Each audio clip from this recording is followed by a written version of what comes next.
Woo! Death Troopers, an That's audiobook. It's just like out of nowhere. You're like, it was too good of content, so we're cutting right back to what we were talking about. The viewers don't know it, but man, they got to check out that book. Yeah, check out that book, Death Troopers. I'm telling you, wild. These ones actually hit their shots. They actually hit, bro. Like Death Troopers actually know how to fire their weapons. They actually went to training. It's crazy. It's crazy out here. Welcome, folks. How's everybody doing out there? I see we got some friends jumping in. We appreciate you for doing that. I'm just here hanging out with Luke. What's up, Luke? Yeah, as you know, the stream info, I guess I didn't tell you what it said, but it's like just morning chats with Gabe, and then ICL in the morning, and then maybe I'll play Silksong or something. I don't know. Maybe we'll play games. I just downloaded them. I gotta play them. Ooh, I need to get my 2 angels back from Sky so I can actually play some Steel deck. Did those angels win him any games that meant anything that mattered to him? I don't know. I'll have to ask. They were French, I do believe. He might have had one English one French one, or 2 French ones and one Kitty. Because I was gonna say whatever he won is like 0.5% yours now. Like that, you are legally obliged to 0.5% of anything he won. What's the percent of 2 cards of a deck? I mean, like we got to do the math on that. I mean, 2 out of 60. I bet those angels did some work against some dogs. Yeah, at least maybe 0.75. We'll get you 0.75 royalties on that on what he won. Ooh, I like that this. I'm sorry, I just like this Battle Bear event. I noticed that it said Habibi, and I was like, "Oh, Habibi's deck list." And I was like, "Oh, someone named their deck Habibi Bloxburg." I wonder if Bloxburg means Steel Song.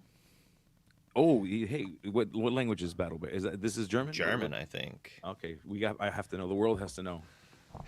I'm like, I hope it's not something bad. I will just not say it. I mean, thankfully, the good news is you're sharing your screen. I'm going to go ahead and look at mine. Oh, I'm looking on the other screen right now. Let's see. Bloxburg is the traditional mythical name for the Brocken, the highest peak in northern Germany's Harz Mountains. So it's a famous spot in German culture, and famously popularized by the animated character Bibi Blocksberg. Which so that's what it is. It's like a play on this well-known German cartoon, and Habibi. So Habibi Blocksberg. There you go. So Habibi's a tune. I wonder if he knows that they nicknamed it. That's awesome. Yeah, that's pretty funny. That's really good. That is cool. I like that. So let's see this list here. Okay, so this list, it looked like it did well. It was hype. It was second at Battle Bear. Is that correct? Yep. Ooh, okay. So we're running Mulan. What do you think about the Mulan? There's people that are like, we don't need 1-drops. I just need Angel, and then like we'll just go and play a 2-drop. Well, I think it depends on whether or not you're playing Rhino. If you're playing Rhino, you probably don't necessarily play Mulan because you're running the Rhino package, but if you're not playing the Rhino package, you have 8 slots to fill, and that's normally 4 Mulans and then a couple more higher end cards, like in this position, Bambi. Okay, which people, my vibe, and I think the vibe generally is that Bambi's just not that good in this list. See, honestly, I haven't been able to try it yet, but from what I heard from some people that like took the list, I think someone who had played Lorcana for less than a month took Sky's list, and the cards he added to it were like 2 Bambis and 1 other card. I can't remember what it was, and he did really well at the Taipei event. I've been playing Lorcana for 2 years, and I can't figure out how to place. So, I mean, Bambi's good on them. Bambi's really powerful if you can have her do stuff. And at a 3/5, like, especially if you're playing on turn 3, she's probably not getting strengthed. Yeah. And at that cost point, like my thought process would be like, well, why don't we just play Namari? Like, that lets me see more cards. You like Mulan, you like filtering. Maybe Namari lets me filter some more. And well, one thing is you can boost Bambi and then sing He Hurled His Thunderbolt and still trigger her to activate. That's and fair. I think that's like really sauce.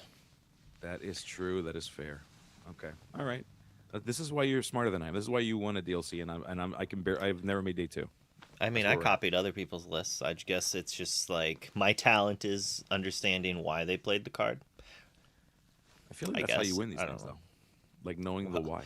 get lucky, be above average, and get real lucky. That's how you do well at events. So you got to work on your luck skill. Oh, that's And tough.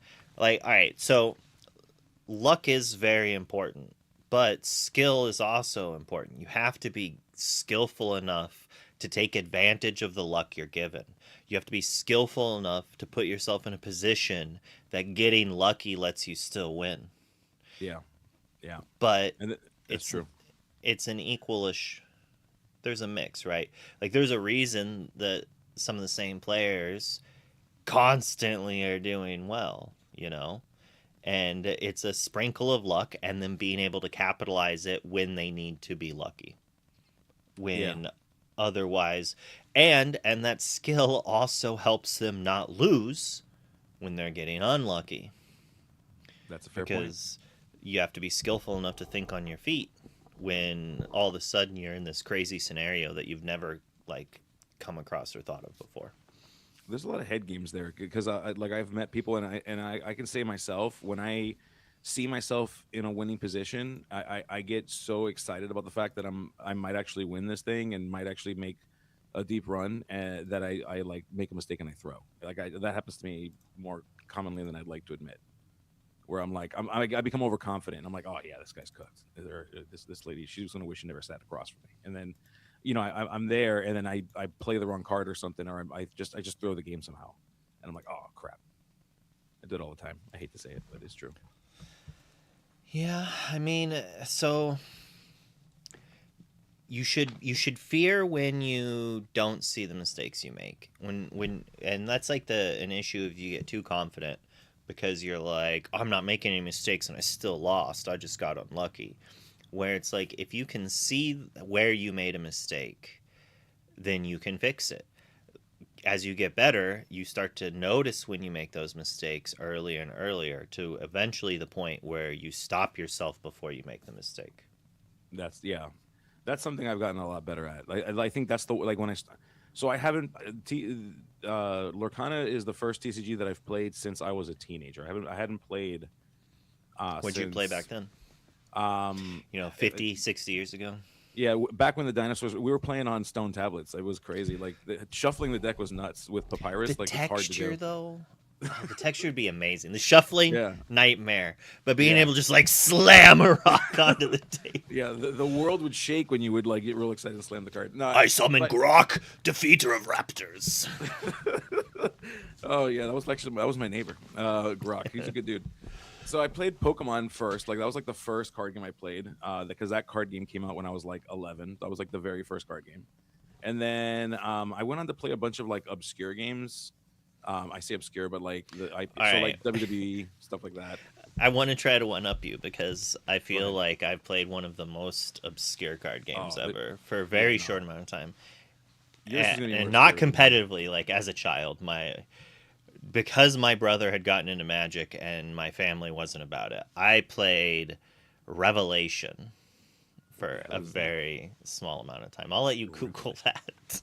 Okay, I will. That frightens me. Okay. Well, no, it's not inappropriate. It's just No, it's just maybe it's like we're maybe biblical in nature. The game. yes, Okay, there yes. you go. Yeah, we'll stop there.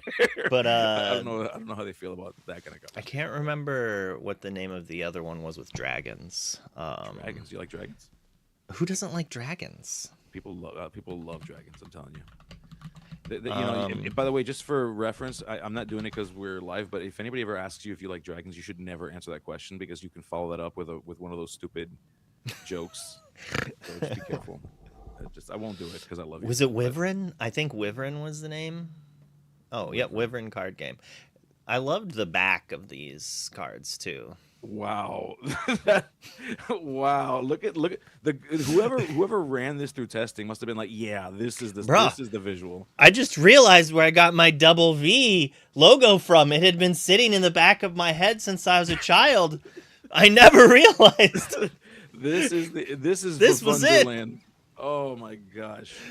How did I not ever put this together? I'm glad as your psychologist I was able to help you unlock this part of your brain. This is great. I remember when designing the double V logo in Word to try to like find the one that I had like tried this out and I was like, oh, that doesn't look good at all. You're like, this ain't gonna work. This is stupid. Yeah. Who So would I just approve like this? just cut this part off and shortened this to make it look. Anyways. I like it. I like it. It's part. It's funny. Like my favorite thing was when I first knew who was aware of you, and I would like go in and search for Wonderland, and I would never find you. And I'm like, why can't I find this guy? He's nowhere. It's like, oh, because I got to do VV Underland. Okay, cool. Yeah. Vonderland. Vonderland. Oh man. So my wife and I, we're not actually married yet. We're still just engaged. Oh, we've been engaged for like 3 or 4 years. It's a long time. Crap. We've been engaged since before my son was alive, and he's like 9. So we've been engaged a long time. We just haven't had the wedding yet, basically, right? Okay. When we legally get married, we were going to change our last name to Wonderland. Now, we had decided this years ago. Basically, like, neither of us really care about our family, who our last names came from, without getting too much into it. Yeah. And then she was like, but we have to use a W. It's cool, whatever. But just think of the hassle for how many government forms would be done improperly to make our lives a living hell. And I've actually experienced this once or twice. On the Charlie's Collectible leaderboard, I'm on there just as Vonderland, just one V. And I'm like, gosh. Oh man, imagine if that was on like a thing. Yeah. Yeah, we will be changing his last name as well. That's awesome. Yeah. That's all. And you know what I like about that too? Like the fact that you're changing your name together. It's like a new family like coming together and making the decision. So the fact that she's actually making the call for the W, like you brought the 90% together, of that name. Yeah. Like she's just like, you know what? I'll give you 90% of that name. Let me at least get the W. Like let me get a W on this thing. I love that. It's like the distaste for our names plus like the distaste for the cuteness of the 2 V's. I'm too used to doing the production on the ICL where I have OBS on the monitor in front. But now, like, chatting with you, I'm just, like, constantly looking over here to look at you. Yeah, come on. Look me in the eyes, dude. Stop staring at me. I don't get a look. I don't even get to see your face when I look forward. Look at that. Look at us looking at each other in the eyes, longingly. This is great. You know what? If your wife's not careful, I might be the one taking the last name Wonderland. All right, bro? Be careful here. That's all I got to say. This is the and coolest. Shout out to the chat, by the way. Fairy Queen Tank, love to see you in there. How you doing? Georgian, thanks for chatting with us. Anybody else that's in there? We got 20 people in here so far. Wow, that's pretty cool. Let us know what you're doing this fine morning. They're all here for you.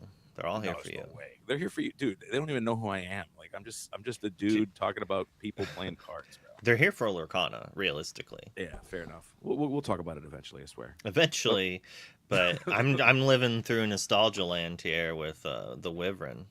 I want to see actual Wyvern cards, though.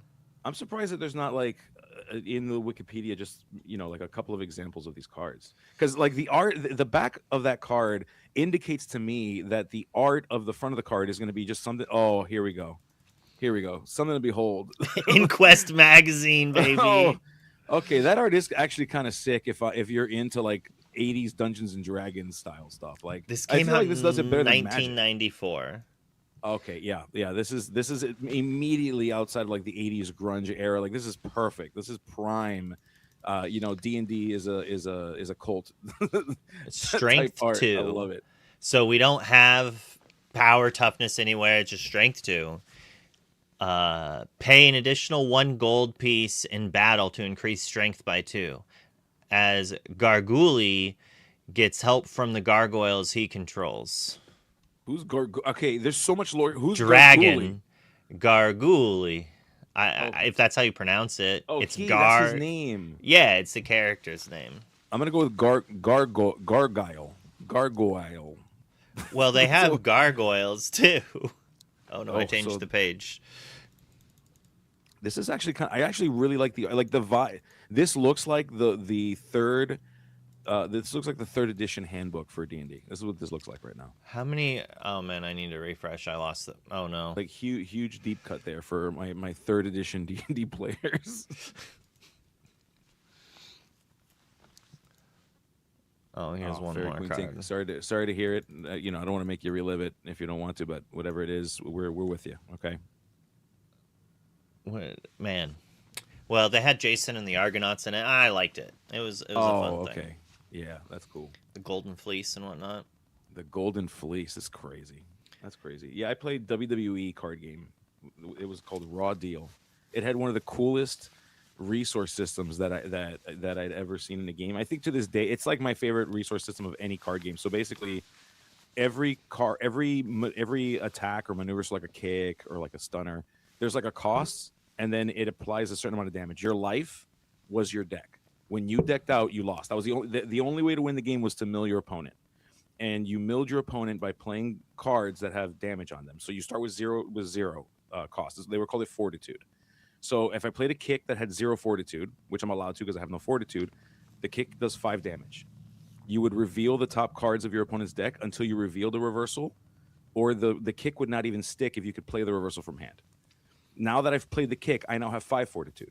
So now I have 5 fortitude, and I can play any cards that cost 5 now for the entirety of the game until I get another maneuver to stick, and then I get to add up all of my fortitude until I can play my finisher. I can hit you with the stunner or hit you with the. How many turns, or is it just automatically flip as soon as you play the? So you play the maneuver, and then your opponent gets one chance to respond with a card from hand to stop the card from sticking at all. If you don't have an answer in hand, then the card sticks. It becomes part of their board, and you flip until you hit. You flip the 5 damage. If you flip a reversal, you stop taking damage. So like if I flipped it on 1, like if you would miss it, you'd be like, come on, reversal.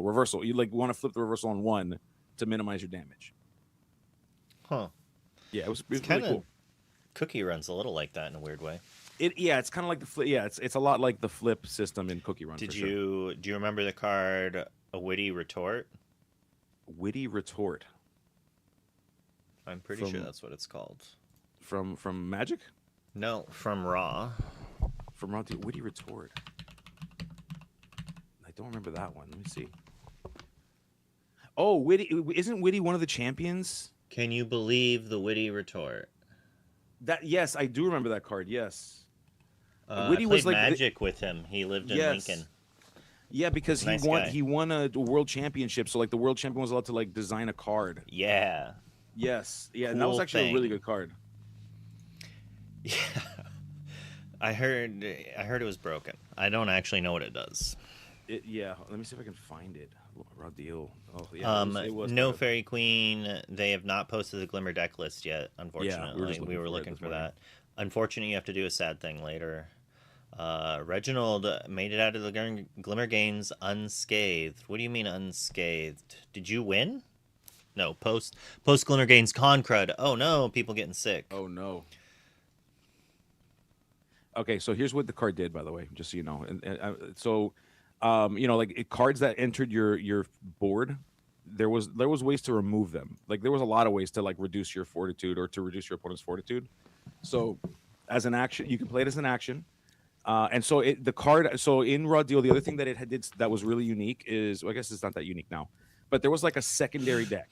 And if let's say you didn't have a card in your hand to stop a card, you can pull a card out of your fusion deck. Yes, you have a 12 card deck. So there was a pre-match and there was a mid-match. So 8 of those cards were dedicated to set up your deck before the game started. So it wasn't just a mulligan. It was, let's play our pre-match cards.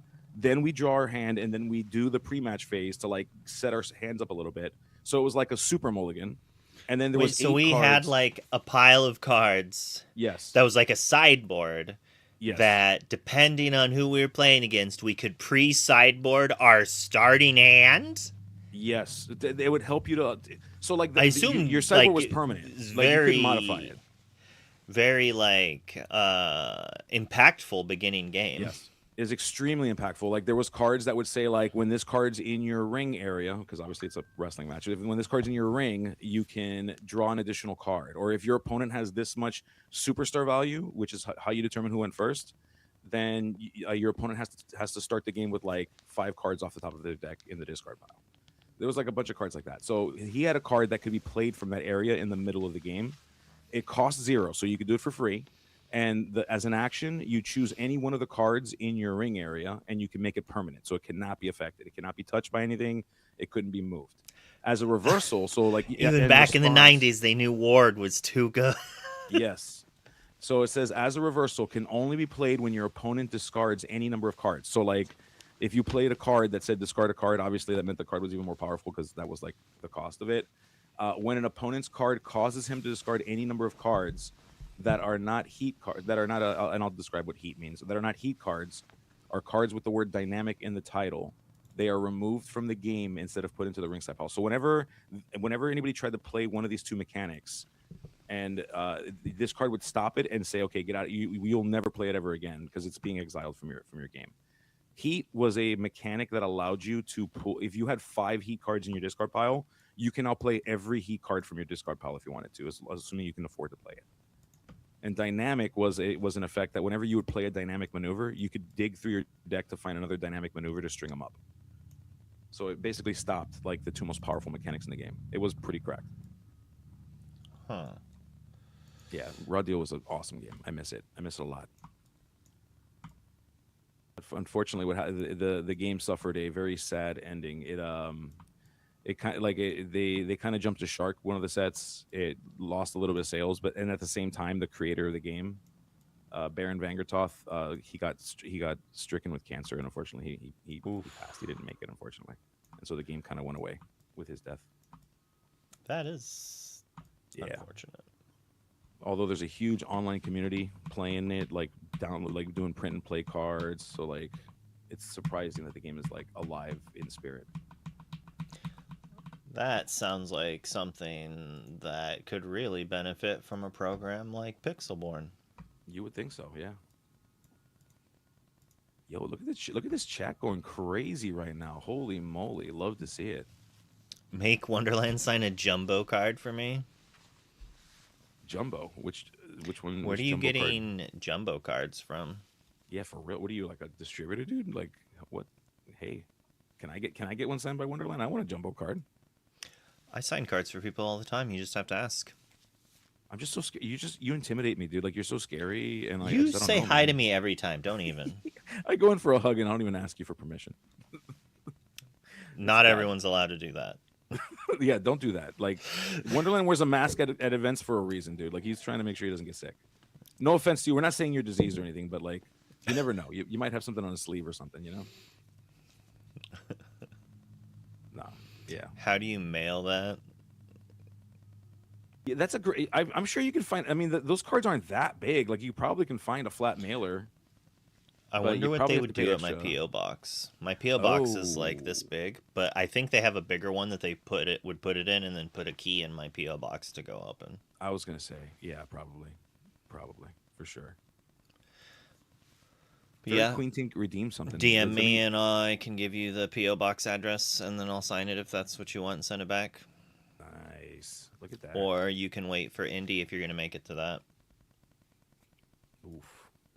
Did you get your LCQ ticket, bro? I feel like this is not. Maybe this is the normal thing. LCQ ticket? I did not get an LCQ ticket. Oh my gosh. I hope you get I'm one. qualified. Oh, that's right. Oh, screw you. I hate you for being successful in this card game. I hate you and everything you represent. Why are you so good, bro? Did you see Reese get like really slammed on Twitter? No, I did not. What did Reese do? He was like, "Oh, I woke up late and didn't get an LCQ ticket. Good thing I'm already qualified." Okay, that's that's not nice. That's trolling. I mean, I guess if you know him, that oh kind no, of, I think it's a really bad take. I guess. I mean, I guess you have to check your audience, right? Like you have to know, and if your audience is everyone, that's not good. You don't do that. Like that's something that, while slightly funny, is not for the room. First of all, exactly. That's something you send the boys. You know, you send your little group chat. Like that's something I would say into the ICL chat with like you, Color, Katie, JD, Liam, everyone. You know, like Brent. Now I feel like I have to like go through and start naming everyone. Willow. That's like I know I'm gonna forget. You've offended someone for sure. I'm sure. But like that's something I would send there. It's because know your audience. You don't just like say that to people who are upset. Like the amount of people who didn't get in who wanted to get in, assuming that tickets are sold out.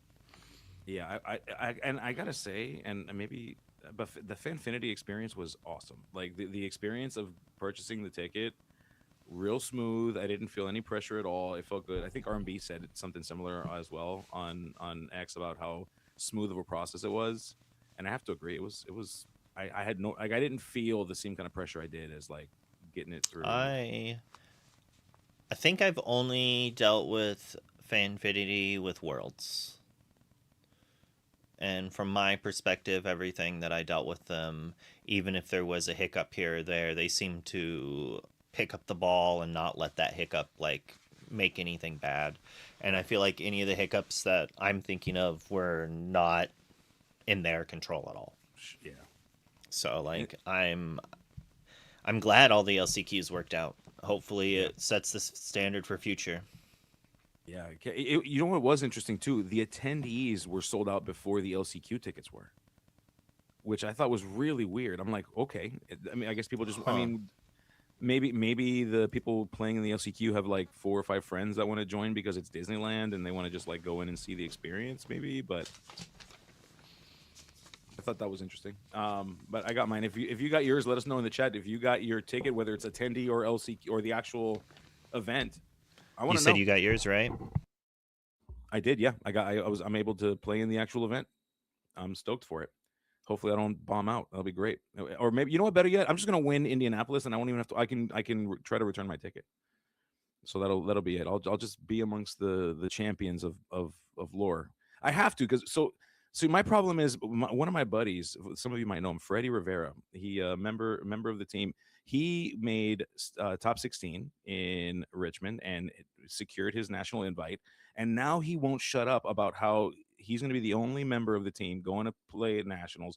He's calling me all kinds of names. He's saying I'm only the 7th best player that he knows in the world, and he just how embarrassing only it is the for me. 7th best player in the world. Only the 7th best. Oh, what a drag to have to hear your friends say. No, he's a good dude. But yeah, I'm getting dragged by my friends, and I'm tired of it. And I need to be on the stage with my buddy. So I got to be there for him, and I'd like to be there beating him if possible. But that's where we're at right now. It's like, if anyone's gonna beat my friend, it's going to be me. Exactly. I will see you in the finals, Freddie. Yeah. I mean, that's the attitude. That is the mentality. That's the winner's mentality. You just gotta. It is a dangerous game, and you'll see a lot of like toxicity in a lot of different competitive games from a lot of different players. Luckily, Lorcana's been pretty good at like. It's been so good. I honestly think it's because so many old head TCG players got into it that have matured past that area, because I'm not going to say I have never been a toxic person in my life. I'm just happy that I grew out of any of those behaviors that I had at any time. Yeah. But like, so I don't like encourage that necessarily, or if I see people I like do that, I try to tell them not to. And I think there's a lot of people like that, and that also like helped push that more positive vibe. Sure, people like it's a Disney game, so be nicer, but like it does not matter, the whatever it is, toxicity will occur. Yeah. I think people have a really, really tough time when it comes to the competitive nature of anything, separating the idea that you can be competitive, you can be, and when I say cutthroat, I'm trying to like cutthroat meaning like, hey, look, like there's got to be a winner, there's going to be a loser, but like we're going to be fine for it afterwards, and still not have to like dip into like some of the attitude that's associated with like the toxicity. I do believe there is a world where we can be competitive and not toxic, and that's the world I want to live in, and I feel that many of us balance that very well. And I do want to acknowledge in the chat, someone says, nice job commentating Glimmer Games. That was Brent Mukai. So I and Brent Mukai both look very much alike. We're both bald with beards. I will let Brent know that you said what a great job you did. And Brent did do a fantastic job. He did. So did Katie, so did JDZ. They did a fantastic job. And huge shout out to all of them over there in California. I wanted to go. I wish I could go. Me too. No, don't feel bad. Don't feel bad. No. Listen, if you ever saw, I'm allowed to say it here. If you ever saw the SSG streams, okay, me and Skinner, we still do. People come up to me like, Skinner, I love what you did, and I still get called Skinner. So don't worry, it's okay. It's okay. Don't He feel bad. is. I'm He used to it. has commented or been a comment. Yeah, I'm used to it. And Brent Mukai knows too. In fact, Commentator. I jokingly call Brent Gabe, and he calls me Brent, so we're fine. We're good. That's like you were literally making those jokes like a Yeah. few days ago. I told you. Don't feel Oh, bad. that We're good. completely blanked what I was gonna Yeah, say. sorry. I have a knack for doing that. My wife says I do that to her all the time. I go on a chain, and then she's like, I forgot what I was gonna say. So you were talking about deck lists. Oh, it's something about. So like, even if you're trying to be hyper competitive, Yes. and you somehow lack that voice in your head that tries to make you think before you speak, but yet you still would devote anything to being hyper competitive, just think about how being toxic and unfriendly will actually make you worse at the game. Because other good players are not going to want to talk to you. They're not going to want to play with you. So you're going to get a worse experience trying to test for the meta. You're going to have people who, like, if there's nothing on the line, might just, like, throw the game just to get away from you. And that might lead you into a false belief that you can beat a matchup or something of the sort. It's just, like, not good. Like, I had someone who I was friends with, but was just so unpleasant to play test with that like we never got to test enough to like, and it really stalled him if people don't want to play with you. When you make a deep run, like and this is just what I heard, and you can confirm that this is true or not. You get access to like magical discords that just nobody gets access to. There's like the world opens up for you. Is what I hear. Yeah. There's every world's player is in there talking about. I just know. I mean, I'm not one of them. I've never made a day 2, so I'm totally speculating here. And I'm gonna see if I can get Luke to agree, but whether it's true or not, let's see what happens. But yeah, I'm sure there's like a bunch of world's players in there just like talking it up and just building all the crazy decks. I mean, I'm pretty sure you're in a secret Discord. Shh. That you did ask me to help you get into. Stop telling me. What are you doing? Hey, so I don't know what you're talking about. Like, this is crazy. No, there's definitely not one of those. That's insane. I mean, it makes sense that like people are going to want to talk to you, right? And so there's like anyone who uses Discord. I'm in a bunch of Discords just because it's like an easy way to communicate with a certain group of friends. And these people aren't going to want to be friends with you if you're a jerk. Yeah, exactly. It's that simple. It's called the ICL Discord. Yeah. That is one of them. Yeah, that's a spicy take because I've seen some crazy things happen in the ICL Discord. I'll tell you what. Yeah, there's a reason it's not public. Yeah, it's for everybody. I promise you, it's for the best. It's for the best. It gets crazy. So Habibi doesn't need any more platforms. No, we do not. Yeah, I love Habibi, but like I love him like 20 minutes at a time. I like to experience Habibi like 20 to 30 minutes at a shot because. Wait, did they literally just change? Oh no! I was like, did they change the name of the deck? But there's this one right here. Brock's block. Oh, all right, okay. Habibi Bloxburg. There you go, Habibi Bloxburg. Love that. Is Habibi's new name, and it is said with love. It is. It's. I don't even. BB Bloxburg is the name. For those of you that just jumped in late, BB Bloxburg is the name of a beloved cartoon in Germany. So when this person named this Habibi Bloxburg, that was like it was like a reminder of their childhood when they made this list name. Okay, well, I think it's just a funny pun. It is. It's actually kind of funny too. Yeah, I like it. I'm a fan of it for sure. And I mean, I'm loving. I gotta say, I've been playing this list. There you go. There's BB Bloxburg. Look at there you go. Oh, look at that. She's got the Peaky Blinders. Freckles with a ponytail. That's adorable. What are you talking? That's exactly how I think of when I think of Habibi. Like freckles in a ponytail. It's great. I love it. I mean, yeah, it's Ariel, right? I don't know. This deck is solid. Yeah. The funny thing is that this is the Sky version of the deck. Oh, that's funny. His name. Yeah. You know what? The loudest person gets it named after them. That's what it boils down to. All right. That's what it is. And Sky's like very, very humble. He's very, he's kind of a quiet dude. He kind of keeps to himself. And Habibi just is Habibi. So Habibi talks a lot. Habibi gets deck list named after him, apparently. Yeah, I mean, he also, I think he was more devoted to this archetype, Yeah. and they had talked about it. And initially, Sky didn't like this card. The carefree snowboarder. Yeah, but this is what changed it. I Yeah, I think would this agree. card So lit, good. and the funny thing is they only play 3, but like it is what like allows like a turn 3 or turn 2 like threat to be relevant. Yeah. You put that thing down against a cat, and the cat, like a Cheshire cat, tends to be like, "Oh crap! Oh, what do I do? I got to figure out a way. Oh man, how do I get some damage on this?" Like I'm having played it, and I haven't played it a lot. I think I've gotten like maybe 5 or 10 games with it. That chief really is. It makes the Cheshire cat math a little bit crazy. But I also Yeah, want to say, with my and again, 10 games is not a lot. I would not say like I don't even have the minimum number of games I want on it yet. But my experience so far is that the low opening hands of this deck are very, very low, and then the highs can be like insanely high in terms of like the speed for which you can run away with the game. And sure. like that disparity, like there's like a huge difference between like the floor and the ceiling. I mean, you basically have Angel Akud hands, and then you also have like Grandmother hands.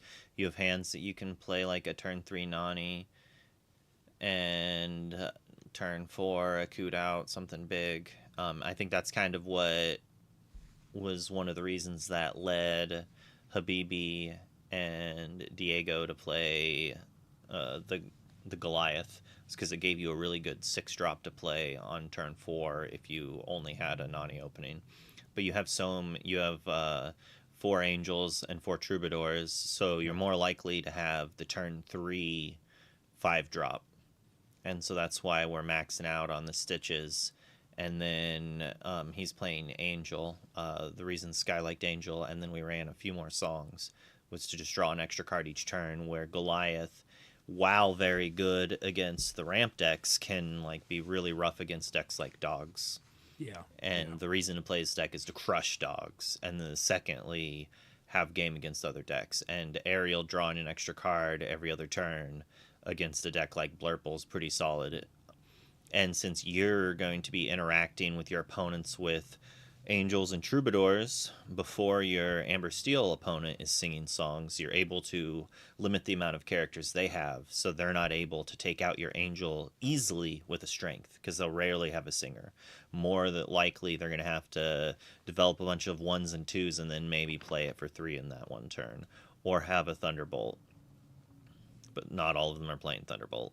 And Yeah. yeah, Mog City, Sky did not care for the Bambi or Beyond. He definitely, I can tell you right now, Sky's never going to like Beyond the Horizon. It's just not his style of card.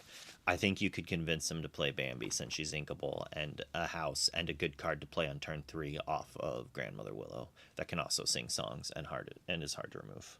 Like Beyond the Bambi's probably Horizon. really sauce in the mirror. Beyond the Horizon is cracked. I'm sorry, Sky. I've had a chance to fire that thing off against someone. Turn 1 Angel, turn 2 Troubadour, turn 3 Beyond the Horizon is Well, is a power play. It's crazy. yeah, true. I mean, I play, bruh. You want the? I love telling this story because it feels so good. It's so degenerate. My opponent had a Diablo in play, maybe 2 Diablos in play. I had a Prince John in play, and a Diablo, and an Ursula 3. So I double sing Beyond the Horizon, draw like a bunch of cards off of my Prince John, and he draws a bunch of Oh cards off my his Diablo. gosh. And then I choose not to target myself with the second copy, and I target him with the second copy, and choose not to draw any cards from the Prince John triggers. So it leaves him with just 3 cards, and I drew like 14. Oh And my then god. I sing a couple sudden chills to take out the rest of the cards in his hand. Oh man. Oh man. Yeah, that's degenerate. That's some crazy stuff. That's crazy. And then drew the answer to answer his Diablo. And that felt great. Yeah. You probably felt like a king. Behold That's my why it was powerful played in green hand. steel. It was insane in the mirror. You could Oh just man. like, I don't know. It's one of the things that people like about Goliath. But with Goliath against these Sapphire decks, you play it, you pass, and they Into the Unknown it. Yeah. Well, they exert it with Elsa Into the Unknown or just play Let It Go. And at least Yeah. with Ariel, most of the time, you're playing her on turn 3. They can't deal with it. Or you're on the draw and you're playing her on turn 2 with the Yeah. Coot Angel. There's And also the just next like that really wild, like, okay, starting from well, it could be if you're playing the Rhino line, you could be doing this from 2, but if you're not playing Rhino, you're doing it from 3. It's the whole like, okay, well, you just have no board for like the first 3 because I'm just going to play Thunderbolt a bunch of times, and then eventually I'll have a board that the strengths actually matter, and then you just sit there for like 5 turns and just waste resources. So the reason I don't like Rhino much is you end up 2-for-1ing yourself a few times. Like, yeah, you Yeah. can shift the Rhino on 2 to sing removal, but on the play, you normally don't have, like, you don't care. What Yeah. are they gonna do? Quests with the Daisy to gain 2 lore to draw you a card while you can just challenge it? So they're not gonna quest into it. And at that point, you could have just developed a 1-drop and a Troubadour, but you spent 2 resources on one character, so now you can't strength as well. So That's Rhino true. can only play the Thunderbolts. Whereas, and Yeah. if you go like Mulan in on the play, this is Mulan into Angel or Troubadour or Grandmother Willow, preferably Willow, or the others if you have the Akud. So you go 1, 2, 5-drop, or 1, 2 Angel, shoot their character, and you Yeah. don't even need the song. So it's like I like most of the games I had with Rhino, I felt that it was just like not what I wanted. Even against dogs. Like we watched Amber Steel lose in the Glimmer games to that, and I held myself back from saying it in chat, but I was just like, this is why I don't like Rhino. What is Yeah. it doing here? Yeah, it trades with a few things in my opponent, shifts a Lady 5, shifts a Miss Park Avenue, gets back 2 of the characters I ate, and then takes out my Rhino, or weakens my Rhino and another character takes it out, or a single Tramp takes it out.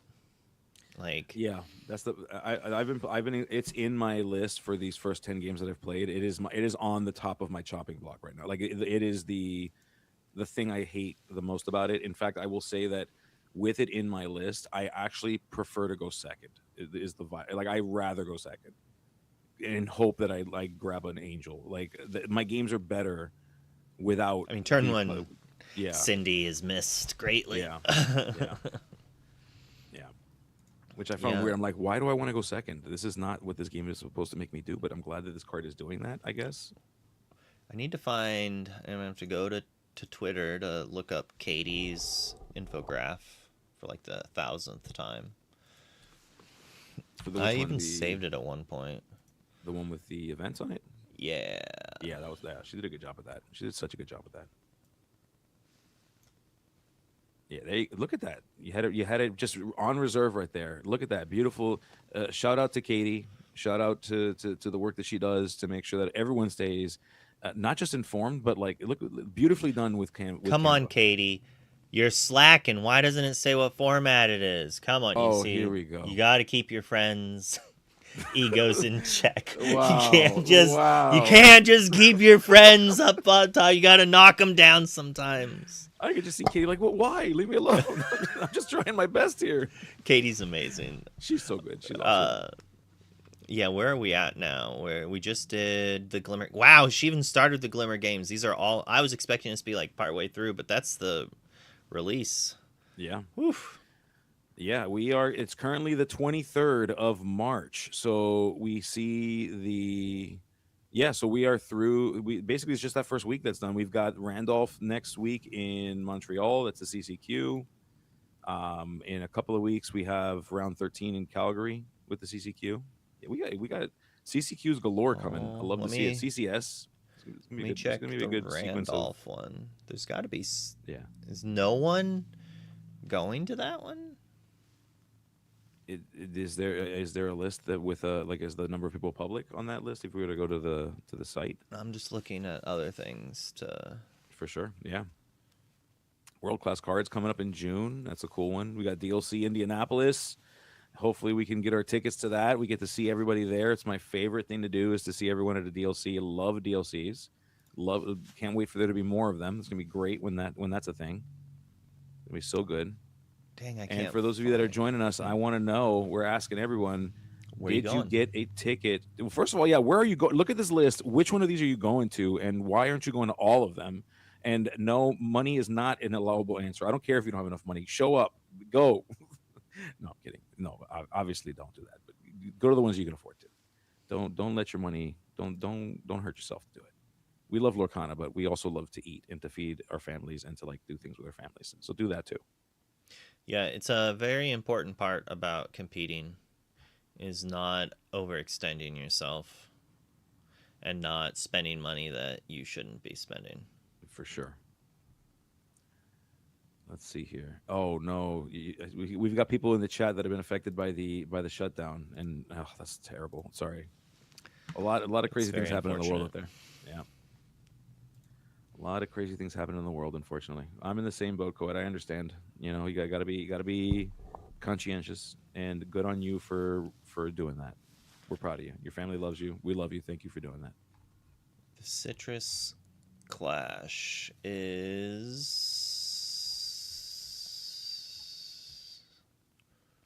May 15th. Save the date. May 15th. That's the Wilds Unknown. Wait a minute. I think. Oh, May 15th. I think Ink Inc. is doing something. Interesting. Well. Ooh, I got to get up to one of those. Can you believe I've not been to an Ink Inc. yet? It's crazy. You definitely have to.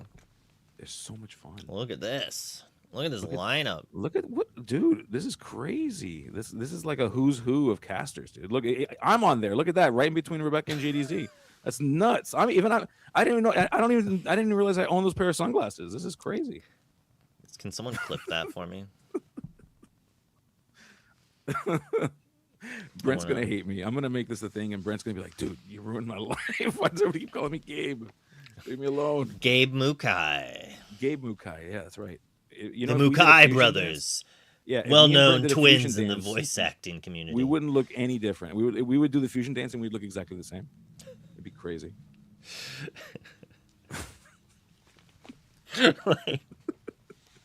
Like, the enemy's just like, where'd the other one go? The other one just disappeared. It's the same dude.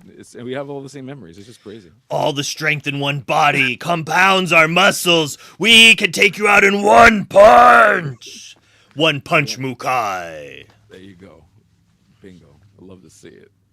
Oh, man. Yeah.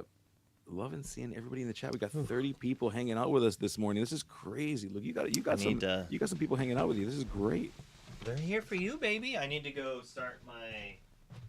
I need more caffeine. I'm getting a headache. Oh no, Luke's crashing out. He needs some caffeine in his life, and he's left me alone with you all. This is going to be fantastic. This is going to be crazy right now. Okay, let's say some crazy things in the chat that I can't. What do you mean say some crazy things? It's the chat. We can't control the chat. The chat does what the chat wants. As long as I don't repeat those things, we're fine, dude. What are you talking about? Everything's gonna be okay. I promise. I won't get you canceled. It's gonna be okay. Everything's gonna be great. Auto moderator's having a heart attack right now, bro. Yeah, auto moderator's gonna be like, dude, what are you saying right now? Stop it, please. No, don't do that. We love the community, and the community is us being cool and chill. But let us know in the chat what events are you coming to. And I want to know as well. We were asking this too because welcome back, Luke. I was fortunate enough to get my hands on an LCQ ticket. Did anybody get a chance to secure one of those or an attendee? And if so, I can't wait to see everybody there. Oh, Raven, you're gonna have to help me pronounce that. Ravengade, gonna Stockholm Open CCQ. There's no R. There's no second R. There's only a first R. It's Ravengade, like it's like Renegade, but Ravengade. I'm going to Stockholm Open CCQ, but it's on the other side. Yeah, dude, that sounds like That's like a multi-hour. Like you need to sleep on that plane. You need to show up there the day before, or you're going to be jet lagged type situation. Like whenever I see or hear Zan talk about these trips that he goes on, and how he's just completely jet lagged. The guy comes back with like the worst cough I've ever heard in my life, and it's just completely different after He's got to he's start wearing done. the masks, bro. Dude, it's crazy. Yeah, but he needs to. Especially if you're like traveling to regions you're not from, because like even things such as like colds and flus, Yeah, like that's a little bit impacted by the region you're in, that's just true. a little, because they like mutate as they go through people, so you could just come across a different variation that you might not have yet had like an immunity to, Yeah, that's a especially good if you're point. going drastically different regions, right? Yeah, yeah. If your plane has to fly more than 7 hours, you probably want to you want to be careful. You want to be safe, and you definitely want to bring that stuff home if you can help it. And then So especially if you work, shout out to my crew of people that work out there. If you're working, you don't want to bring that to people unless you work from home. Then, well, still don't bring it to your family. Don't get your dog like, sick. unless you don't like the people you work with, that is not a good mentality for health Oh no no things. no no no no! Don't let it. No, that's not no. Because here's the thing: even the people that I don't like at work, they might have grandmas and grandpas. I do not like. That's not their fault that their grandson's a jerk, right? Like I don't want them to get Yep. sick because their grandson's a jerk or their granddaughter's a jerk. So even if I would not wish that on people I don't like, even then. So yeah, I'm all about. Hey, This is core. let's just be safe. This is also core. So we're not even getting to it yet. I'm assuming that as soon as Wilds comes out, all these events, I'm hoping, are going to be. Well, I Flip to guess infinity. there's only one of them before the DLC. Exactly. These are all after. I mean, there's so ETB. I know for sure is Infinity. ETB is Infinity, which is on May 30th. Which is Is okay. Oh, yeah. yeah, that one I for was looking sure for is ETB, not Enter the Battlefield. My brain can't do yeah. things. Sorry, yeah, that one for sure. And then the one that's in San Diego is also Infinity. So the Enchanted Citrus Clash, I believe, is Infinity too. Rough snake chips. That's the thing. They move it to the weekend to make it easier for people, and they moved it right to a weekend Warriors time. Yeah, nuts. Yeah, that was nuts. I was very fortunate. Let me tell you what. I completely forgot that the tickets were on sale. They went on sale. They were on sale for like 30 minutes. And then I get an alert from my friend saying, "Hey, by the way, hey, you might have forgot something important, dude. You might want to go and see." And I felt so lucky. I felt so blessed because I was able to get on there. There was no queue, and I saw. I'm like, the tickets available. Oh, okay. So Oh, this is what we're doing then. Okay, so we're going to California. We're going to Disneyland. All right, let's do it. Like it was. I was very fortunate. I was very fortunate. I think the tickets were on sale for like a solid hour and a half before they finally sold out. So that's definitely not an experience that we're used to here in the States.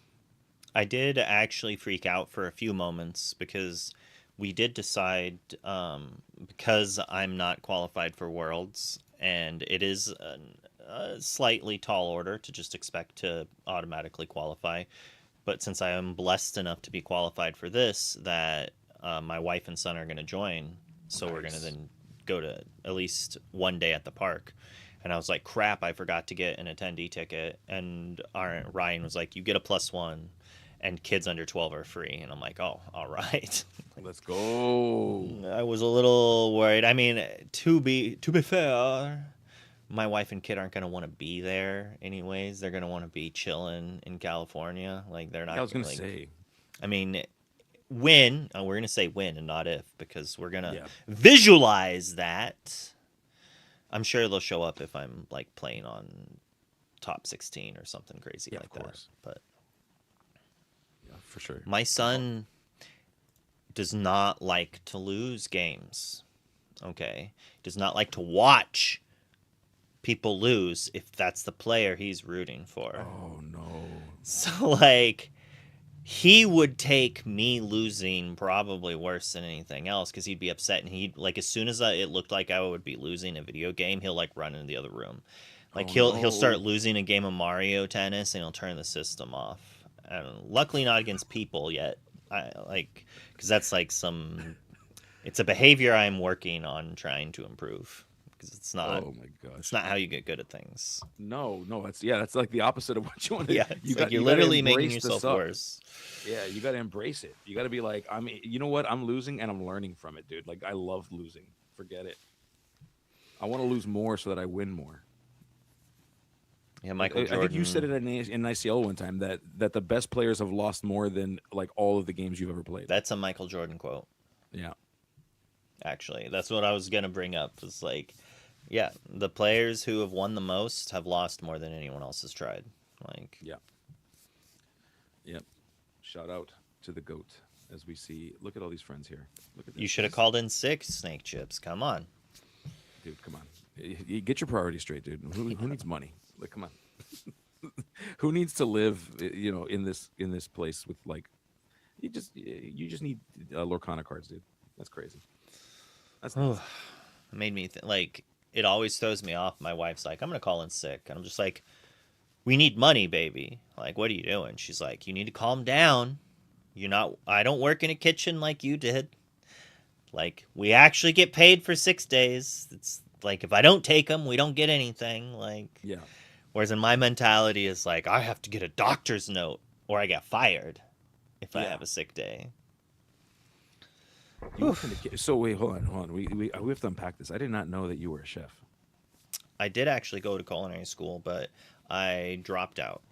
I was going to college and I was doing like 12 to 15 credit hours. I was working overnights as a supervisor at Shopco, and I was working 35 hours at Shopco, and I was working 40 hours at Olive Garden. Wow, dude. All at the same time. It lasted about a month, and then I dropped out of school. Like, I was basically failing most of my classes due to a few things. My teacher was like, you could still pass this class. And I looked at her and was like, I haven't learned a single thing from this class. And if I'm going to pursue this, like, degree, like, I would want to at least learn something from the classes I'm paying for. Like, I was paying for my own classes. I didn't get student loans at least, but I got some grants, but then was paying for it. So it's like, if I'm going to pursue this, I want to actually learn something from this class. So I dropped out of that. And then I slept through one of my alarms and got fired from the job I liked. Oh, no. 2 days after I had quit the other job that I didn't like. So I went from going to school and having 2 jobs, the first time in my life ever having more than $1,000 in the bank, and then unemployed. Oh, that's rough. That's rough, dude. And the thing is I only got the second job because the Olive Garden was only giving me 20 hours a week. And then they waited so only working 20 hours at the Olive Garden, going to school and working overnights was doable for a couple of months. And then the Olive Garden doubled my hours. And I was not smart enough to quit the overnight position, which is a terrible thing. Yeah. Literally terrible job. Having corporate try to like make you do, I don't want to ever work there again. Understandable. I understand. Oh, that's tough. Well, that's these are the roads that define the characters who we are. Yep. It's just, that's tough. But you're the person you are today because of the experiences you had. So I guess we'll so did you work in kitchens?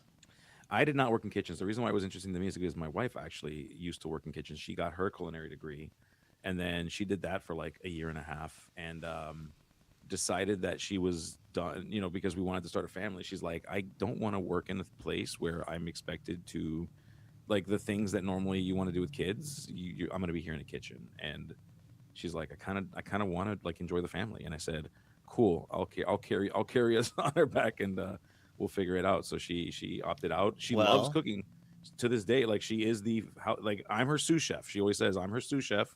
That's adorable. That is so freaking cute. Like, yeah. I'm her sous chef. She's the chef. She still loves doing it. And if we had like infinite money, like, I think that her ideal situation would be we open up a bakery or something, or we open up a spot and then we dictate the hours. But unfortunately, to your point, you work for somebody, you're working for someone. You don't get to dictate the hours. They do. Yep. So. At least a bakery, like, she knows, like, the hours she could get into. So is she more of a line cook style chef or baking pastry style chef? Oh, she's 100% like cooking, like actual cook, like bake. She's Line not cook, into the science of sauteing. baking. Yeah, she wants to eyeball stuff. Like she's all about the actual cooking experience, like not the Yeah. baking. I'm the baker. I'm like I I'm using like I the don't like scale. baking. Yeah, Takes too I much. love baking. I'm actually like I got into it because my first real job was I got hired at a little mom and pop Chinese restaurant in Old Seward, Nebraska.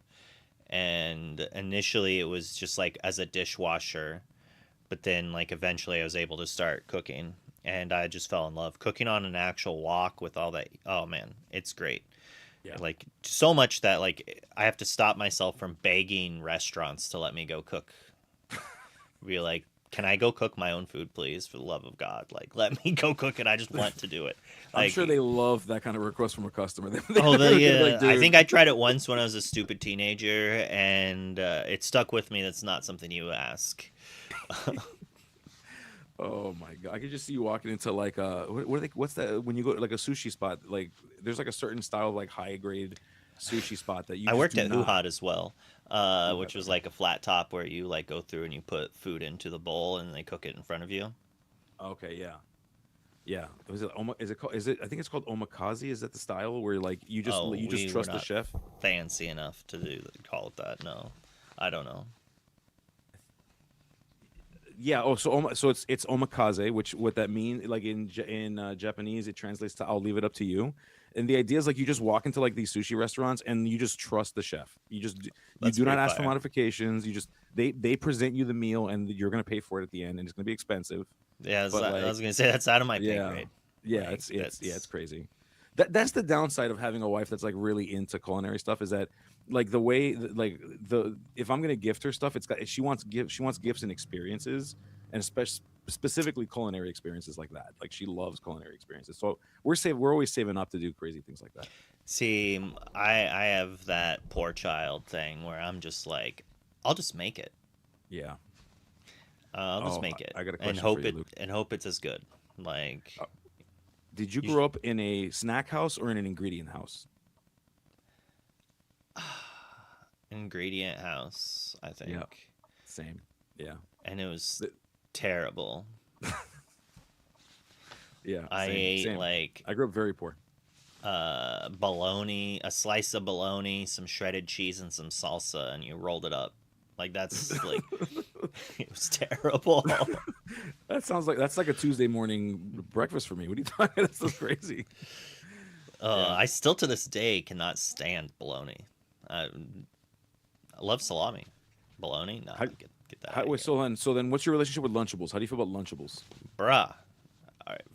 They have no right being as disgusting as they are for how like hyped up they were as in my childhood. Yeah, Like, yeah. no, thank you.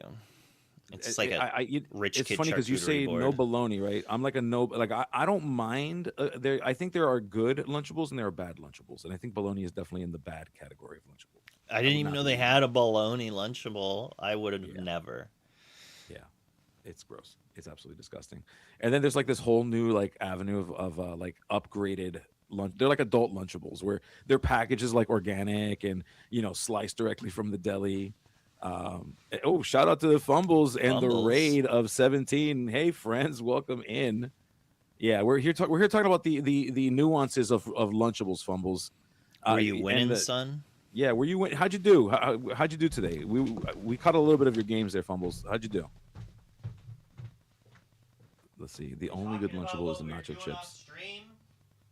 Look at my. I still have hair in my head. More than what I can say. There you go. Congrats on keeping your hairline, my friend. I lost mine ages ago. Well, we got to see a couple of those games. Some of them they were nail biters. In the green room we were watching. So okay, Fumbles brings up a good one. I'm here talking about the more traditional Lunchables, but we cannot forget. I'm sorry, I pizza only is ate like the pizza ones when I yeah, got them, basically, pizza is the and they're grail. still not good. You know what? It's As a funny. kid, I liked it. Yeah, As a kid, I didn't have taste. Here's something that'll make you not want them. I just had one. I bought so my like I'm the kind of person that like I go through kicks. So like I'll randomly be like, you know what, I'm feeling like a hot dog, just out of like I haven't had one in like a year and a half. I just want a hot dog, and then I'll go on a kick for like a week, and then I'll never eat it again for like 3 years. So that is, I can't remember if it's an autistic thing or an ADHD thing, but it's a both. comfort food. Yeah, probably. It's a comfort food that it just like makes you feel good when you eat it. You'll eat it nonstop until it's no longer a comfort food, and then you won't eat it for a while again. That I'm a millennial, so I'm very likely not diagnosed. So I probably have it. Chicken nuggets for lunch and dinner for 10 years. I have no say in my palate. I've seen pictures of food you've posted that you've eaten, though, bruh. Like, you eat some fancy food. You are a lunch meat and cheese kind of guy. You know, it's possible that Fumbles is the kind of dude that just goes to a place and is like, hey, serve me the food. Or, you know what? He's like telling people, get out of your chair for a second. I'm going to take a picture in front of your plate of food, and then you can go back to eating it. He could be doing that. He could also just be like, you know what? I'm just like, loaded. I need a picture of myself in front of your dish for the gram. Can I get it, please? Or he's like, I need your finest surf and turf and a side of nuggets. And I'm not going to eat the surf and turf, but I'm going to go ahead and take a picture. Take this away from me now. You can give it to that other table. Yes, I have my picture. please. I will have my chicken nuggies, and I will be fine and happy with it. Yo, this ketchup is lukewarm. I need this temperature. I need this ketchup to be at least 32 degrees. Yeah. I do actually like cold ketchup, and I just think it's because it's what I always have. I won't ask them, and if I had to choose between the two, I maybe I would go for room temperature. I don't know. I've seen a bottle of ketchup that was stored not in the fridge, like swell up and look disgusting. So now I'm kind of on like, I refrigerate my ketchup in my household, even though you don't have to technically, but you should. Right. It's so high, it's like so high in salt. it's not even necessary. Yeah. But heat can do some nasty things even with all that salt and whatnot in there. Ugh, brother, ew. But yeah, Pizza Lunchables definitely goated with the sauce. R&B subscribing with Prime. Thank you, buddy. Another bald brethren. We love you, buddy.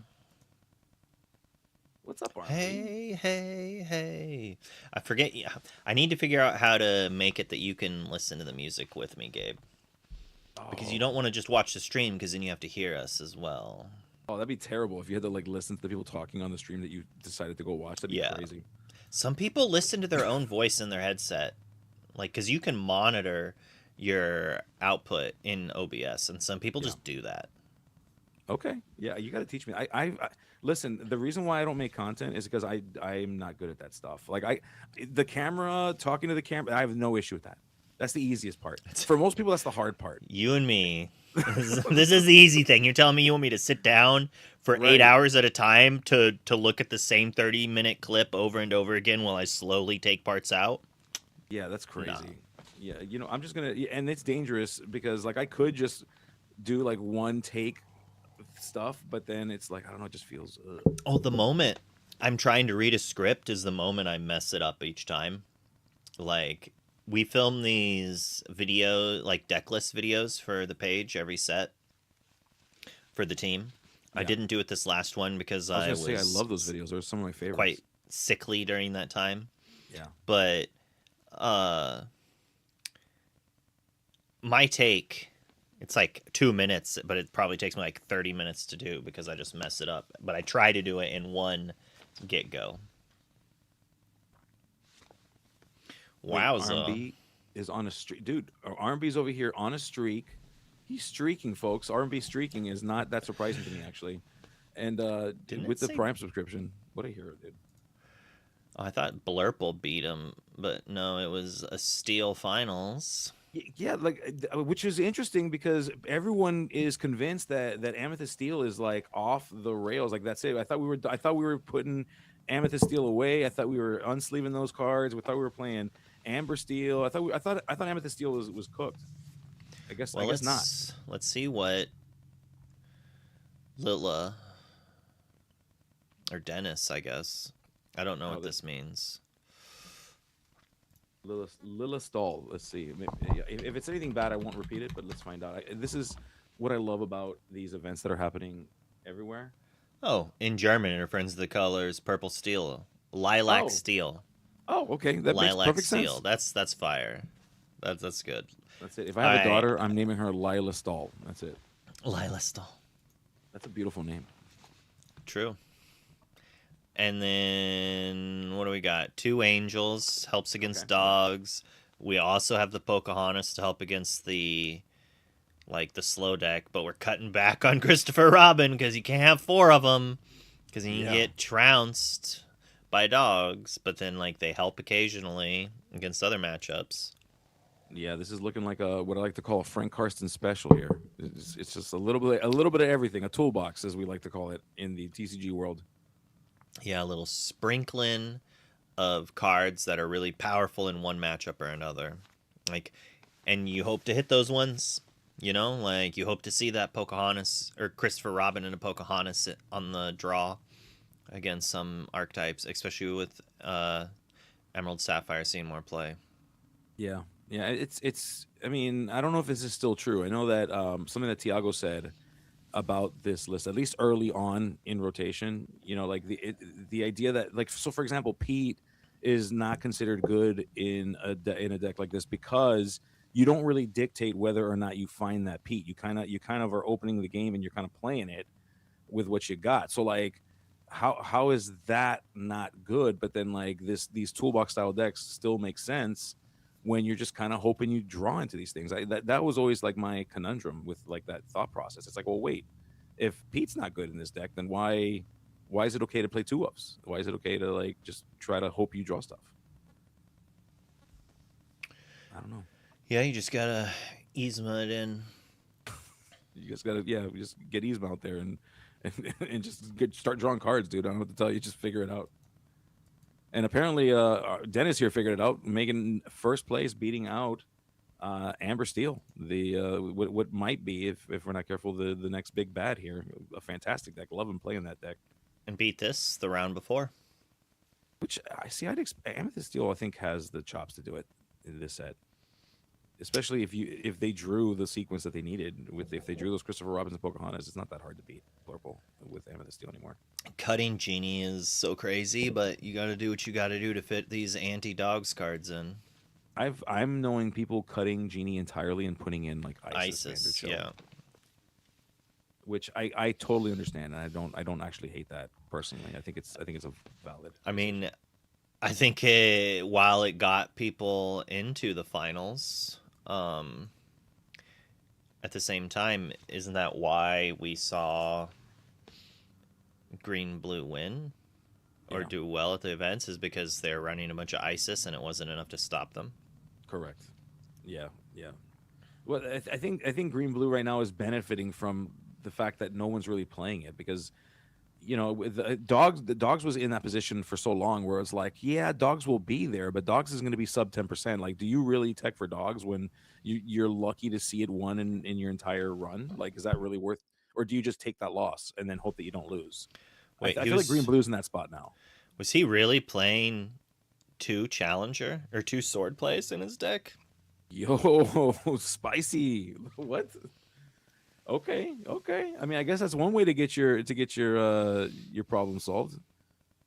Okay, make your T-pose. Oh, make your T-pose a little strong there. Like give Royal Guard a little bit of extra reach. I hate it so much, but I'm sure it's for a single scenario, and the argue that you can ink it the other time is kind of there. It seems crazy. Does it draw your card at least, or no? No. Oh, it seems crazy to me that it's better than the cantrip for one more ink for one less. But that tells me that there was something they needed to take out at 5 that they wanted to always take out. I mean, looking at the lists, right? You get a little bit extra reach in a Yago. You put a Yago with a 2 more challenger, it's able to take out a Demona all of a sudden. If you put 2 more on an Elsa, it can take out. It doesn't even need the Basils to take out a Genie. Or if you do have the traditional. Basils, no, it's not. I don't.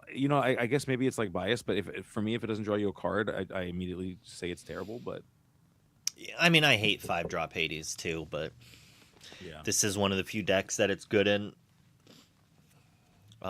Every time it was bad in testing, I'm always like, this is why I don't like it.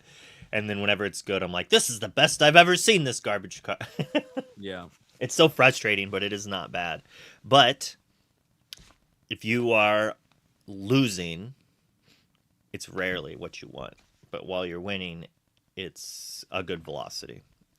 Yeah. And I think they broke the code in a positive way when figuring out how to play these Punisher style cards, which is basically what happens is you get punished by playing them because they always choose the mode that is not good for you.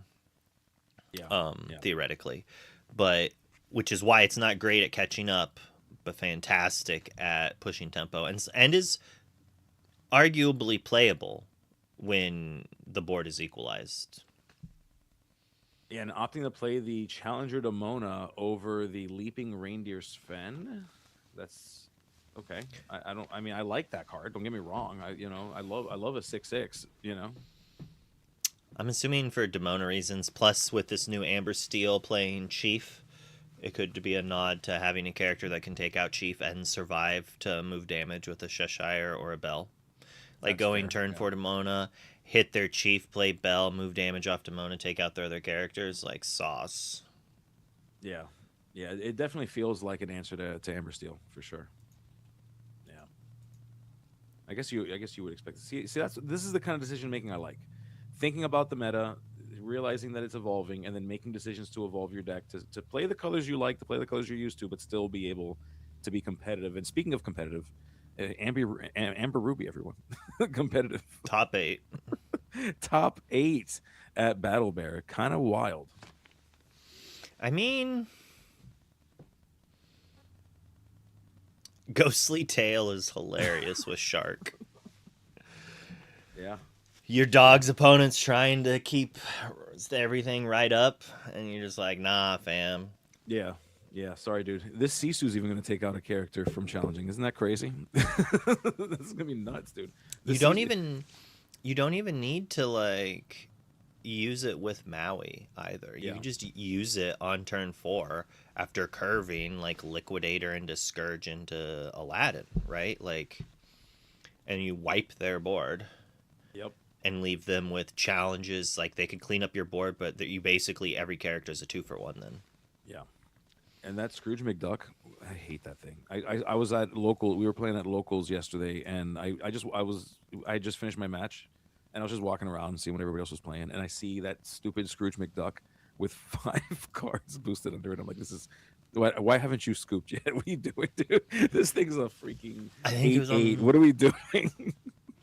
I think it was in the Glimmer games where we saw one get into the unknown to 5 cards under it. It's like, gosh, yeah, oof, yuck. Your entire line is now in your inkwell. You don't even know it. This is crazy. Oh man, and that location, was it? Remember what that location does again? The one, yeah, that one. What's that one do again? Scrooge's Counting House. What is this thing? Really? Do? There's no definition here. Boost.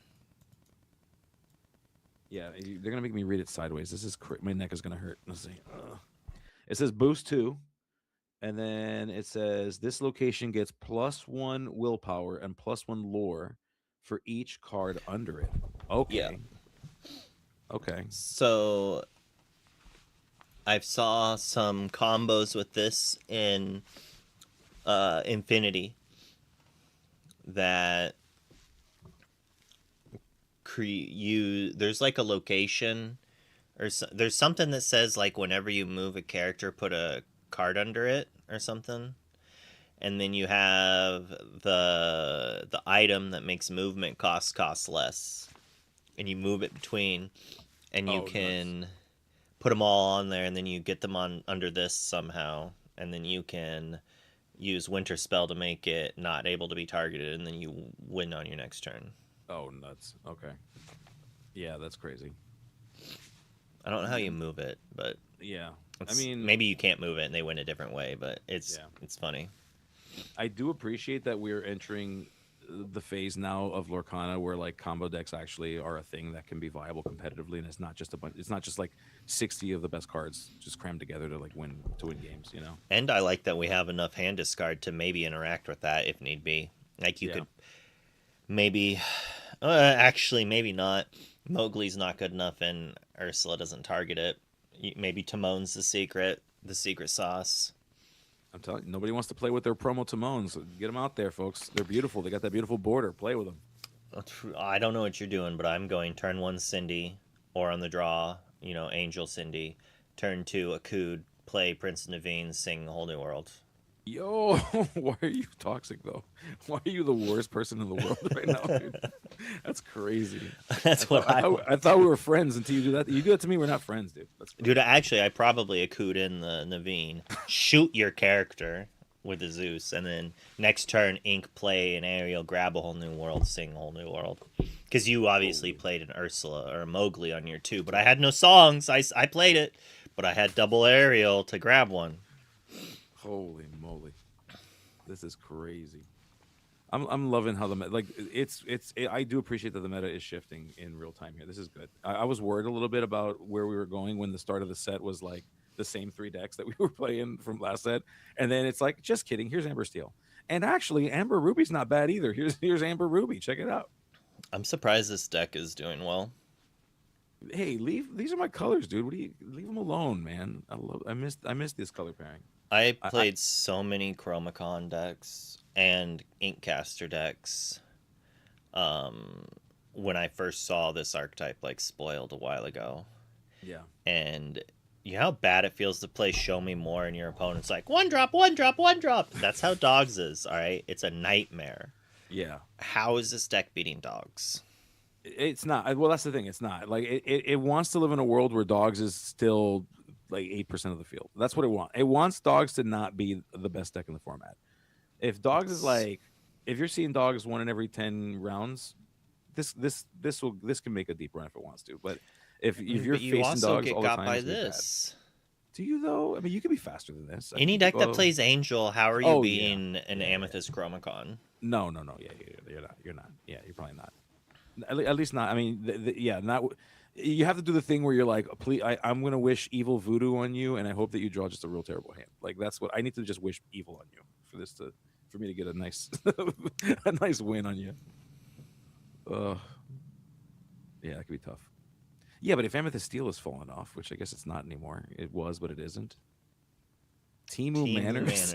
Timu Manners. That's crazy. What a name for a deck. I love it. Timu Manners, baby. Okay, so there's Timu Manners. Yeah. So the counting house, which is funny because it is attached to Scrooge's name.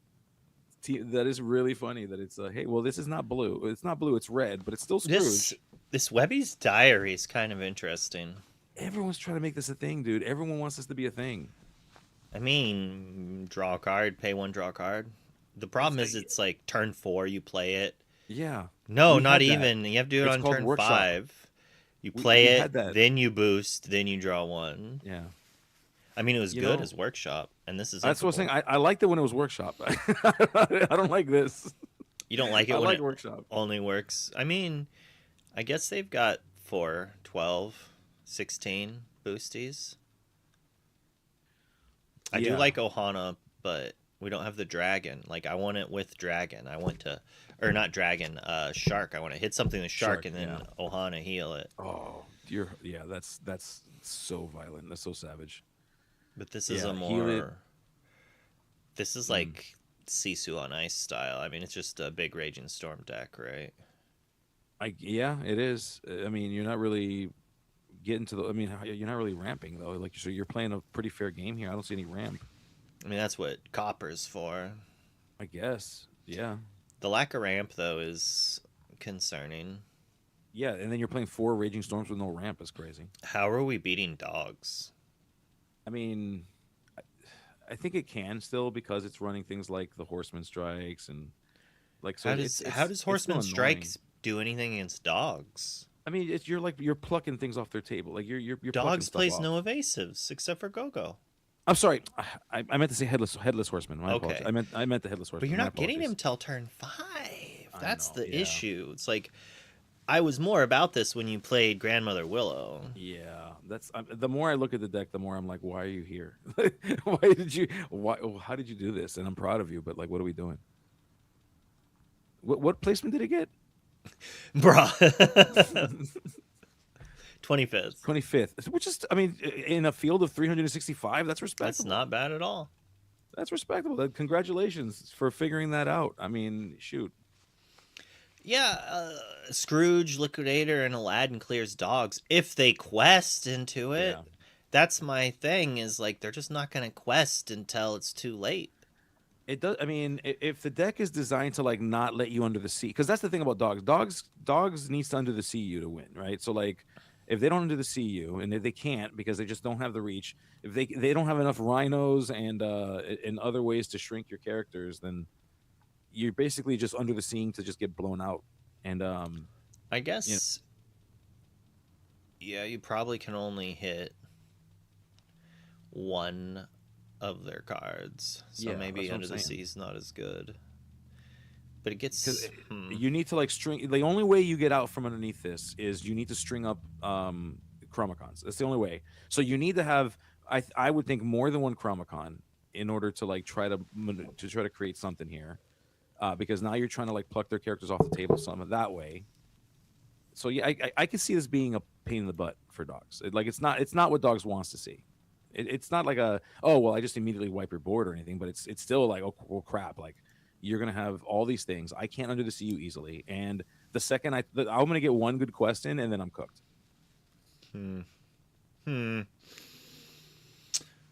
Maybe it does look fairly under the sea proof, since everything requires a target. Yeah. I'm just afraid of like if you're on the draw and you don't have Liquidator, you don't have Scrooge or Aladdin, right? Like you almost have to have one of each of these. I feel like, yeah, like 1 drop, 2 drop, 3 drop, mulligan. You gotta have a pretty solid altar to line that up nice. Yeah, and even then that might not be enough. Yeah, especially if they're running, they're doing the Willow with a 1 drop. Like if they're dropping 2 characters a turn, it can be a little rough, I think. But they're gonna be scared they're not gonna be able to eke out like easy lore. That's the first thing, and then it could be a solid stabilize at 10 lore deck. Yeah. Like once they get their footing in the ground, you're cooked. Hail to Bambi. Question mark? What? I guess this is what won the Diet Coke Invitational. Is this what happens when you get hopped up on Diet Coke? Is you bring crazy stuff like this? A one of Bambi? I love it. I think this is really close to Sky's list. I think he cut 1 Angel for 1 Bambi, and the rest was what Sky was on. I probably would still play the 4th Angel, and if you're gonna have to play Bambi, I would probably cut 1 Lilo or 1 Sheaf. Yeah, that sounds fair. The Lullaby is funny with this deck. It just shows how good just cantrip can be to a card, and that randomly shrinking in this game of challenging is better than it initially seems, mostly because of Chief. You basically want to make it that they have to 2-for-1 themselves to take out Chief. Yeah. And then if you've got the aerial boosted, so you're basically drawing 2 there. That's pretty solid. That's solid. Draw 2, shrink a character. Chief is now harder to deal with. You can keep doing your thing with the other characters that are hiding beneath Chief. I'm a fan of this deck. I just need to learn how to master. I need to learn how to play in a way that I just don't empty my hand and then lose, because that's what I feel like I do all the time. I overextend, and again, I'm only 10 games into this, but I overextend. I empty my hand, and then I'm like, okay, well, please draw Doc, or I lose the game here. Yeah, I mean, Nani's supposed to help you get to the first Doc, as well as some of your other card draw. Oh, I'm not supposed to ink that so I can play because I got so many uninkables in my hand? I'm not supposed to ink that to so play. Many. We got 4, 8, 12, 16. You have any ink problems? Yeah, I'm having Willow's like an ink. That's true. Yeah, I guess I'm counting. This is like ink. Yeah, not when you draw at turn 6 and you don't have anything to like. You're playing her at her full value to hopefully draw a Doc. I mean, sure, at that point it's pretty bad, I guess.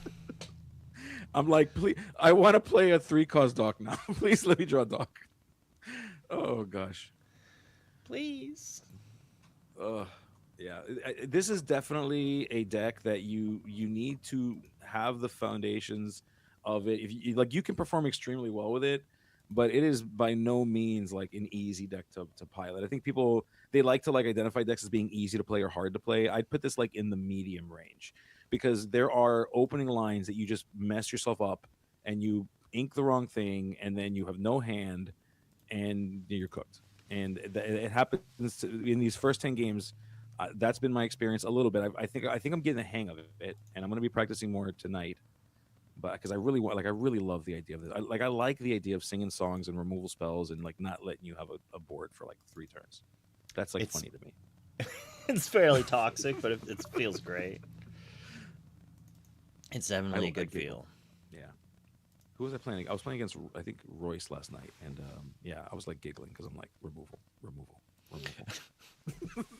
There you go. That's what you get, Royce. Yeah, when testing with Sky before the CCS, it was just like that's what it was in every game. It was just like, oh, all right, yep, I'm losing this one. Yep, all right, yep. That seems about right. But you got to see it through, man. You can't just scoop halfway because how are you going to learn how to get out of those spots, you know? You got to play it all the way through. You don't. You just lose. You just lose. You're like, dude, let's just go to game 2. You know what? Let's save ourselves time. But they have to brick. Yeah. Yeah. Yeah. Let's put that out into the air. Hey, folks, if you're playing against Blurple, what you need to do is say, hey, show me your ramp. If you have ramp, I'm going to go ahead and scoop. We're going to go to game 2. Then you're going to show me again. If you've got ramp in game 2, I'm just going to give you the 2-0. That's the energy I need you to put out there. I love it. Let's just scoop. Just scoop. Just and scoop. It beat this in the finals. Yeah. Okay, I'm gonna need your help here because you're much better at this game than I am. What am I like? If I brought this to a tournament, what is the reason? Like, what am I targeting? What is the part of the meta that I'm targeting? Blurple. It's Blurple designed to beat Blurple. Okay. Like you get Horseman Strike, so you get to answer their character without ramping them, but they ramp you, so that gives you an extra form of card advantage. So then you also just play the same like Amethyst package, and you have some of the same ramp, but not as much. They were also running Lanterns for a while, but they've moved off of playing 8 ramp onto just playing 4, and then they have cards like Mowgli, and then they're playing like Olaf. They're just playing a few more 1-drops. So then the Grandmother, they can go like 1-drop into Grandmother, 1-drop into Genie, draw a card, ink, play like an Elsa to take something out on turn 4, and then next turn Demona, while also like, you know, not running out of cards. And is combo, like, are we done with combo now? Like, is Monstro is it not good now? Are we saying it's bad? I'm assuming Monstro's not the favored way to win. It might eventually make a comeback. Realistically, I could see just playing a monster or 2 in this list, but you kind of need Lanterns to really take advantage of Monstro, or at least a Cood. Yeah, that's fair. Yeah, it's just sad because like I was kind of excited about the combo deck. I was excited about the Monstro OTK combo, and then it just fell off. And I'm like, what? Why? I like combo decks in my games. You know, it made me sad. Yeah, I'm changing something real quick. I'm staring into the infinity. I love it. I'm staring into the abyss. The thing that's scary is that it stares back. That's how you know you're in trouble. I mean, minimum. Well, let's gamble. All right. Ooh, successful nice. Gambling. I picked the correct monitor. Okay, good. Yeah, I'm glad you didn't have another screen up with some questionable things on it. But first of all, that background is great. Discord. Oh, you like that? That's beautiful. Yeah, that's great. That's awesome. Sorry, I'm distracting you, but this is beautiful. Well, now I can look forward and see you. Oh, there you go. Cool. But it also will help me set up, because we're going to do some ICL in the morning, but we've just been chit-chatting, so I'm like, well, I'm going to set that up while we chit-chat. Sounds good. But you do have to keep talking. Oh, yeah, that's the thing. My apologies. I got a notification on my phone. Sorry, I have a kid that's at school, so like until he's out of school, I got to just make sure everything's You're just safe. So like, I got to. wait, what'd he do? Yeah, What'd he do? yeah, because he's so my son. Notorious. He's been having a bad time at school, folks. Maybe Oh my no. parents out there can help me out. He's having a rough time, so I will put this out there. He is special needs, so he's developmentally delayed, so he's having a tough time. He hates school. He hates school so much that he is doing sit-ins. He's protesting in class. So like I'll take him in the morning. He'll get into school. He'll go to breakfast. So they take the kids for breakfast. And then if he goes to the cafeteria, he's doing a sit-in. He is not going to class. And I've had to like go to his school multiple times now to be like, dude, get up. You got to go to class. Like this is like, hey, I need you to not be Gandhi right now, and I need you to not do like food strike. I need you to get up and actually go to your class, dude, because this is not cool. So I've had to have those kind of conversations with them. So I apologize about but parents out there, for those of you that have kids, they cause issues in all kinds of ways, and at least that one's kind of funny. It's one of those issues where I have to not laugh because it's hilarious to me, but at the same time, I've got to pretend like I'm like, dude, come on, let's just get up, please. I'm not trying to tell you that this is a good thing, but like, stop it. It's like So. I can't let you see me laughing because then you're gonna Yeah, think it's okay. yeah. I got to get it out of my system. Like as I'm walking to the cafeteria with the vice principal, we're just like cackling at like how hilarious it is, and then we're like, all right, serious face, serious face, serious face. Get in there. Look stern. Look stern. Oh goodness, but yeah. It's too good. Speaking of the Amber Amethyst strategy, I kind of like the Monstro combo being a thing, and I like that. I like its existence in the game. I like what it says about how this game is growing, and I don't like that it went away. I feel like it's saying that we went back to find the 60 best cards in 2 colors and just play those. I mean, that's just there's a lot of mid-range decks, and that's kind of just traditionally what mid-range has always been. I mean, sure, I guess, but like, maybe that's just like a broader situation. I feel about this game. Like I feel like the synergies could be stronger between archetypes. Like, I hope that, especially with supers. I mean, dude, because I love me a good super. I love me a good Pixar movie, and I love me The Incredibles. So I'm really hoping that we like. I will say I really love the detectives. I liked how synergistic the detectives were. I like that there's actually like some pretty considerable competitive detective decks that are out there trying to make a run for it, and I want to see more synergies between different themes. Like I want there to be more competitive theme decks. I think that is good for the game, and if you want to bring people in, I think it's a lot better to say like, hey, you got to check out this Incredibles deck that just won, or check out this like granted, I know everyone's going to hate me for saying this, but like Lady and the Tramp, I think in terms of like the appeal from somebody on the outside looking in, to be able to tell somebody, hey, the Lady and the Tramp deck won the major tournament, is like the kind of thing you want said that casuals can hear, I because mean, then they'll be more competitive. They'll want to play Sisu that. on Ice was pretty flavorful. It was, yeah. Like if you were a fan of Raya and the Last Dragon, I would, yeah. You could call that the Raya deck, or like the Raya and the Last Dragon deck. You could. A whole new like Steel Song was just a crossover between A Little Mermaid and Aladdin. You see, that's where it got weird. It was like, kind of, but not really, but sort of. You got Ariel. Like, how is she going to survive with her tail on a carpet? Like, I don't think the carpet can support the weight distribution of a mermaid. Oh, we had an Amber Steel songs list, or an Amber Ruby songs list, also playing one Counting House.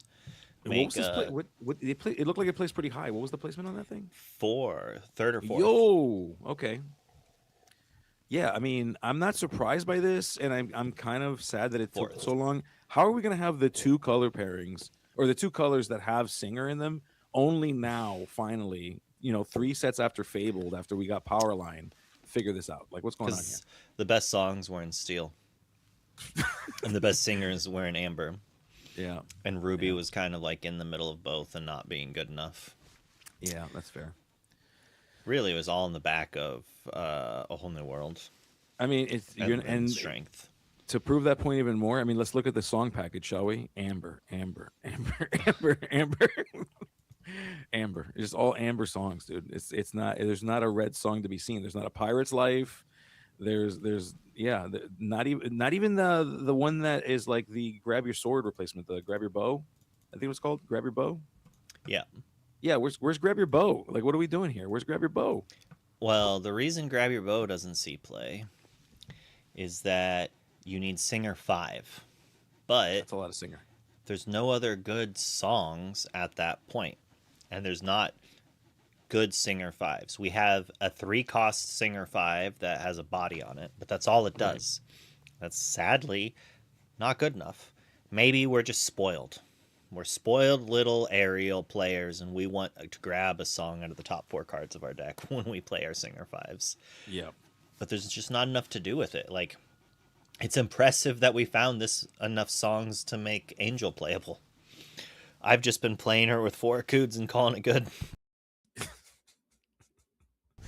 I mean, a Cood's pretty good. Playing a 5 cost on 3 is pretty solid. I ain't mad about that. A Cood is very good. And why? Let me because it feels super obvious here. Why is Moana into Ruben into a 5? Like, why is that bad? Like, why are we not doing Moana into Ruben into like playing stuff real cheap? Like, is that terrible?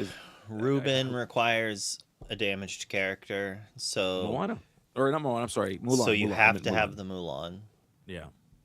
I mean, And you that's can the only thing argue right that now. Angel requires the Akud, but you have to basically play the Mulan on turn 1 if you want maximum value, and that opens up them to being able to just sing removal if they're on the play before you get a ready a Ruben, or they just like cannons it, right? So Right. it takes Yeah. too much out of it. Akud is always kind of playable, and just pay 1, draw a card, Yeah. because most likely you're playing a character after it anyway, so it's only like a cost of 1. Sure. That's fair. And that's like the big thing. And like the Akud Angel is also a turn sooner. Ruben's payoff is turn 3, but Akud Angel can be on turn 2. It can also be on turn 3 as well, but it has that higher like ceiling. Yeah. Yeah. You see, and this is why I go to the experts, and this is why I'm not an expert myself, because this is hard. But mostly Playing it card just draws a games card. is hard. It's actually easy, but to master it is hard. Yeah. Easy to play, hard to master makes the best games. Because then just like playing the game is simple, fun, quick to do. Anyone can kind of enjoy it at that level. But then once you start like going deeper into the plays, it's so much better. Like I was talking to my wife about it, how it's like I'm not really into the physical aspects of like watching MMA or things like that. But the mind games in some parts of it are like the best part for me, and I like that. Yeah. So I much prefer to watch sword fighting, like fencing or something like that, because There it you go. like there's more of that. And I was telling my wife, I was just like, I loved playing Street Fighter and stuff like that back in the day, Yeah. because it was more about reading your opponent than input to an extent. And then they added parrying, and that kind of went out the window, because if you can't parry, you're going to lose to someone who can parry almost 100% of the time. Does not matter how well like smart you are. Like if Right. they can parry, they have at least like being able to parry automatically means that they have quite the understanding of the move sets, so they know they're already good at predicting. So what Yeah. would have been a good prediction based match, now you lose any time that they correctly predict, instead of Yeah. it being like a push. And if you Yeah. can't parry, then the best you can do is push. Parry's toxic. Let's get that out of fighting games right away. Stat. No more parrying in fighting Get that games. skill check Get, out of get, here. get that out of here. I don't want you. Why? Because you got a faster hand-eye coordination than I do. Your like response time is like a Well, I mean hair. that's the whole game, but yeah. Yeah. I mean, I liked the thinking and like the mind aspect of it. So like in certain regards, I really enjoy that, and obviously a lot of TCG players I think also are in that boat, and that's one of the things you get out of playing these card games is Yeah. like Agreed. you get these extra layers where you're like, oh, that play seems wrong, but this player should know that. So why are they doing it? What am I not noticing?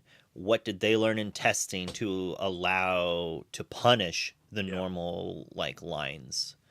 Or It what doesn't. trap are they setting for me? Yeah, what hand trap? Yeah. What are you getting at there? What are you trying to do to me? I'm watching you. Yeah. I try like I play a lot of I don't play as much anymore. I played a lot of poker, and like I think like that's the card game that influences my TCG decisions the most, and I'm always looking at like body language. I'm looking at what the player is saying. I look at the cards they're playing, and I'm always like, okay, well, why would they want me to take this? And I feel like that's the like I'm always looking at the bluff.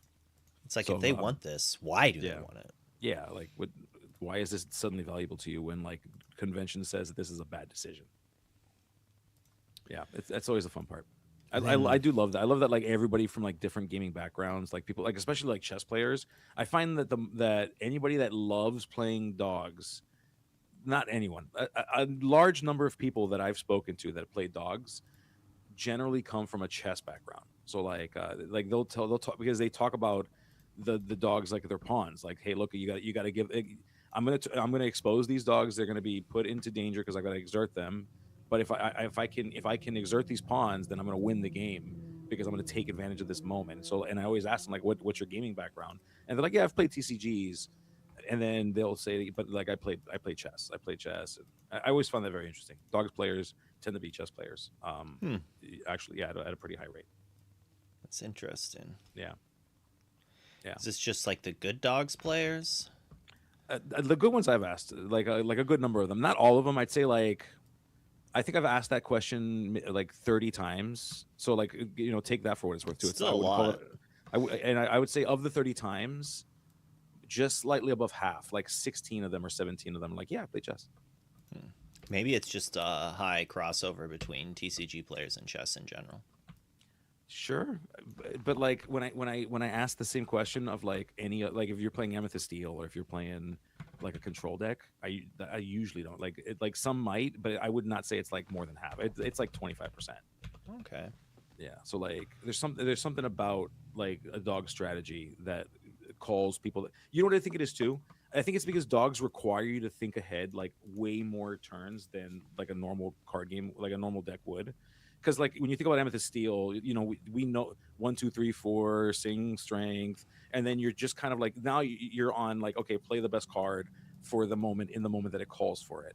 Where like dogs requires you to be like okay, if I'm going to win this game, I need to know that like on turn 7, I'm going to play that big lady so I can get 2 more cards because I'm probably going to be depleted of cards from my hand. So I need to like keep fueling that. Like there's I think there's like a longer roadway when you're playing dogs to be successful in it. And I feel like the chess players do that because they've got more practice in it. All right. Okay. I guess I could kind of see that. Yeah, that's just my assessment. I could be way off, but that's just the vibes I got. Yeah, I think R2 saying it pretty fairly in the chat. You're punished more in dogs for making a pathing mistake, for like having a pathing sequence and then it being wrong. You're punished significantly worse for it, and that's also true of in chess. Like if you make a wrong call, that's pretty like you can usually detail when the game is over like well before it ends at that point. I mean, that's just Lorcana as well. Yeah. I think. Yeah, but some decks are meant to like pull you out of a punish, like with board wipes and stuff. There's like moments where you can save yourself, or like, I mean, less so now in this format, but like at least previous format with like be prepared. Like you could pull yourself out of a bad spot sometimes. I would agree. Especially with Raging Storm now in some decks, but obviously not in Dogs. Dogs has, I mean, it has Under the Sea, so it's like a similar-ish concept. I'm making the caster boxes bigger right now to fully cover it. Oh, nice. Oh, am I messing you up because of my back rooms? Is my back room screwing you up? No, it just pushed me to do what needed to be done for a while now. Good. I'm glad I could make you better. Yeah, after I designed that interview one, I was like, oh, I need to double stack these to block the corner from cutting through. Yeah, well, I'm loving seeing these different decks making it through, making deep runs in tournaments. if you need an indication as to the health of this game, at least in terms of its mechanics, we can talk about the health of this game in other aspects, but the health of the game, mechanics wise, gameplay wise, you see it when you see the shift in decks across the meta over the course of different events, and I love seeing it. It's the thing I love the most about TCGs is meta analyzation. I will say that of all the things I do the best in Lorcana, the one I generally get tapped for the most across my friends and my teammates is saying, what do you expect will be showing up at what percentages, and I'm pretty good at that. And I can dictate that pretty Nice. well. It's like my favorite thing. Build a deck to like actually win a tournament. That's go to some go call someone What are you else. talking about? That That's literally the same concept, Gabe. is it though. Yes. I'm I gonna I I need you to help me with also that. I like to think that I'm good at meta prediction. But so if you're good at meta prediction, you should be able to predict the deck to win the event because you Yes. know the percentages is going to be there. They're like intertwined. You need one. You can't have one without the other kind of. I mean, you could get lucky. You could just Yeah. get lucky. I realized I put all the names from week 2 in and we are going to do a week 3 thing, so I have to go through and change all the names again No worries. Yeah, cuz you I'm do that. silly. Yeah, I think I mean more along the lines of like modifying the like testing and modifying the deck in a way that it can respond well. Like I can figure out the numbers, but like when I look at an actual like 60 card list, if I have to like look at a 60 card list and say, okay, well, how am I going to tweak this for like specifics? I feel like I Mm. have a little bit more difficulty with that. Maybe, and I think that's got to do more with the fact that I just don't have as much time to do my own personal testing, and I'm put in a position where I have to rely on others testing just because of life circumstances for me. But like, yeah, so maybe that's part of it too. Maybe I'm blaming something on just not have enough time to do it myself. Um, but yeah, I'm thinking more like like the more finer points of deck building is where I tend to struggle with. Yeah, it's harder to do if you have to at least test some games with some of the ideas. Yeah, Um, Basically, be like, oh, I think this could help in this matchup or something of the sort. Um, and then you have to at least test that. If you're just trying to rely on everybody, what everyone else says, it definitely can. yeah, Like, how are you going to know? Like, you can take that and hope exactly. that the thought process that oh, DKP told me Tigger is good against the Blurple before he's ever played it. You can believe Yeah, that. I mean, that's it's good. It's a good source, right? right. Yeah, But like if there's somebody who has like future knowledge, yeah, yeah, like there's a value to it for sure. Now, full value, that's one thing, but there's some value to but you up, also up a good player. you also might not know how they use it, and Yeah, that's a big thing. In Magic, it was about sideboards, right?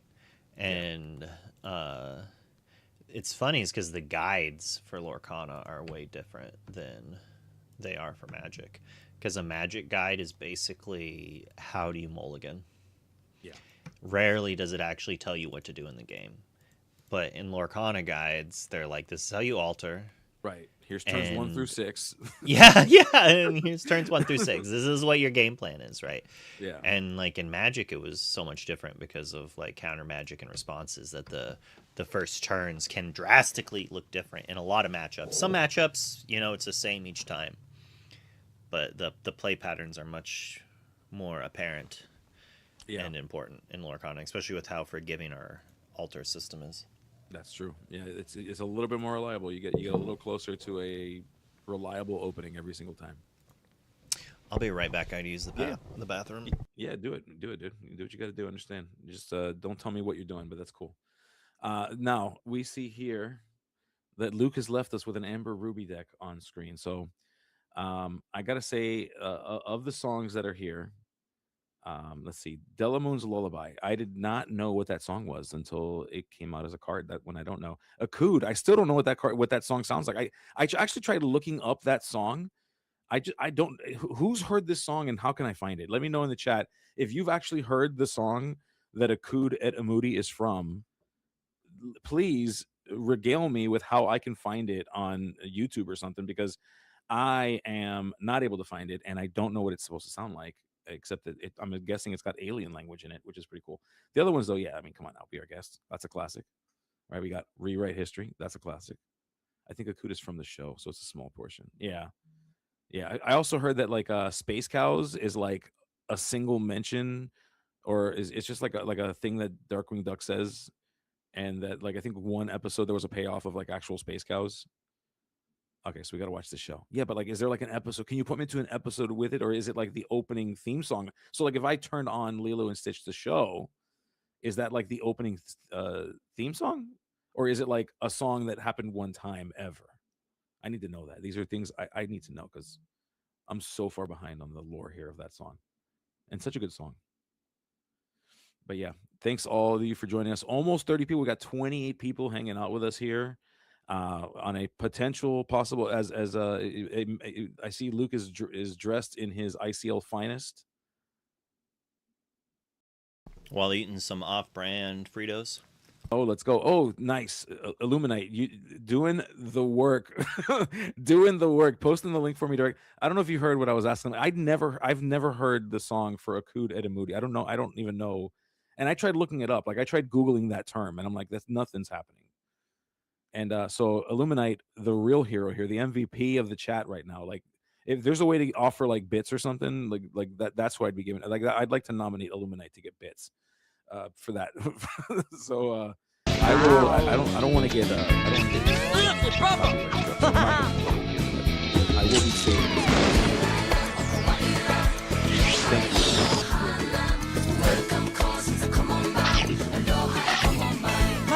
So we're gonna be watching an ICL match at some point. Rip headphone users. Okay, thanks for the warning, R2. So be careful. For those of you clicking that link, it's gonna blow out your eardrums. No, he was saying it because I opened the link up. Oh no. Okay. Why would you You're blowing people's eardrums out. Sorry. This is funny. I love it. Whoops. You're crazy, dude. I love it. I love it. Yeah. I can't hear it, so I'm gonna listen to it later. Oh my goodness. Now listen. Here, listen. So Luke, we're about to watch some ICL matches, okay? So you have the luxury of choosing one of the ones that was recorded. So like you've got a lot of pressure because oftentimes when there's not very many to choose from. Oh no. Okay, well, I'm going to trust you to make the best possible decision of all of the ones that are there. Okay. I'm just going through order. Kind of. Screw it. Let's do it. You know what? I'm here to rock and roll. I'm here to rock and roll, dude. We'll rock and roll. And I love the idea that we get to do these like after the fact and people get to watch commentary even afterwards. I think it's great. I think the more gameplay players can watch, the more they're able to adapt. As we see Luke's background now with a really cool display. Pretty sick. Luke doing his best Oswald impression right now, ripping the wall away, ripping the fabric of reality away from the stream. Oswald cosplay in full effect here. Just what Luke is gonna like rip it away and look like a crazy cartoon character right now as he just magically appears. It's gonna be great. Oh. Strolling on in, ripping the fabric of space and time away from us. Yeah, my wheel caught for a second. I don't know if I told you, I bought like rollerblade wheels and replaced the wheels on my chair. And how do you like that? I like this part, like being able to move. I don't like how small my area is. Okay. But I do, I get a zoomy. You know what it was? You got jealous because that one time I stood up and I was walking away and you're like, I want to do that. That's what it was. You got jealous when I did that to you. You're like, I want to rock and roll and do that. And look at that. People in the chat saying that's on their list of things to do as well. And I didn't know I needed rollerblades on my chair. And now I feel like I need to because I feel like I'm behind on this. My cat doesn't like them. What do you mean? Like, what's your cat doing tell me more about the cat. Like, what's happening with that? He's lost a little bit of hair. No, that poor cat, dude. He learned his lesson. He learned his lesson. That's crazy. That's crazy. He learned his lesson. Yeah, you can really bling out the rollerblade wheels if you want to, R2. Fancy colors. Okay. All right. You got some fancy colors. I think I got black or mostly clear black. I just bought the cheap ones. It was like $16. Okay, that seems fair for a set of rollerblades or wheels, I guess. I mean, these So were sold to be used on a chair, but they okay, are rollerblade wheels. okay, yeah. So they're like multi-directional. They just like rotate in It was places super as you easy. move. It was super easy. Okay, yeah. Snake Chip's asking about the ease of putting them on, so it's easy to do. Okay, I'm not very handy, so it's good. It's good to know. I'm not either. All right, cool. Yeah. I mean, All grew right. up watching my dad do it all. It didn't stick. Yeah, I'm in the same boat. I'm like, Dad, you do that. I'm gonna go to the card shop. you, I got you. I'll come back with some cool cards. I'll show you about that. My dad worked on motorcycles, so I was like always Oh, in the garage watching, and I hated it. I don't know. that's Not a crazy. mechanic at heart. Probably Motorcycles are because pretty cool. I couldn't play with the things I wanted to without going through whatever. Like, if you're not going to let me do what I want to do, I'm not going to do anything. I don't know. Yeah, yeah. It's like, okay, fine. You don't want me to play? Forget you then. That's how I feel. All right, but we're going to swap it over to the Let's ICL go. here in a second. And when we do, you're not going to hear us for just a few moments. It'll be kind of like watching something that I mean, it's going to be like an episode of the ICL. Basically, I'm not going to Okay. turn off the stream, but it's gonna. Yeah, sure.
Hey friends, welcome back. We are going to start off ICL on a Monday afternoon question mark.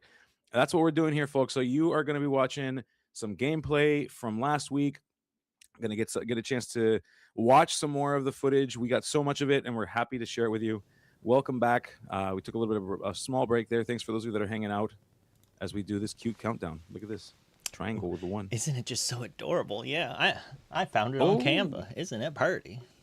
it's party. I love it. Nash Canna versus Never Shift. Okay, I know these guys. I know both of these teams. Fans of both of these teams. Mm-hmm. Never Shift, based out of Florida. Some great players. Met a bunch of them. If you haven't met them, they're cool. Nash Canna, I haven't. I don't. I think I've met some of them at DLCs. Not all the members I know, but a fan of both. Fan of both teams in the ICL. So far, I got to say, love their matches. Love watching them play. Some They've high been level quite play. pleasant. Yeah, and I can't wait to watch the matchups that we have tonight or today? Question mark. Afternoon. It's gonna be This fun. afternoon we have this match. These three matches here are games. Yeah, let's go. Luckily for me, it is a fancy rehearsal day, so I get to be on for an extra couple of hours here. But let's get a prediction out of the two teams playing Infinity. Actually, we're on Infinity. This is an Ooh. Infinity match. Oh, we're gonna watch. Okay, this makes me even more excited. So we're gonna be watching Infinity. So here's the thing about Infinity, and I gotta say, Never Shift. The member that I know the most is Terrace Black. If he's playing this week, that is a person who is prolific in his Ruby Amethyst deck, and is probably clamoring at the bits to play Infinity. So I gotta give it to the person who I know is just wanting to play with that old friend of his. I gotta say it's gonna be Never Shift. I think if Terrace Black is playing Ruby Amethyst, there's a good shot that they'll take this whole thing. I'm giving it to Never Shift. Ooh, all right, all right. Well, so we are jumping into the first game, and the recording started, and they're on like turn 5 or 6. Oh, nice. So we're gonna miss a little bit of action. So I like This feels stumbled like to the real see. ICL. I love it. This is good. So Oh. it's just imagine we finished our main match and we're gonna be jumping into the other one. And if you're gonna root for Never Shift, I'll take Nash Canna. And let's get it. Let's get going. Yay! All right, and we got Cerebel versus Azure. All right, not to be confused with the Azurite Sea. We do see, oh my goodness, a lot of we see crab, the Merlin crab. We see the white rabbit making its appearance, and a the merfolk here finding their way onto the table as well. So we are well into this game.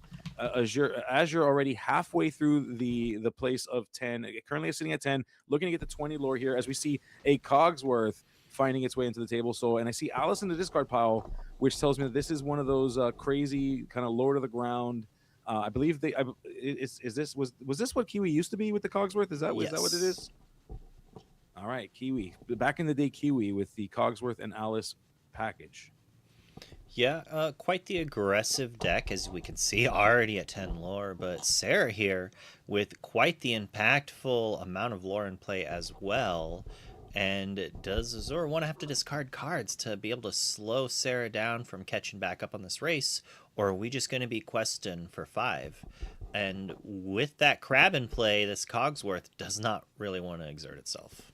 No, it does not. I mean, Merlin Crab, an old friend from our wonderful place of prior to rotation, the Infinity Merlin Crab, such a powerful card, still such a powerful card. I feel like this is a card that if it was in core constructed, there's just no question that you would see it at high rates in people's decks. It's so good, so powerful, and seeing it doing its thing, it can really freeze a board. I think that's one of the coolest things about the Crab is that, you know, it's a 3/3, it's a modest card, but people oftentimes are like, oh my goodness, like if they get the right combination of cards on the table, all of a sudden this cursed merfolk can start attacking things.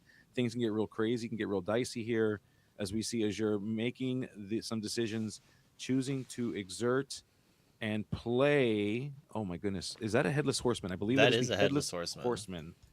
All right, and this is the Bodyguard Headless Horseman, the one that costs 4. Yep, there it is. Yeah, great card. When we first jumped in, he had another one in play, and I think that crab was just played to trade with it. And the crab definitely adjusts what is allowed in the meta. Like, imagine crab coming down in Blurple at the turn after playing a Tipo. It's like, oh, I thought they didn't have the Basil so I could quest, and all of a sudden Tipo's taking out my Daisy. Yeah. Yeah, it's funny what we were forced to replace that crab with. That Basil, of course, feeling like the successor to Merlin Crab. Merlin Crab, my goodness, I missed this card. This snake, like the whole bounce package. I felt like we didn't have that long enough. We needed that more. We needed more of the bounce package. You were alone in that feeling. I loved it. I thought it was so much fun. I think Fox kind of made a lot of things not playable, unfortunately. Fox and Maui kind of put a gap on what was playable. Had Fox been uninkable, I think we could have a different story. And I'll be honest, I think you're right about that. I think Fox was a problem, and I would not have minded at all if like cut out portions of the bounce package. I'm fine with that. I'm not saying that the whole kit needs to be there, but I feel like there was something good and healthy about a bounce package if the cards were scaled appropriately, and it did feel as though there was a bit of power level difference. Speaking of power level, we've got Mother Knows Best sending that powerful Headless Horseman back into Azure's hand, now shifting the math a bit and giving Sarah a little bit of a breathing room here to see if we can swing this board and deal with the Cogsworth and deal with the Alice and potentially reclaim our position on top here and just move with winning this game. Sarah having some decisions to make and having to think about where she's going to move forward. Oh, I was like, this lore cannot be right. Azure is at 15. Wow. Sarah is at 9. So we did turn that Cogsworth sideways to gain that 5 lore. And we did play a Bodyguard to try to protect that. But as we... What did... I blanked. What happened to the Bodyguard? It got sent back with Mother Knows Best. Mother Knows Best, correct. Oh, I was thinking that we were going to give the Bodyguard Ward with the Alice, but we did not. We did not. And it looks like this game is over. Sarah Bell being told, or telling Azure rather, yeah, I believe you. You got this game locked up. We're going to go to a game 2 as Nashcana falls to the Never Shift, and Never Shift finding their way to game 1, a game 1 success here in round 1. Get this ad out of the way. There you go. Yeah, doing the good work. I'll have to cut that out in editing because I shouldn't have said that out loud, but I'll probably forget. This will be a pleasant little thing. Comment in YouTube. You forgot to edit. Yeah, let's write it down. Let's write it down. So we got to take notes. You know, what it is. Lorcana does not allow note taking, but it doesn't mean we can't do that here in the ICL, at least from production standpoint. Let's take a note so we don't forget it. As we see both players shuffling up, and we are nice. We are fast forwarding past. I love this. Is my favorite part about ICL on a Monday morning is we don't have to sit here and watch them do the altar. Yeah, they can get there. Love it. Doing the skip wrong though.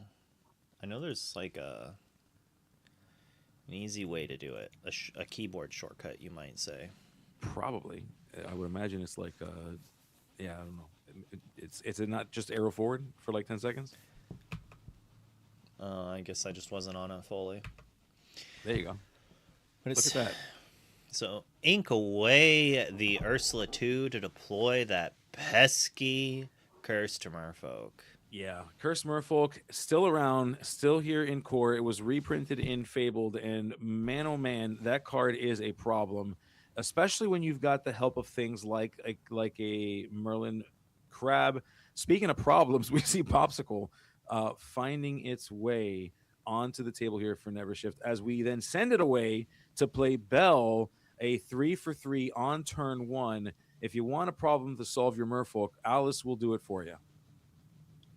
Yeah,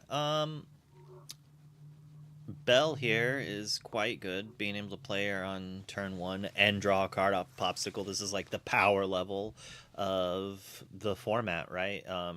Multiple colors can play Singer 3s on turn 1, and there's just kind of answers to those, as well as really aggressive characters that you kind of need these Bells for. It's like, if you don't play this Bell, how is this slow deck going to deal with Cursed Merfolk? Sarah here, inking and then deploying a Go-Go. Interesting ploy here, but this Go-Go might be able to gain 3 or 4 lore as the game goes. Question is, does this Bell sing removal? And we seem to be storming away that Cursed Merfolk, drawing a card instead of discarding a card. Yeah, I mean, it's that evasive on that Go-Go can be a problem here. Azure kind of indicating that maybe it's not. Maybe we have another answer to it, and we just want to slow down Sarah's ability to quest here. So Go-Go may not be as scary as Sarah wants it to be. Azure deploying a Mr. Smee, another classic from Infinity, the Bumbling Mate. Great card here, but not evasive, so it won't be able to answer Go-Go. Azure's going to have something for that, as Sarah Bell is going to now take her turn and figure out, how do we move into this next part of this game in this turn 3. We ink a kit. Boy, do I miss that kit. But we play a kit, and so it doesn't send anybody away because neither of those characters have 2 or less strength. However, Sarah's basically saying, I just need characters on the board. I need to have things on the table. This is rough for Sarah here. Yeah. Already being down a game, not being able to have answered that Azure. I mean, I already know I'm saying down a game, but somehow Azure might have conceded that last game. I don't think so. I'm pretty sure Sarah conceded to Azure, but she opened on a turn 2 Go-Go, turn 3 Kit, and Kit has no bounces, really. It's like the card the Kit wants to hit is Flaversham, and even then that's not fantastic. We just don't have the pressure we need, while Azure's already questing for 3, equalizing the race, and has better characters in play, and is questing for 6 next turn if we don't interact. And we're going to probably trade our Kit into something, or maybe sing Mother knows best to try to slow her down, maybe return that bell to your hand and then keep questing. But it's still a dangerous place to be in. Yeah, yeah. I mean, the name of the game in Lorcana is high value. You want to play characters and cards at their highest possible value. So we deployed a go-go, not using its secondary effect. We played a kit, not utilizing a secondary effect. That's not why you pack. You don't play these cards for presence. Now we do have the Merlin Crab coming into play, and Sarah being put in a position to use it for the kit. Kit singing "Mother Knows Best," so the crab was used on the go-go. Now, the problem here is that the Alice has ward. When it quests, it will be able to choose somebody to gain ward. So Sarah's being put in a position where she needs to deal with this board before the answers become limited. And seeing that, Sarah has successfully removed many of the characters, but that Alice is so strong, so powerful, she can swing this game all on her lonesome. And once again, we're forced to have to deploy a character while not using its secondary effect. We didn't need the crab to take out that character, but Sarah Yeah. only has one more card in hand. She's just not hitting her card advantage or any sorts like that, and then she's having to deploy this crab to make sure she has a character, enough characters in play to take out this Alice. I'm sure she would have loved to have played a rabbit on that turn instead. Yeah, certainly. Draw a card, keep yourself in the game. So we didn't see a Ooh! genie, we didn't see a rabbit. As we see two bundled up Lilos, this is going to be a big, big problem for Sarah. Oh yeah.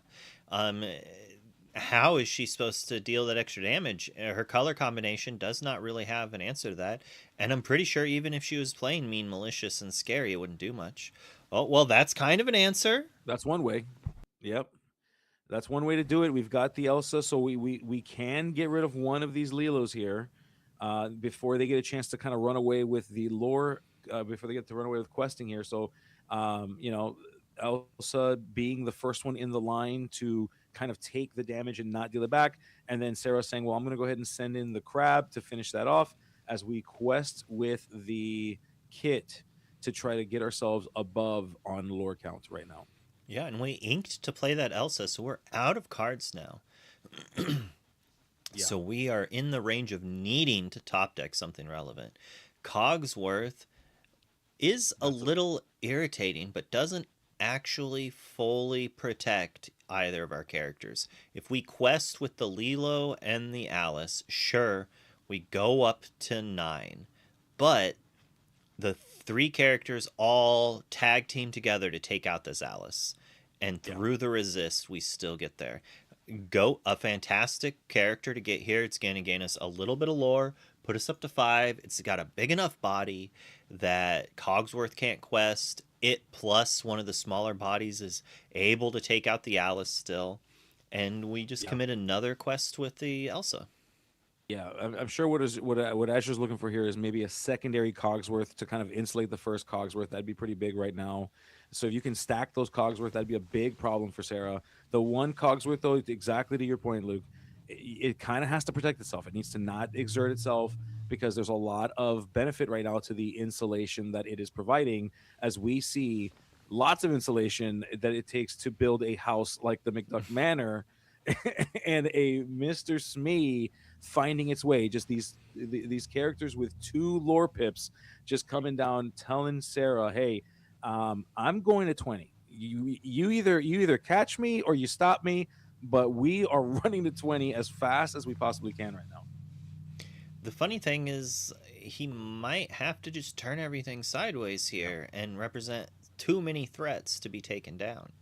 The problem is that when Crab runs into, say, Cogsworth, it then is banished and then pumps up something else to be able to take something else out. And that is, Azur sees that and is not turning that Cogsworth sideways yet. Yeah, I mean, I see an argument to protecting it. I see an argument to just making the run for it, but ultimately saying, "Hey, I'm gonna keep myself in this game." I think that my runway to victory is going to be a little bit longer than I'd want it to be. I'm not going to be able to aggro it completely out, and Sarah might be able to solve for some of these problems. So I need to keep this Cogsworth alive. That way, this Mr. Smee is still somewhat insulated. It's protected from taking damage when it quests potentially next turn, and I can keep applying pressure as that McDuck Manor is going to start ticking down on lore next turn. I'm not exactly sure how it works, but does resist on Lilo make if the damage is resisted, does it not take away the first damage prevention? So like Lilo kind of has triple protection. Oh, but we have a crab. Yeah. Oh goodness, yeah, they did rule on this. I got to double check what the ruling is. I want to say that the resist is first in the timing, in the sequencing of how things are dealt with. And if that's the case, then yeah, like there actually has to be damage piercing in order for it to like take away the one instance. That's not what just happened. So, but these games do not have active judges at them unless the players call for a judge. So this does occasionally happen if that's not how it was supposed to work. The kit should have also had to have challenged there. Yep, absolutely. But yeah, we'll get more clarity on that because we want to make sure that when you go to your next major event, you know what you can do. So we'll get some clarity in just a moment. I'd like to think that was Sarah flickering a light on to try to remind Azure that you should have your light on while playing games. Yeah. This is definitely dark. This is a dark match, as we see these players, thankfully able to read their own cards, and we can see it, but barely. But it's there. As Azure going for another big quest up to 12. Yes. Wow, that's a huge quest. But running away with 14. He'd almost forgotten his location lore, and holy smokes. Yeah, as you're saying, this is a little rough. If we didn't have those crabs, though, I think we're still going to be able to wipe a lot of it here. The first crab goes into Cogsworth. Yep. Pumping. It might be one off because you can get both crabs to leave. Correct. But the two other characters aren't big enough. They're not. Yeah, so if you send the crab into the Mr. Smee, you can give another character +3.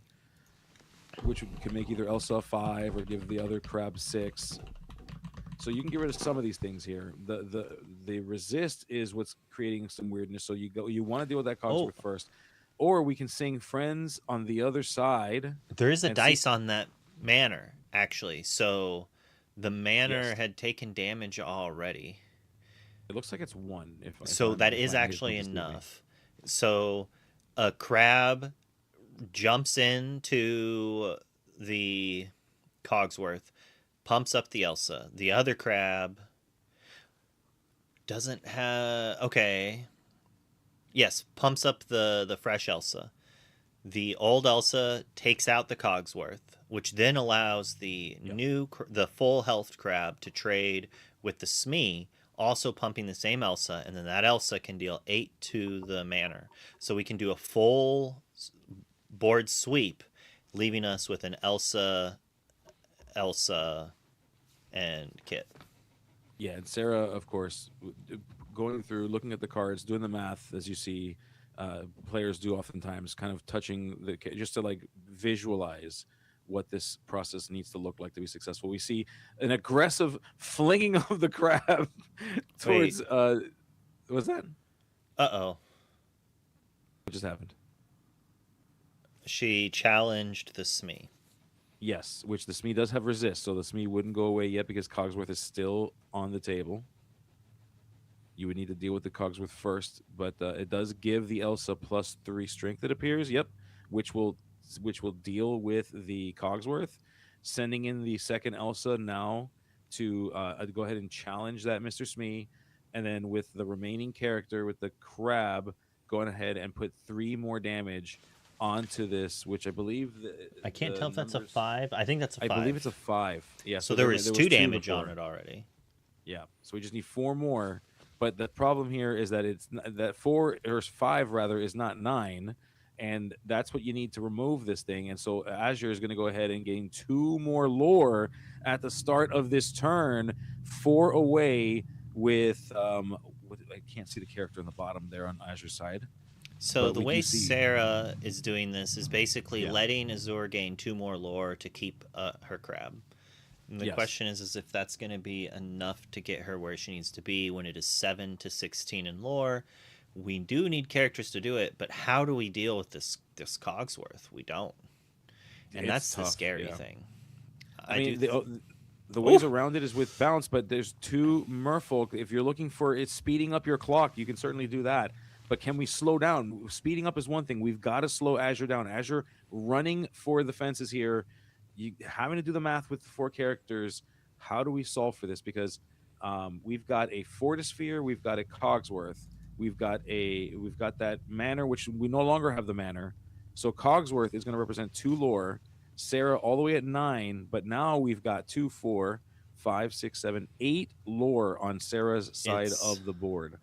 it's all on, does Azur draw a 2 lore threat? Ooh. And does it have ward if Sarah top decks a bounce? And oh my goodness. Oh.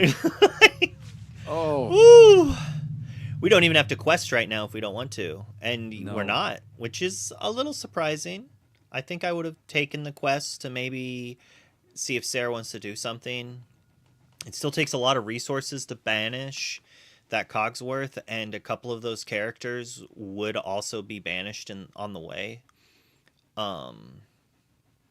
Yeah. But it I'm looking at possibilities for Sarah to maybe eke out because we know she's playing Goat now. Whether she's playing other things like White Rose, oh no, yeah, looks like she draws her card. Demona would have been pretty good. Demona would have been pretty solid here. Yep, for sure. Oh, that countdown! I need to turn it off.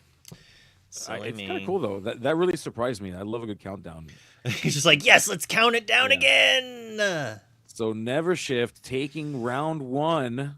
Azure securing the victory 2-0, a dominating defeat with the Kiwi Birds, I guess we're calling it. The Kiwi, I guess that's a fair name for it, with the Alice build, running those Cogsworth. Cogsworth is back, folks, and it is still a problem here in Infinity Week. Still a problem. I don't think Cogsworth was ever a big problem, per se. I hate it. Anytime you played it against me, I agree. Mad. I get salty. I did not like playing against it, but I feel like it was still reasonable. Yeah, no, it was. Yeah, there was definitely worse cards. Fair enough. There was definitely worse cards in Lorcana. It was no Flaversham. It was no Flaversham. Yeah, it doesn't need any corrections, anyways. Yeah, no. But listen, you can be a problem and not need corrections. Okay, you can still be a problem. Fair. Yeah, look at it's me. I'm the problem. Exactly. And as we have more people in the chat, 30 people in the chat, including one of my buddies, Chaotic Beats. Ooh, my buddy, he's big hanging fan out of with Chaotic. us. Yeah, I love his streams. Check out his streams if you ever get a chance to. He does them on the weekends, Fridays usually. Check him out. It's one of the negatives about not doing ICL on Fridays anymore is I don't get to raid him afterwards. Yeah, he misses that, and he appreciates that as he's continuing to just shower me. I appreciate Chaotic Beats is a hero, and we love him. But yeah, look at that. Love for you too, Luke. He's got love for you too. Yay. Man. Yeah, but we got to see that was just a solid 2-0 from Azure, from Never Shift. Nashketta's going to have to come back now, bounce back 2 victories in order to secure this. As we see Josiah Bell versus Mark, never going to stop. Mark is a good dude. Met him a few times. He's come down to South Florida. He's from, again, the team is from Florida, so it's not that far of a reach for them to get to hang out with us to get some tournaments down here. But great people. And I just want to make a quick note here as we see Josiah's giant green dice. Love those. And a robot queen finding her way onto the table. You know what that means, Luke? Yep, we're in for some emerald steel items. No, JK. It's most likely another match of blue steel. And let's see if Josiah can get revenge for Sarabelle against the mean old Never Shift crew. Oh, yeah. And if I know Mark, I would think that he's playing his trusty, faithful emerald steel as we see Diablo allowing him to have the hand revealed and showing us we've got Cinderella, we've got Scrooge, Ink Runner, and Sail. This is going to be a slobber knocker as Josiah is going to try to That's a lay word. down. Yes, it will be. Is going to try to lay down all of these items and just take as much advantage from them as possible. And this robot queen, it's interesting. You get to see items like this that see no core play at all, but that just happens to be that we saw so much item play in the last few sets that they kind of slowed down on some of the power level of it. While there's so many pieces of the puzzle that it's possible, we're getting a bunch of toys coming up, right? I see what you did there. Are these toys items to boot? Like, are we gonna get some item toys? It should be fun. It should be a lot of fun. I mean, the thing is though, if in the world of Pixar, they're only toys to the other non-toys, to like the humans and stuff. So like, what if they're glimmers, like they're characters? What if they have an ability similar to Day by Night, but it's like if another character, if a non-toy character came into play this turn, these characters cannot quest or be challenged. Oh yeah, like or it exerts them. And it's like Andy's coming. Like everybody has like an Andy's coming tag. Oh, that'd be so cool. When a character comes into play, exert this character. That's probably the ability, but they'd have to be overcosted. I think so. I think Buzz was kind of spoiling what would be classified as a toy or not. I think it's anything with cost 2 or less, or is it strength 5? Oh, that makes like sense. Yeah, like Buzz, I think is like the precursor to like what we classify as a toy. And Mark here opening on the classic, play Diablo, look at your hand, turn 2, shift Diablo, sing Storm, take out your character, and then deploys a morph, and who knows, maybe we're going to see a shifted Sad Beast here, or another Diablo to just draw even more cards. There's so many targets for morph. I really want there to be a card like morph in core. Yes. As often as possible. We kind of have Baymax with his universal shift. Yeah. I like the morph being a universal shift target. I'll be honest with you. I'm surprised Morph didn't make the rotation. I'm surprised Morph was not reprinted in Fabled. I thought for sure it would be. It felt like a card that was healthy. It allowed for other cards to be played, other Floodborne characters to be able to be showcased. I'm actually very surprised it didn't make. And like Beast didn't have a shift target that cost under 4 for the longest time. Now it has the Ruby one. But even then, I mean, I guess the new Ruby 2-drop Beast would be pretty neat. Like Ruby Steel, you play... I need to look that up right now. I'm like, can I use the Raceway to move him? Or does he take the damage and get banished? Challenges. Nope, never mind. Off the drawing board, sorry. As we see one of my favorite cards in all of Lorcana come into play, Ursula, Deceiver of All. What a powerful card that is. That one is tough. I see why it didn't make the cut. I see why it stayed its way in Infinity. It is so powerful, can swing games, and makes other songs so strong. I'm singing cards like Mother Knows Best, allowing you to do it twice. Very strong, especially if you've got something like a Muses out, which Mark does not have currently on the table, but you have to imagine will find its way here as we send the Devoted Herald away and into the discard pile. Two Cinderellas staring at the board.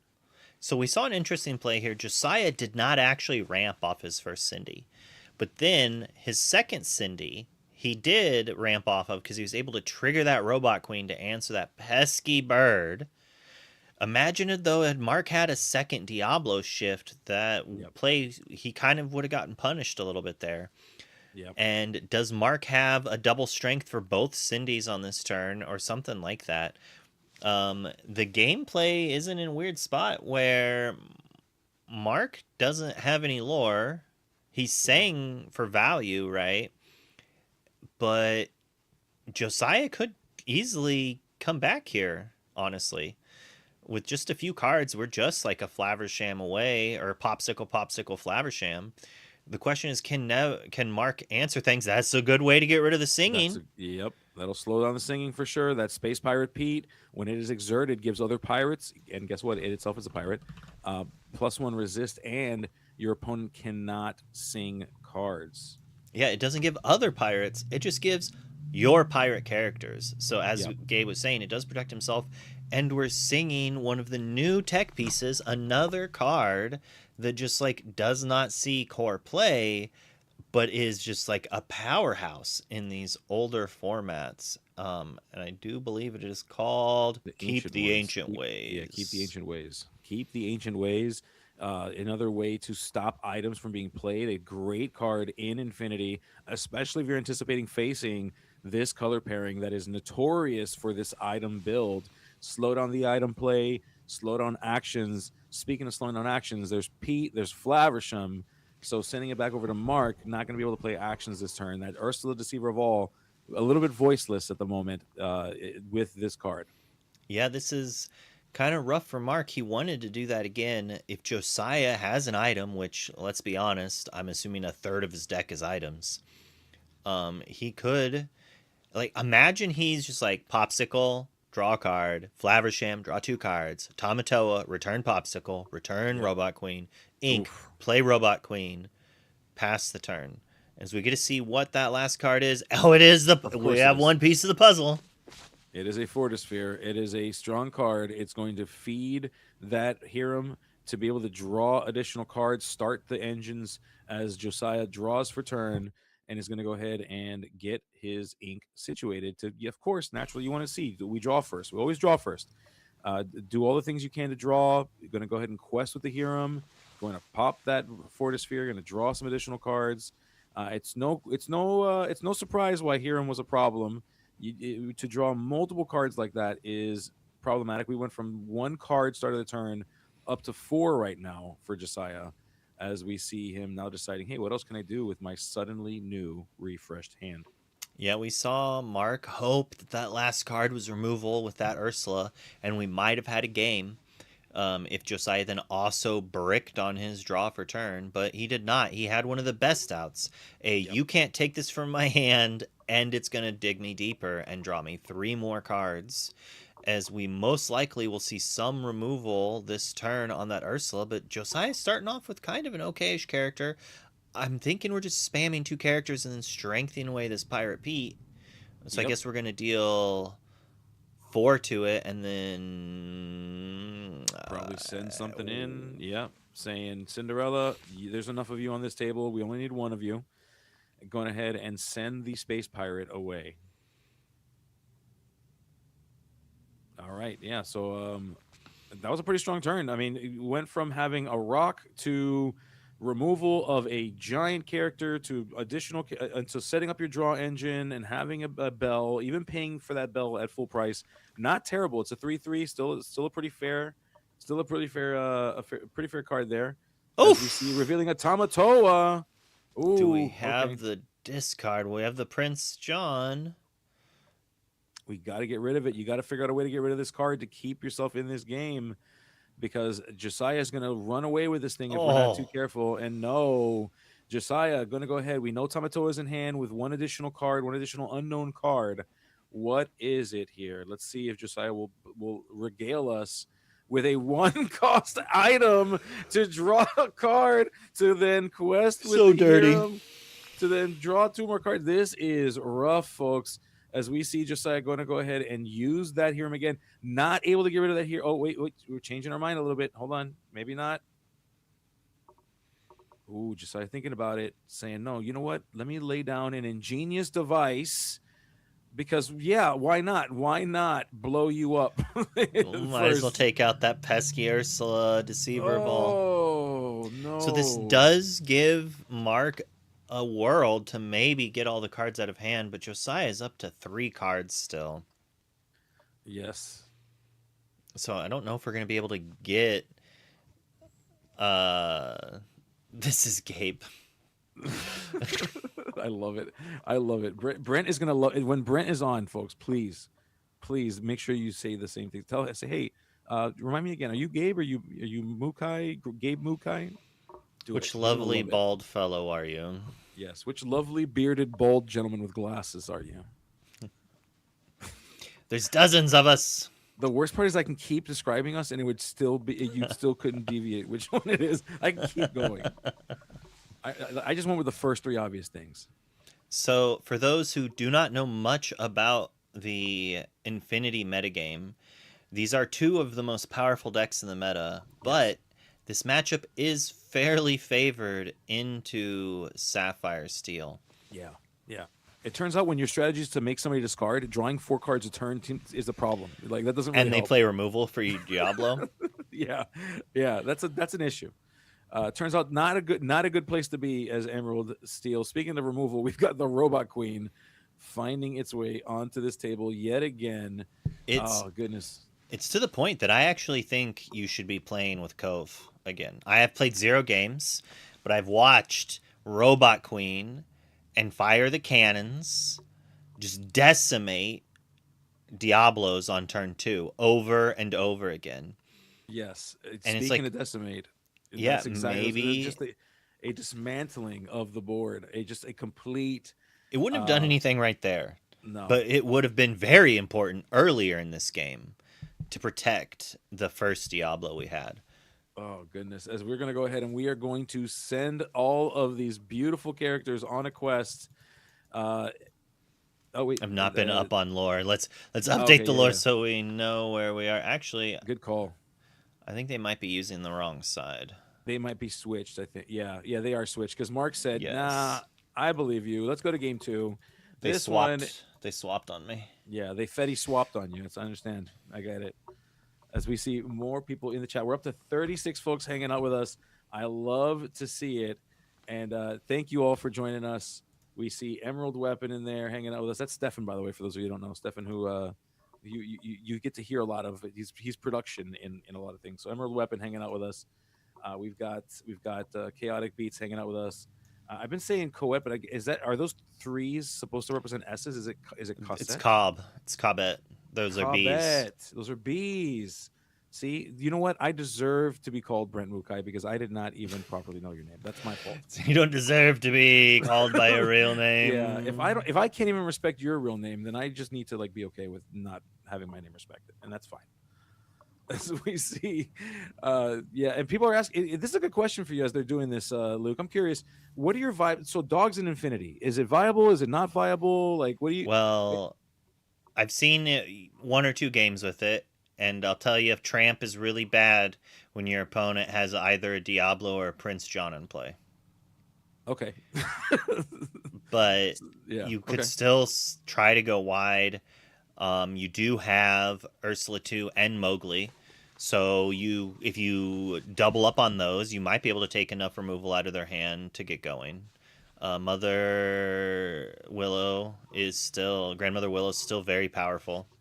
I didn't say the grandmother part, and it's throwing me off. Yeah, because we know a Willow. We have a friend named Willow, and then it's confusing. It's like we gotta grandmother Willow. Oh my goodness. Yeah, we've got friends in the chat upset about the ads. Here's so listen, if you've got Amazon Prime, okay, you have the ability to give a free Prime subscription over to your boy Luke Wonderland over here. Vavonderland, even if you want to go Vavonderland. Yeah, his greatest friends call him Vavonderland, okay? So if you go ahead and use that Prime sub, you can go ahead and watch it as we see these folks, Mark from Never Shift, known as Never Gonna Stop, against Josiah Bell from Nosh Kana, hanging out, doing the altar phase, doing my favorite thing in the altar phase, which is, of course, setting up cards and putting dice on top of them. Love that. And then fixing up their altars. And again, huge shout out to the giant dice that Josiah are playing with. Makes our job easier here in the ICL. We need everyone to get on board with the giant dice crew, okay? This is great for streams. Love to see it. I think the traditional white with black pips also works quite well. Yeah, I'm fine with those as well. But I love a good dark die with a white pip. I'm okay with that too. I don't hate it. As we see Mark inking something real quick. I didn't catch what was. It may have been a Muses. I'm not 100%. But we went ahead and we inked and we passed. Yikes. That means we do not have a Diablo shift. At least the smaller Diablo, and that's going to put us behind. Now, the thing with Emerald Steel though is it traditionally runs less one drops than what you'd expect a lot of decks would. So it's not a deck that is going to live or die on that one. Obviously, the highest roll hand is one that includes it, but if it doesn't, we're not fully out of it. We better have this morph. Yeah, it's like if you don't got one, you better have the other, and we don't. We have Ursula to try to take care of cards. No songs? Question. No Double songs. Robot Queen. Yikes! That is not where you want to be. Knowing that there's just all kinds of answers waiting for you. Josiah's hand is so good. This is bad, folks. We've got Hiram with plenty of items to eat. That with ramp coming up now on turn 2. Mark's like, I'm just gonna spin. Yeah, my Mark's coin. like, dude, you go ahead and you enjoy playing this game. I'm here for your entertainment. As I'm gonna flick this. So if you're gonna use this game for your own entertainment, I'm gonna use this coin for mine. Okay. We inking the sail, drew another sail. We're gonna Yeesh. get to commit the Robot Queen, drew another sail, Yikes! or a popsicle. Oh. Both relevant cards here. I kind of wouldn't mind developing this Robot Queen while we can. Why are you helping Josiah, dude? Josiah's already got way ahead on the advantage. You're crazy. You're the bad guy. You want to help the bad guy, dude. That's crazy. But he's got so many good cards in his hand. I understand playing the popsicle to try to draw more cards to have more options for inking. Yeah. Speaking of doing things that may be fruitless, but seeing that the Robot Queen's not down yet, we do see the Herald, the devoted Herald, finding its way onto the table, going to try to take advantage of it if possible. Mark is in a position here where you got to just be feeling so much hopelessness, just saying, okay, what else can I do? We see the Robot Queen finally making its way down. We draw Bell? It seems that way. Interestingly enough, opting not to. Tipo. Oh, so we're looking to ramp fast. We want to get ahead and just get to some crazy states here as we go ahead and we send that Robot Queen into our discard pile, which deals 2 damage to a character. And of course, because why wouldn't we choose the Devoted Herald? You'd be crazy not to choose it. I didn't think we had that Tipo before, but maybe we did. I do like this, though. It lets us answer the Diablo right away, and we still get our ramp. We could put a Cinderella into our Inkwell if we needed to, because this next turn, I have a feeling we're just going to pop Popsicle, play the Tamatoa, get back the Robot Queen, get back the Popsicle. We inked the other Robot Queen, so we don't have an answer for the Diablo. So there's a world that Mark could deploy another Diablo. Yeah. That said, he's in a rough spot. This is not a great matchup for him. No. It's like the mirror, but they aren't trying to make you discard cards. They're just trying to draw more cards and have bigger characters. That sounds about right. As we see another Devoted Herald finding its way onto the table, trying to stick, but we know that there was a second Robot Queen lying in wait. Well, but Marcus, he inked it. Oh, my apologies. See, that's why you're a better player than I am. Remembering that he inked the Robot Queen. Now, that's not to say that there aren't other answers to deal with this bird, but Mark is going to try to see if this one will stick. Yeah, this play puts Mark in a position that, well, we're not inking, which is rough, but it allows him the option to maybe draw a card or delaying Josiah into playing the crab. Which it looks like he is waiting a turn, so maybe we kept the Cinderella, so we're gonna play that, or just the Flaversham. We had enough ink, draw all the cards. We knew about Flaversham, so this is a rough spot for. It is, and the Robot Queen being used now to deal with that Devoted Herald again. So we did have another one. It looks like we drew into a third Mouse Queen. Gonna go ahead and send the Tipo in for a quest, I believe, is what we just witnessed there. Yeah, we are at 2-1. Yep, 2-1 right now in Josiah's favor. Josiah already ahead a game. This is not looking good for Mark, but even bigger than that, it's not looking good for Nevershift. And it looks like that I may have just casted the curse of the caster onto Nevershift, as we see Mark trying his best, sending down a Prince John with that ward, a sudden chill to try to draw into answers here. And hoping that Josiah is not able to take too much advantage of this Hiram and this Popsicle. And there, oh goodness gracious, that's crazy. That's crazy. I'm not done drawing cards yet, says No, no, it's like, Josiah. yeah, you need to get rid of more cards than one, dude. That Sun Chill was cheap. It was cute. As we're gonna go ahead and send in a popsicle, get ourselves into more draw. We have that Hiram just waiting, hanging out to eat one of those popsicles because they taste so good. You never knew a fox made them with the hairy hands. As we draw two cards, Valor's were swapped, so now it is 2-2.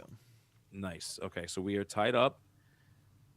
We do see, of course, enough ink magically to play that Tamatoa. And so are you getting back the Robot Queen just to have another one, or are we just going pure value at this point? It looks like Josiah is no, yeah, we're gonna just keep drawing, saying, hey, I have more answers than a Robot Queen. I'm gonna keep drawing, I'm gonna keep collecting advantage on the hand over you. You're gonna try to discard my hand, so I need to outrun your discard capabilities and trying to maintain the control that way. So there could be a world if we have the third Diablo that we could try to start doing some things. If we can shift Diablo and go character, but we only have 3 cards in hand because we'd also need a strength, so we're a few cards short. We're at least not letting more items come into play. Yeah, for a turn. It looks like another sudden chill deployed there, I believe. Potentially, no, that was the Keep the Ancient Ways. Keep the Ancient Ways. Yeah, my apologies. It was hard to see from it's slightly off screen, but we do see that popsicle being utilized to draw additional cards here. And yeah, Josiah just continuing to advance his hand, telling Mark, I don't care about your discard. Keep doing that because that'll just send things into my discard pile. And I play cards that let me grab things from there anyway, as we're going to go ahead and send these two characters, a Tipo and a Tamatoa, on a quest. A little boy and a crab walk into a cave and they collect some lore as Josiah sends it over. We inked a crab. I guess we had 4 more popsicles in hand, so it's okay to ink the Fortisphere. That's crazy, dude. And Lucky Dime just sitting there looking Mark in the face. You have to be thinking, how do I get rid of this Tamatoa? I don't want him to play this thing for free.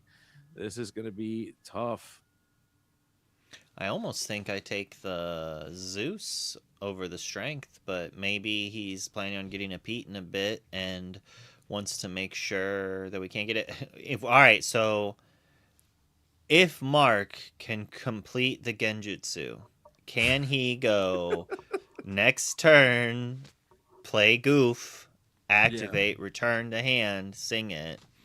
The next turn, we don't have enough though. Like, we have to be inking to maintain to be able to play the Goof and the. We need 8 ink to play Muses and activate the Goof in one turn. This is looking rough. You're talking about the Genjutsu here. I mean, this is crazy. Trying to form Exodia here and try to solve for all these problems. We do see. Yep, we went on a quest. So Josiah is all the way up to 7. Just reflecting that correctly here as we see Josiah needing to think about what we do and going on another quest, sending those characters on a quest. And yeah, I think. Did we not play a free? We could not. We are keeping the ancient ways, and our hand is full of items and songs. Yeah. And back in the olden days, we did not have a lucky dime. We didn't even know what currency was in the ancient ways. It was back in my day. We traded in goats and sheep in the ancient days. So I had to exert my goat and foxes to gain lore like the best of us. Oh yeah, I had to walk 3 miles in the snow to get to Stone School. When the dinosaurs were roaming the earth back in the ancient ways. It was crazy. And had to look out for... We only need 1 of those. Oh, my goodness. Just trying to... So using a collection of characters to send that Tamatoa away, not wanting Josiah to get full value, launching a free Lucky Dime next turn if we're not able to keep another Ancient Way. Sending more characters on challenges into the growing boy Tipo, and telling Josiah, "Hey, look, I may not have. You may have all the cards in hand. Keep the Ancient Ways finds its way again. We are going to continue to walk 3 miles in the snow to school, as Josiah will not be able to deploy any items. this card's pretty good, Luke. I'm kind of a fan of this card. It's not doing enough, but it is hilarious. If Mark had more of a board when this started, like if we had a goof or a muses, like a muses here with another song would not be bad. Like, well, there's the goof. There's goof. So we're at least maybe we've got max goof shift. If we have the shift, that's a little different because that's 3 more turns of doing this, and we get a quest. We're up to 5.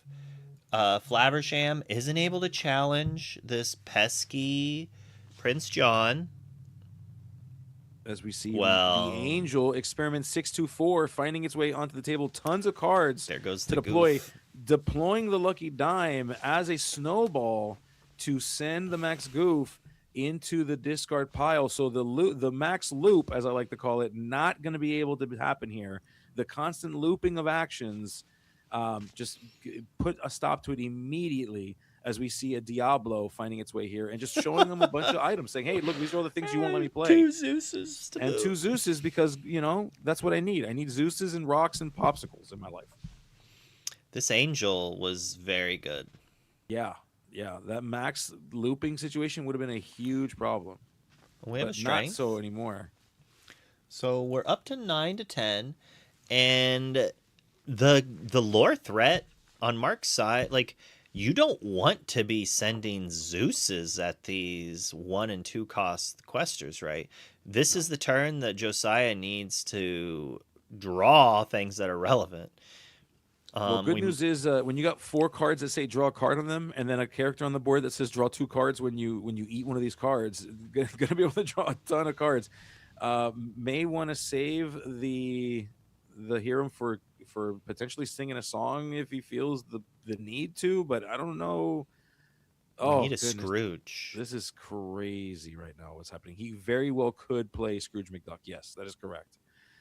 You want to see at least one more item potentially, or maybe hopefully draw another item. So opting to go ahead and eat one of those items. If we can draw a Scrooge and another item, that would certainly put Josiah pretty far ahead of this fight in surviving into this next round. We see turning 6 sideways, of course, because we want to play Ariel, the Collector. Oof, okay. Ariel, great card. For those of you that don't know, uninkable 6 costs. What it allows you to do is it quests for 3, but it gets 2 additional lore if you've got more items than your opponent. And guess what? 2 is more than 0. So that thing is questing for 5 next turn. If you can pair that with a Lucky Dime, the game's over. And she's got quite the body, too, so she can do some challenging if need to, if somehow Mark represents scariness. But that Belle also being incredibly pesky here, just in her tracks, or just stopping Prince John in his tracks because of it. And now it's like, yeah, we could quest for 3 to 12, lose one of our characters to the Belle, and then Josiah quests up to 17. And Mark's saying I'm just going to run the race. You don't have victory on board just yet. The story has not been told in its entirety. Mark running all the way to 14. Still not enough to 1, 2, 3, 4. Oh yeah, actually yes, just enough actually to present the final story, the final chapter on the board here on Mark's side of the board. So now putting Josiah in a position where he needs to answer Mark and potentially not quest as much as he'd like to. What if we had some sort of shift 3 quester? I don't know what, but if we could quest for 3 off this morph, we could steal the game. Something like a beast, perhaps. Something like beast isn't enough. It's only 2. No, that's right, because he needs to have 3. Yeah, you're right. Is there even? I guess there is. There has to be a 3 lore shift quester in the format. I'd have to dig through my mind to find it. As we see Scrooge McDuck finding its way onto the table, allowing Josiah to look at the top 4 cards of the deck, choose an item, reveal it to the opponent, put it into the hand, but saying no. Scrooge McDuck doing its best Ariel impression and not finding anything. So I'm assuming at this point Josiah is going to challenge with everything or sing. So we sing Zeus on Morph. We send Bell into the Phillip, and then I guess maybe we'd have to sing with Flaversham as well. But Yeah, I think we have to take out as much as we could here. Josiah opts to quest up to 16, which is fair. I just don't think we need it when we have the Tamatoa with Diamond discard. yeah, So it would like, if we challenge all out, it puts Mark in a position where he has to answer this ginormous creature and our character and our other things as well. Because otherwise, we've gained 6, 7, 8 off of the rest of the stuff. yeah. Top decking a Let the Storm Rage On, but ultimately not enough. Mark is telling Josiah, "You've got this." Another 2-0. As we see, tying it up here. So this is a big deal. Neshkana able to tie this series up. We're 1-1. Both games, by the way, a 2-0. Interesting turn of events here. So now this last game is for all the marbles. And the cool thing about the ICL is it always is, because when you're playing in what is essentially round robin Swiss, you're going to play against everybody in the league, or everybody in your division at least. Every single win matters. A lot of people don't realize that. They think of a traditional tournament structure. They think of, okay, well, I just need to get a certain number of points. That is not the case in the ICL. In the ICL, we do round robin. So you're not going to get things like IDs at the later half of the phase. If there was a logistical way to play round robin in person, that'd be great. But you don't want to play against 2,000 people at a DLC. That'd be a problem. so you have to go with I believe what they call it, Polish Swiss, when you're playing the like just a selection of people, and so that limits the amount of IDs. So even if you do see in the ICL that someone's up 2-0 and there's a third game, eliminate from your mind that it's a useless third game, because it's not. Because I can tell you from experience, having played in 2 seasons of the ICL, that a loss, a round 3 loss, or taking an 0-3 comes and haunts you in the later rounds when you're like, man, I missed top cut by X amount of points. So every point matters here. So we will have to have a discussion with Never Shift about some of these camera positions, as we will see here in a moment. I'm doing God's work here, trying to make this work. Oh, goodness gracious. Oh. Yeah, so we'll take a look and see. I cannot wait to see. Are we on team 2 boxes with a phone stacked on top of it? Is that where we're at? Yes, that's kind of where we're at. I remember when he had to do this, his computer broke, I think. Oh, okay. So he had to like go through his phone. Poor Moxie's. So it's Moxie. Moxie's up. Is that this for? Okay, so that's for Never Shift, correct, Moxie? Yeah.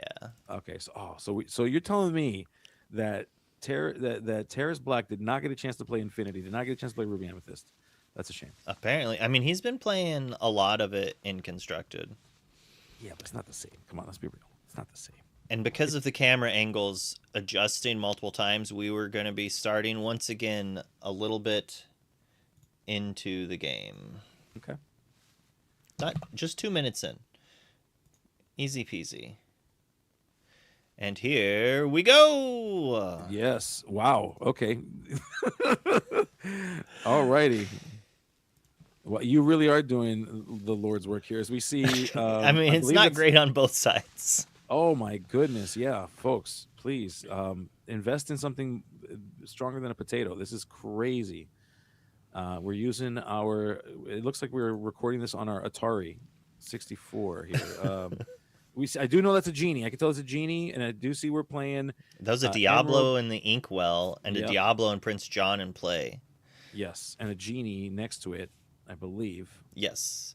Yep. Facing a Liquidator and a Brawl. Interesting. Liquidator with Brawl. You'll love to see it, as the audience over here,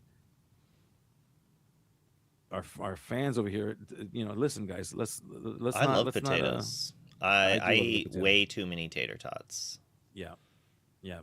Moxie's camera's slowly getting ready to fall.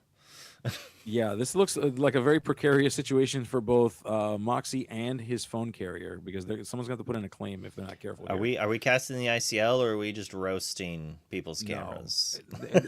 it's no. Listen, I don't. I It's hate like doing that 90s because ICL clips. yeah, I We're hate watching some yeah. VHS coverage of early 90s Lorcana. I've never Lorcana in 8-bit is crazy. As we see an Ink Runner finding its way onto the table here for Sam. Sam trying to be able to deal with the evasive threats. Of course, Genie, Moxie playing an Emerald Amethyst strategy, which does have some of the most amount of evasive characters in the entire game. So Ink Runner can be pretty good here, depending on what you can get down. Liquidator, nice, healthy, strong character able to deal with these characters, forcing Moxie to have to think about whether or not questing is capable here. Because generally speaking, you're playing evasive characters because you want to get free lore. And an Ink Runner is saying, well, this ain't free. Speaking of which, a Popsicle, right? Yeah, Popsicle finding its way onto the table to draw additional cards. So you know Hiram is not that far behind for Sam as Moxie gets his turn. Yeah, Moxie really wants to have that Shift Diablo right now so he can try to draw some cards off this Flaversham. We missed a few others. And even then, this Ink Runner lets this Liquidator take care of any pesky Diablo to boot. Yeah. Yeah, Liquidator's strong. I mean, it's a good I think it's an okay underdog. If you're comparing it to the other underdogs, it's probably on the bottom. It's probably in the bottom third of the 6 underdogs that exist. But that is not diminishing what it does. I mean, it is on when you're on the draw, it is a 1 cost that deals. Correct me if I'm wrong. I believe it's four strength. Is that what's on that thing? It's 4 a strength on 4-2. that. 4-2, folks. On 1 is wild. And puts a lot of pressure, especially if you're pairing it with an Ink Runner. Are you kidding me? A 1-cost character potentially that's able to deal with a Genie all by its lonesome, kind of a big deal. As we see some cards being deployed into the discard pile. I believe that's a Sisu, a Yeah, 3-cost Sisu. we had to pull the lever, right? Is that Yeah. I think so. Yes, it is. That is a pull the lever. That is correct. As we see in Ursula, another way to deal with cards in hand. So Wrong lever, Kronk. we do. Oh yeah, I think we know we have a Mushu's Rocket. So I don't see a song here.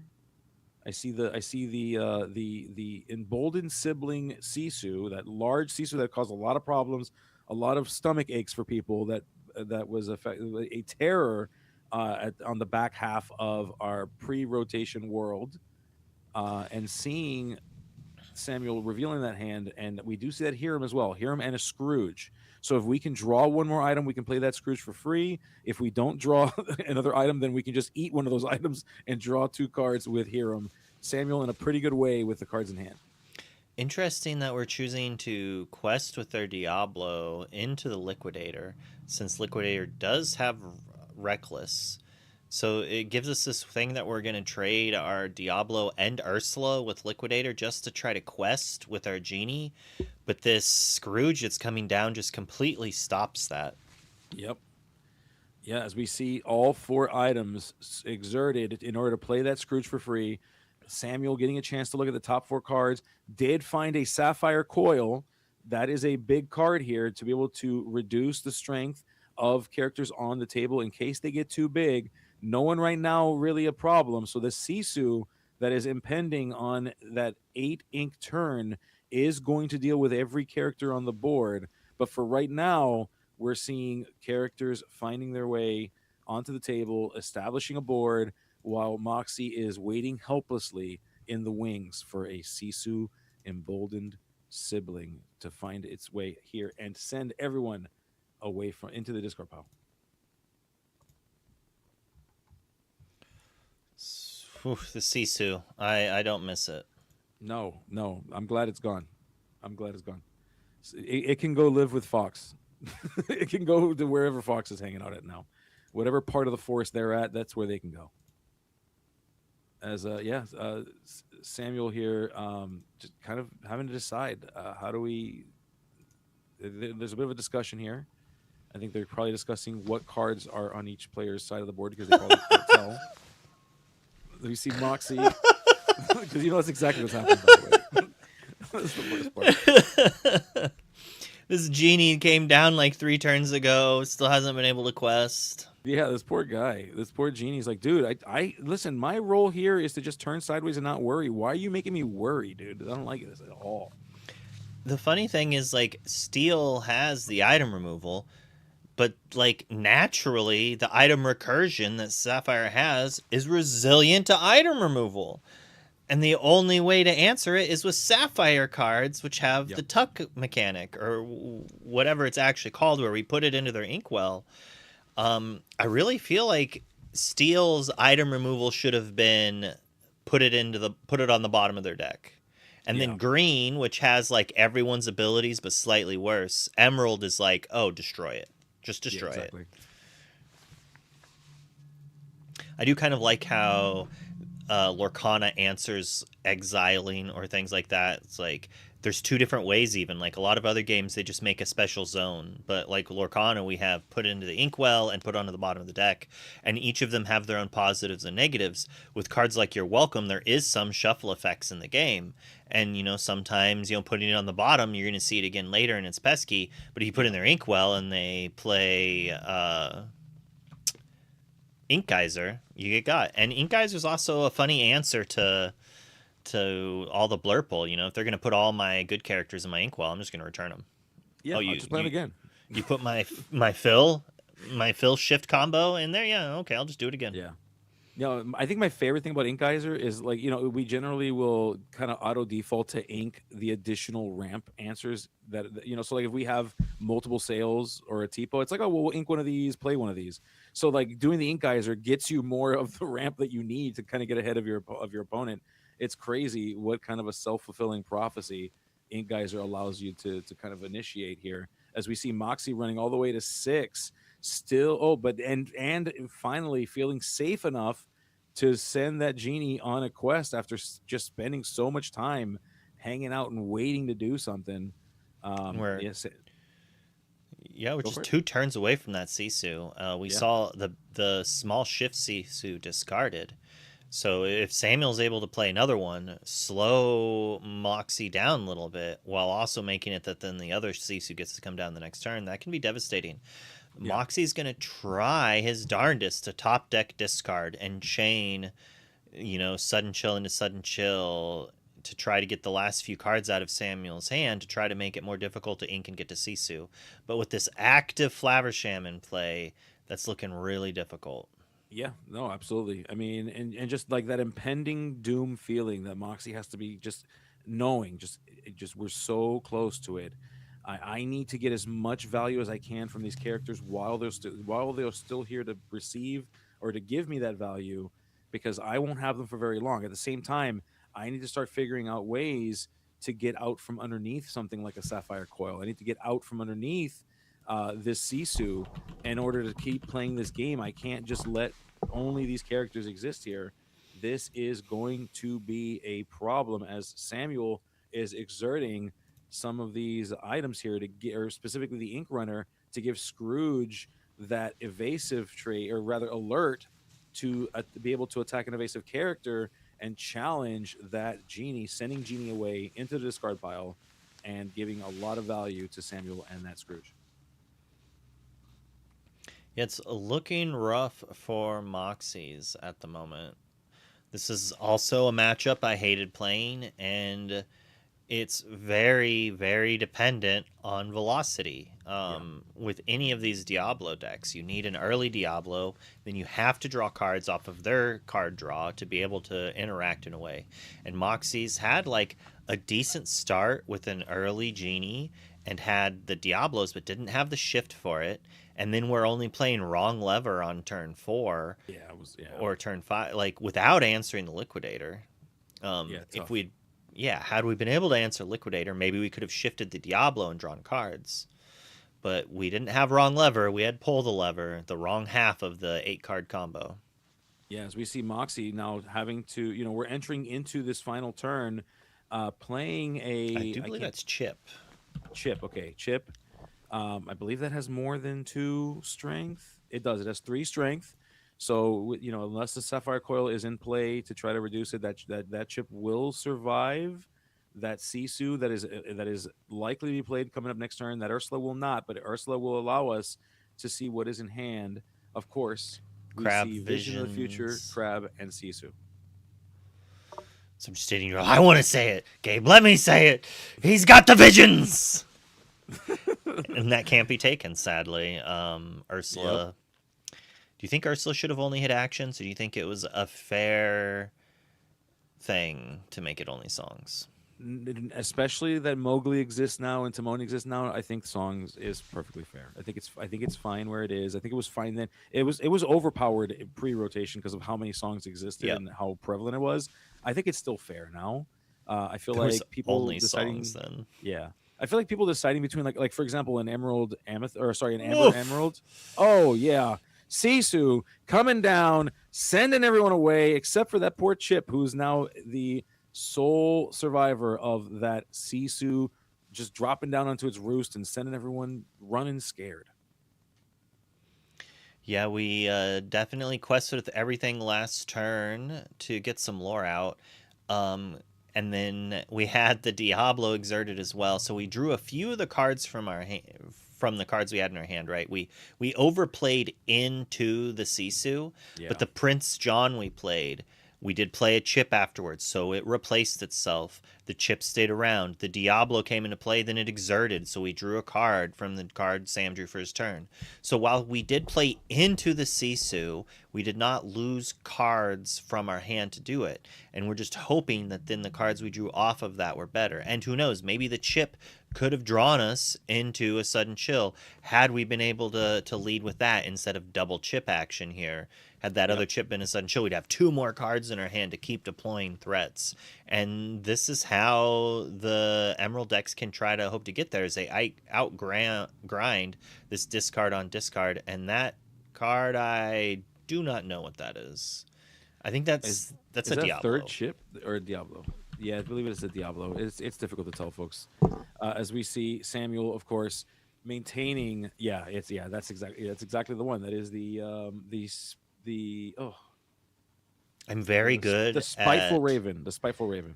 that game you play where you pixelize a card and it slowly becomes unpixelized. I'm very good at that game. So you could name that Pokemon pretty quick then. That's good. Okay. Yeah. Who's that character? Who's that? That's a Tamatoa. Tamatoa. All the kids are screaming its name and cheering. Speaking of cheering, Samuel's got to be cheering because that's going to go ahead and bring back two cards that are going to allow him to draw some more. As if you needed to draw more in Sapphire, we see a Sapphire Coil. We see the Popsicle entering the hand. We're going to go ahead and deploy that. I believe it's a Sapphire Coil is what we opted to play. Yep, and we're going to ink the Sail the Azurite Sea. And then Sam is deciding, do we play that Popsicle? Do we use this for something else? Going to go ahead and exert it to play that Popsicle because why not? We want to draw cards, so we're going to do that. And then, the question becomes, how do we move forward? Do we deal with the chip? Do we let it survive? But before we make any decision, we want to see as many cards as possible. So questing with the Hiram, sending away an item, drawing two cards, giving Samuel more resources, more ability to deal with problems.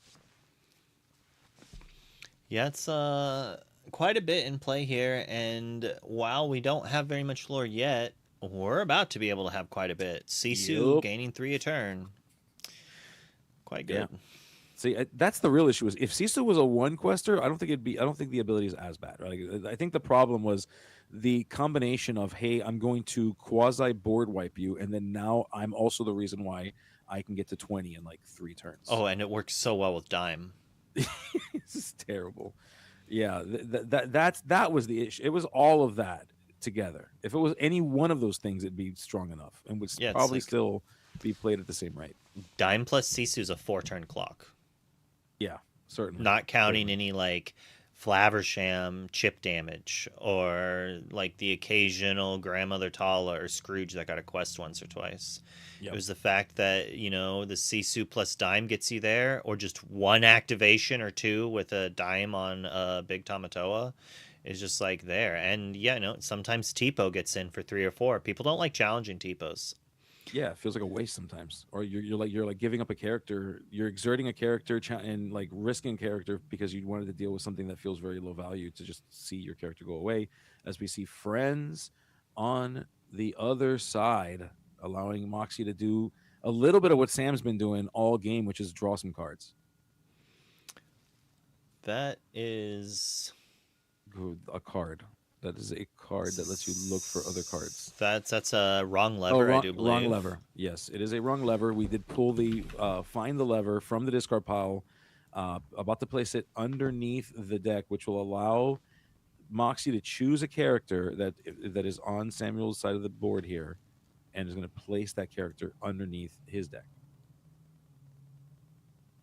If you don't do that, if you don't have a pull the lever, then that would instead go back to Sam's hand, and that's not what you want to do because we don't want to send things that destroy our board back to hand. That'd be a terrible, horrible idea.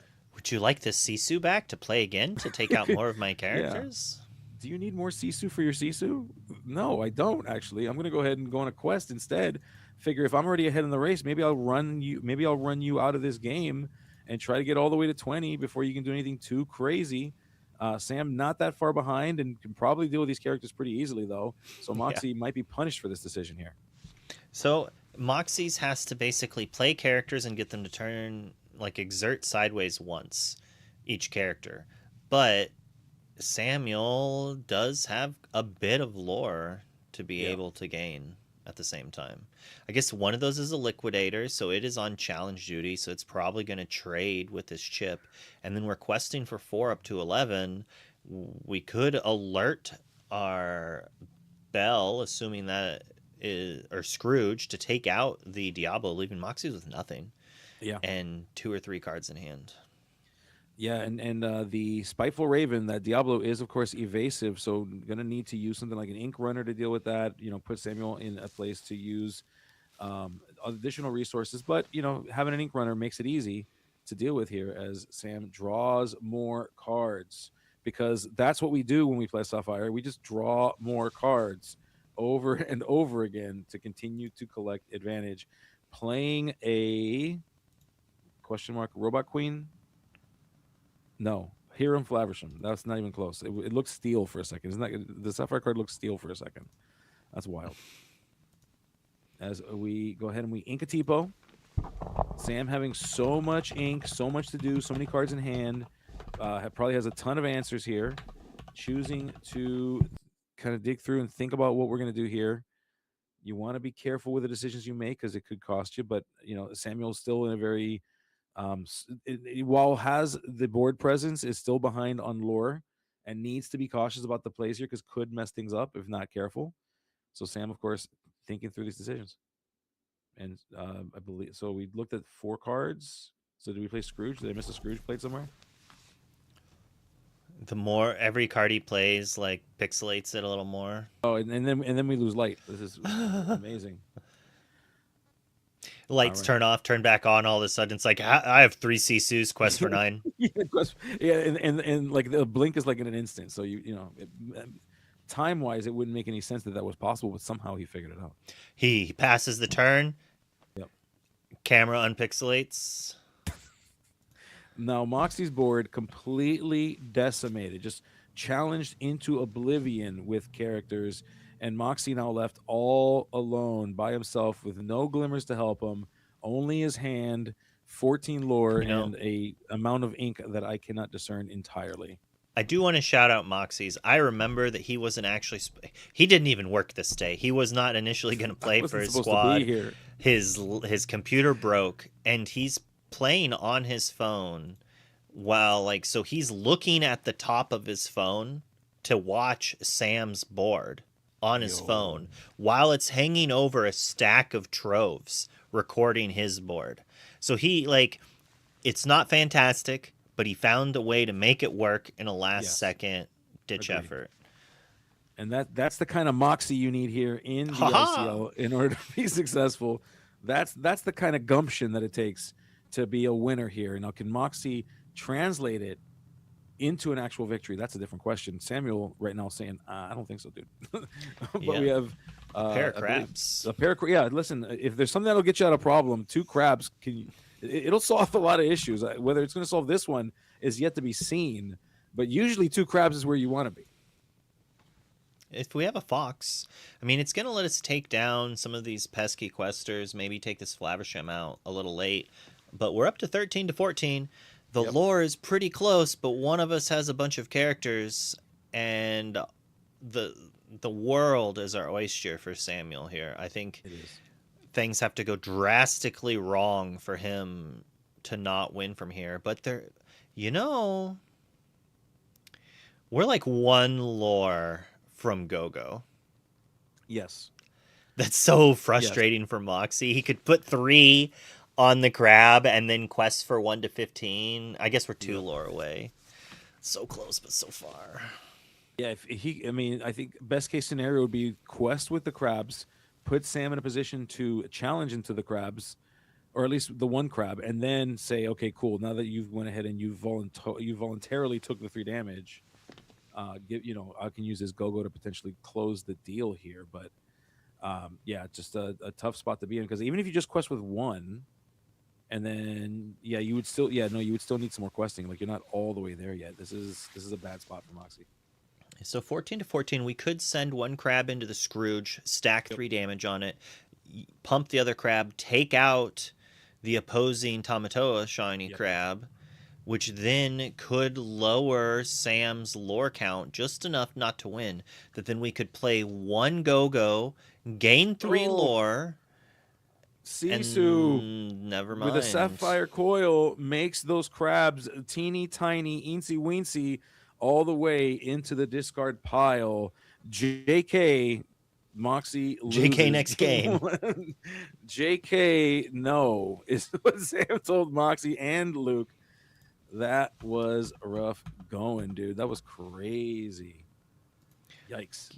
I had to use all of the snoozes there, so we're gonna get that out of the way really quickly. Fair enough. Get your stretches on, everyone. Yes. Let's do some squats over here out of the camera. I gotta tell you, when I'm pretty close to standing up and making this a standing desk, and you're gonna hate me because my camera, I'm gonna be jutting around on my camera. You're gonna hate every second of it. There's only 1/2 more games. You can survive. Just sit down for like a game, dude. You can do it. I believe it. Just sit down for 1-2 more games. Kriplin says you owe squats. Fine. That's Monty, by the way. If Monty, I know Monty's coach, I gotta do it. If Monty tells me I gotta do it, I gotta do it. All right, hold on a second. Hold on. Quick stretch.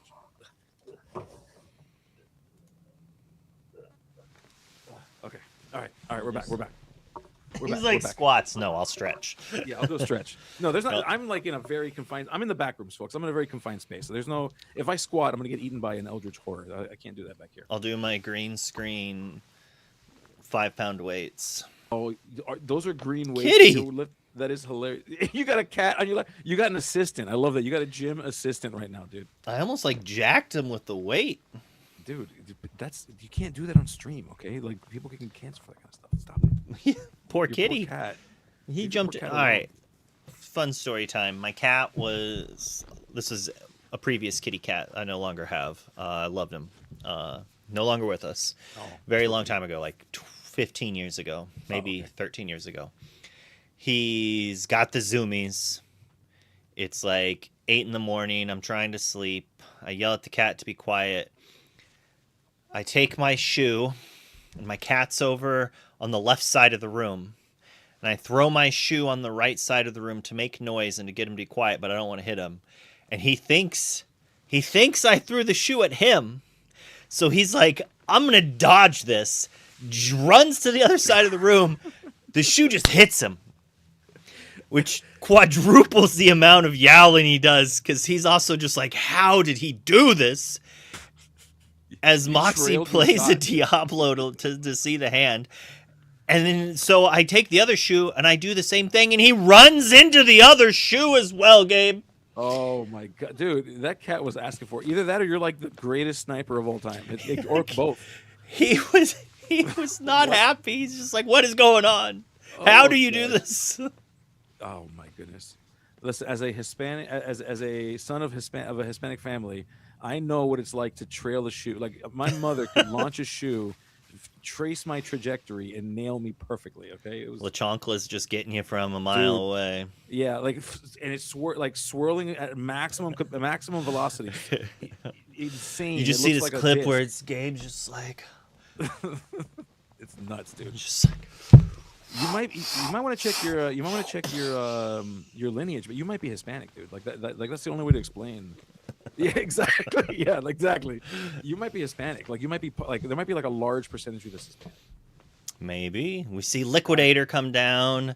So if we have a Diablo, we at least get to use it once before, actually twice before bad things happen. We would draw 3 cards if before Samuel could answer this Diablo with the pesky Ink Runner. As not only do we see Diablo, No, but not just any Diablo. we see an enchanted Diablo. The Diablo of Diablos, as we send a raven, a spiteful raven, into the inkwell, and we're gonna start collecting advantage off of this Diablo, and that's the name of the game here. When you're playing with this Emerald Amethyst discard strategy, because there's a few ways you can play it, but this Diablo heavy variant needs to utilize, like, the reason why you're playing this is because you're playing Diablo. You've got 4 purple Diablos. You've got 4 green 1-cost Diablos. You've got 2-cost Diablos, and then you've got the Devoted Herald. So you've got 12 Diablos in your deck.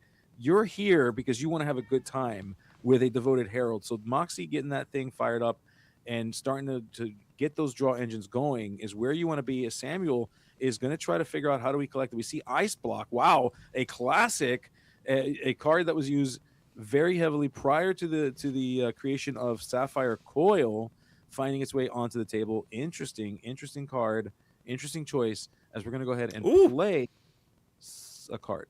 Snowfort. Unfortunately for Moxies, as cool as Snowfort is, that Ice Block allows Brawl to still hit.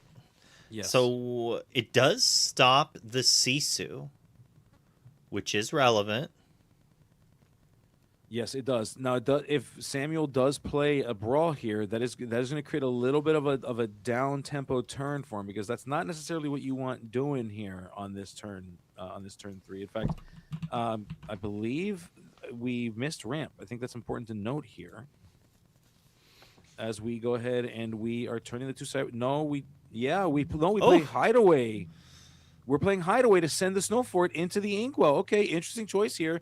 Prioritizing, whether or not he has ramp, that's one thing. He might have the ramp, but maybe prioritizing dealing with this Diablo and saying, hey, I cannot live in a world where this Diablo is going to have too much advantage. Using the Ice Block now to reduce the strength of that card, and then ultimately saying, hey, go ahead.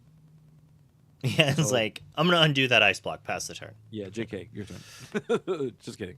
Like, this is a rough spot. It is. For Samuel. Yeah, as we see is that a Deceiver? That is a regular Diablo. Regular Diablo. Okay, there you go. Yes. So we see more Diablos. So many birds, so many ravens finding their way onto the table here. Inking a Diablo. So we inked a Diablo to play 2 Diablos because we had a Diablo on turn 1 that we shifted with a Diablo on turn 2. Folks, I heard you like Diablo, so I brought you a Diablo to use with more of your Diablos. Ink Diablo, play Diablo, shift Diablo. Yeah, I believe we call this "Oops, all burbs." Yep. I mean, we have 12 shift target Diablos and then 4 payoff Diablos so far.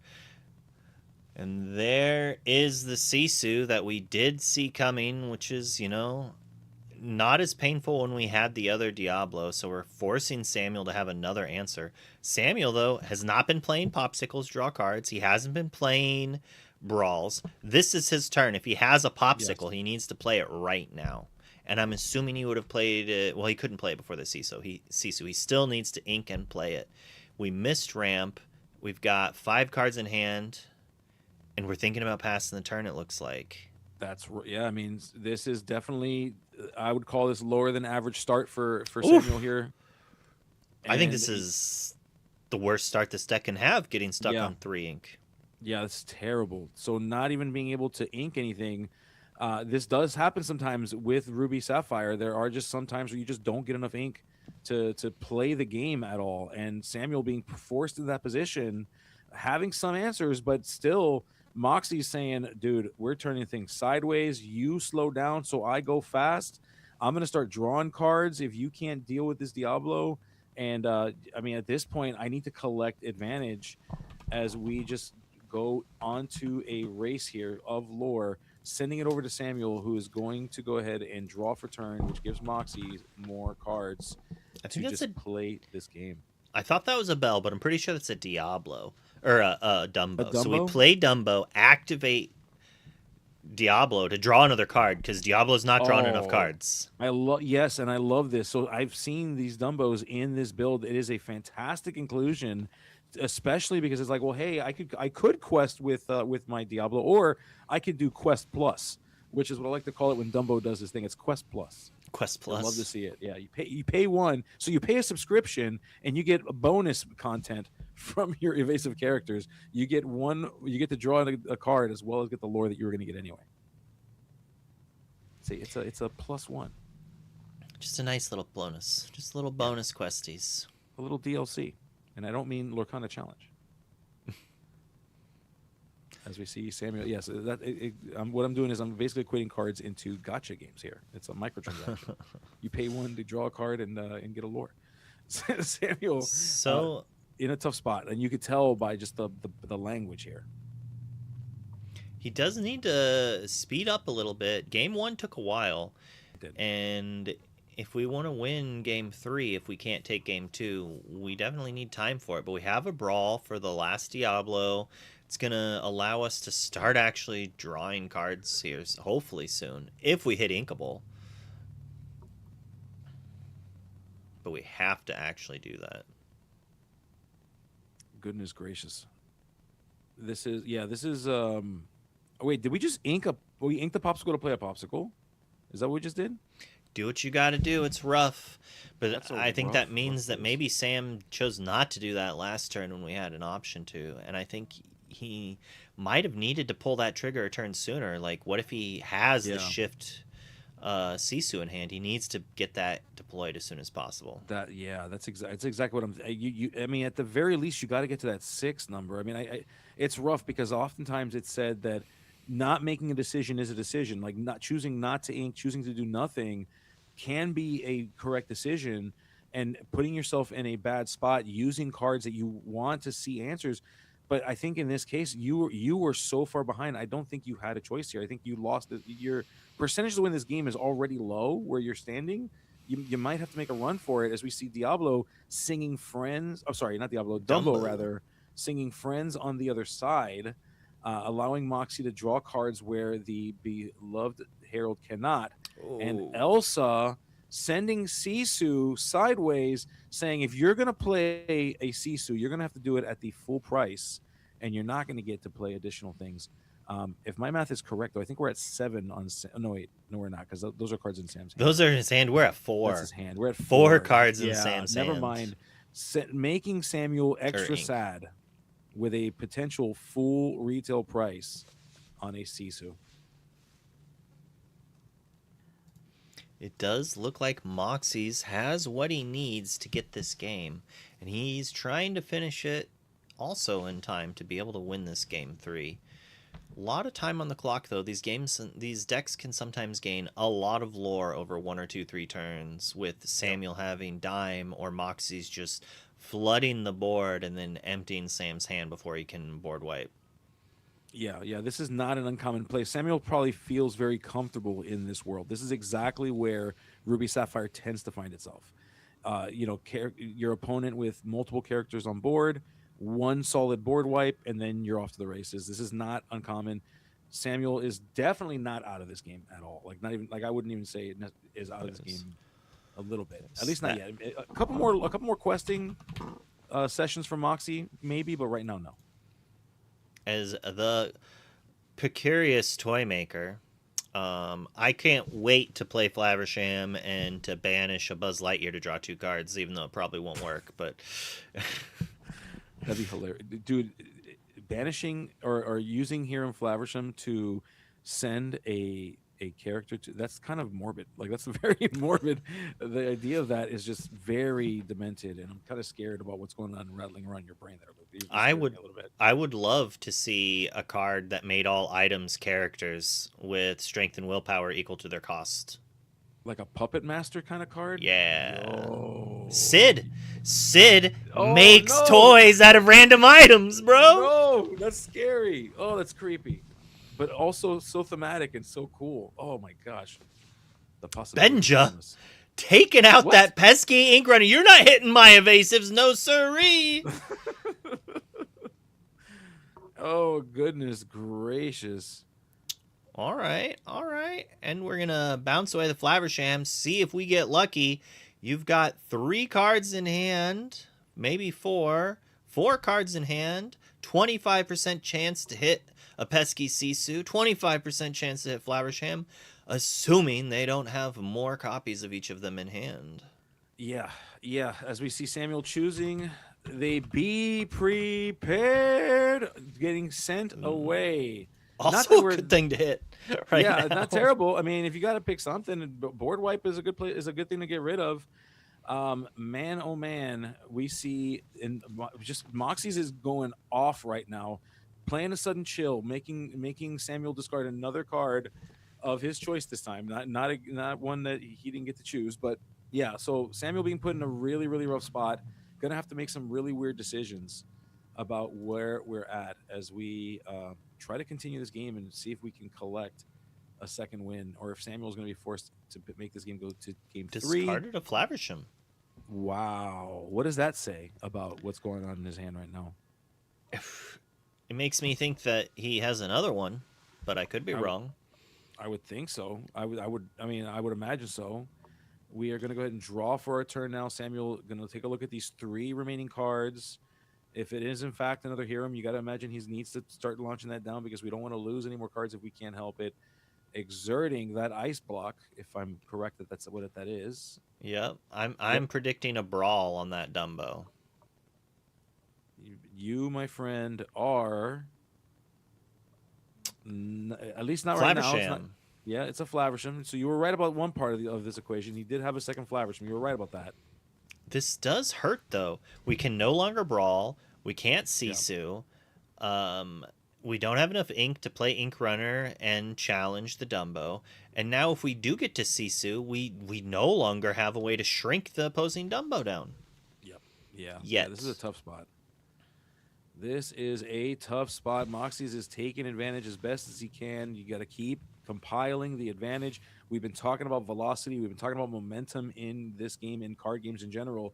Moxie's needs to keep pushing the velocity ahead, as we see. Speaking of which, there's not a better way to knock your opponent down a peg than to send a character sideways when they thought they were going to keep it and force it off of this table. And Moxie's is just continuing to put pressure. Going to go ahead and continue. Oh, we're going to sing. We don't talk about Bruno. Samuel has no characters on board and is about to lose another random card. What card are we going to lose, Luke? What card is it? Let's find out. We roll dice because... is it Sisu? I think it's a Sisu or a B-Prep. Or a crab. It's a crab. It's a Tamatoa. An inkable card. You'd hate to see it. Oh, okay. My little heart can only take so much as we sing a sudden chill. Get rid of another card. We get rid of the lucky dime. Yeah, we didn't need that. We had to have just drawn that dime. Yeah. That was... Oh, my gosh. Discard another card. The lever. I thought Emerald Steel was the discard deck. What is happening here? That's a brawl. So we didn't have a Sisu. We did have a brawl. Our last card is the Flaversham as he flips it to the camera. So he's hoping to top deck a Popsicle. You need to draw a card that doesn't exist that says you win the game right now, because that's what it feels like Sam is going to need to get out from underneath this pressure that Moxie's putting on him. If he has a popsicle, it's okay. If he top decks popsicle, he draws a card, then plays Faversham, draws 2 more, he can ink, and then he's at 7 ink. So if he top decks or has a Be Prepared or Sisu, he's able to then deploy it. He could also just top deck a Be Prepared, ink the Faversham, and board wipe Moxie. But Moxie has a lot of cards in hand to try to play around that. But it looks like we drew a vision. A vision of the future. We could still hit Popsicle, draw an Inkable, play Flaversham, draw 2 cards. Yeah. It's a 3-cost Popsicle in that case. But we find It's exactly what he grabs. No, that is a Popsicle. So we play what effectively is a 3-cost Popsicle to allow us to do exactly the line that Wonderland walked us through here. Yep. And seeing that Flaversham making its way onto the table. And Moxie at 9 with enough lore to basically be a 2-turn clock if he commits 1 more character. Did Sam draw the Sisu or the Be Prepared in this chain of 3 cards that he'll have? It is the wrong lever being deployed to send the Flaversham. Was that into the hand? It looks like was sent back onto the bottom. Okay, yes. So I thought I saw him put it in his hand, but I guess okay. And then now also commits a Genie, so we have just enough to push through to win the game next turn. And it also made it that Samuel couldn't play a Popsicle, draw a card, crack, draw 2 more cards, ink, have just enough for B-Prep. So at this point, in the 3 cards he has access to, he needs a Sisu or Be Prepared. As Moxie says, do your best. I'm drawing some cards if you answer them anyways. Yep, that's that. Listen, if you're gonna lose cards, drawing for them, not a bad place to be. A big part of Amethyst identity, as we know, is drawing unconditionally prior to rotation. Some of the best ways to draw was to throw characters on the table that if they were to be banished, you would draw anyway, and we love that for you. You pair that up with a library, even better. No libraries in this build, but hey, we love and we miss that purple Diablo. As we see. All right, off the top. Nope. Nope. That card no slow roll. You lose the game. So we're going to go to game 3. So Moxie pushing this thing into a game 3 is going to try to collect this thing, see if he can clamor a victory, prove me right. Moxies, I believe in you. Prove me right, Neshkana. I won't be mad at you if you prove me wrong because I respect the heck out of you guys. Great team. Love what we're seeing so far in this. But one of you is going to have to come out the winner. Hopefully we don't go to time here. That's my only concern is these games ran a little bit late. They ended that game with 12 minutes and change, and they're starting, they're inking their first ink at 5 minutes and 59 seconds. No, this game is probably going to go to time. No, we don't want to tie, but if it has to be, it has to be. But my goodness, I hope not. I hope we can see a conclusion, but we'll find out as we go into the beginning of this game 3. Here in a few moments, we're gonna wait for a few moments. This pesky ad break. We're gonna be nice to our viewers here. You are awesome for doing that, by the way. I just gotta say, like the fact that you do that is next level. I mean, I think you either have to turn your ads off for events, or you have to like try to play the ads after games and before games to not interrupt the thing. Yeah, I run out of ads almost every ICL night. It's rough for the big events. Understandable. Yeah, I can see that. I mean, those things can run long though. I mean, I'm sure you're only given so many. You can only do 3. It so many times. You're only given 3 a stream, which is crazy. I should have whole stream. Yeah, I should have unlimited amount. If I don't run ads, I don't get money. It should be up to me. But they're like, no. Well, because they also don't get money, I think is the issue. They get a cut sure. They get money no matter what. Yeah, but we're going to jump on over right now. Welcome back. We're hitting game number 3. It's tied up. 6 minutes on the clock. Let's go. Yeah, and there are you can tell like there's pressure for both players to try to finish this game. There's a bit of speed in their play now. I don't know if you're noticing that yourself, but I see it. There's definitely let's call it urgency. There's definitely urgency as we're there. And but Popsicle, speaking of urgency, a suspenseful threat waiting for a Hero Flaversham to find its target to eat it as Diablo finds its way on Moxie's side of the board. So I think we inked a Scrooge, played a Visions, ink a Tipo, pass the turn. Does Moxie have the shift? Do we have a game for game 3? I should change the clock to actually represent how much time's on it. Yes, I was going to say, the suspense Oh. here is killing me. 5 As we seconds see is not right. Ursula, we see an Ursula finding its way, and we do have do we have a target? I didn't see. No, I don't think we do. We don't have a target, so that Ursula will give you the ability to see the hand one more time, but no songs to be able to choose. And we're gonna go ahead and quest with that Diablo, which tells us no Diablo to be played and shifted upon that Diablo. Interesting. So Moxie's with a lower than average start here, and that's not where you want to be if you are playing Emerald Amethyst with the bird strategy. Scrooge on 4 instead of Hiram on 4. Not great, but better than what Moxie's was expecting, which was eating the popsicle with a Hiram. Yeah, both of them kind of have an awkward start. Sam is down to 2 cards in hand from being on the play and not having a Flavisham. And Moxie here kind of has like, oh wait, that is more than 2, I think. That is like 4. He has 4 cards in hand. Yeah, that's a significant number of cards for sure. And we're just snow fording. This is not where we want to be. No, yeah, this is so weird. These hands are so strange. Moxie now questing again, just trying to make a race of it. So I believe we may be at 3 potentially. Laura right now on Moxie's side, as Samuel is just kind of getting to a point here. Yep, sending a Sail the Azurite Sea. So we ramp to ramp here. We want to try to get to these larger numbers, play these larger characters. That's where Samuel is in a better spot here. So Samuel's saying, hey, I'm going to get to 6, 7, and 8, where all of my scary characters reside. You don't want me to be here, because if I can get a Sisu off, this game's over. It's a weird spot where I think Moxie now has to start not playing to win.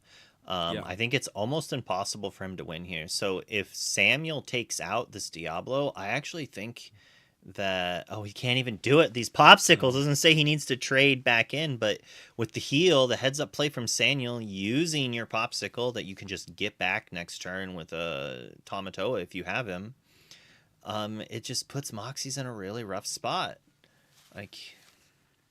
Yeah.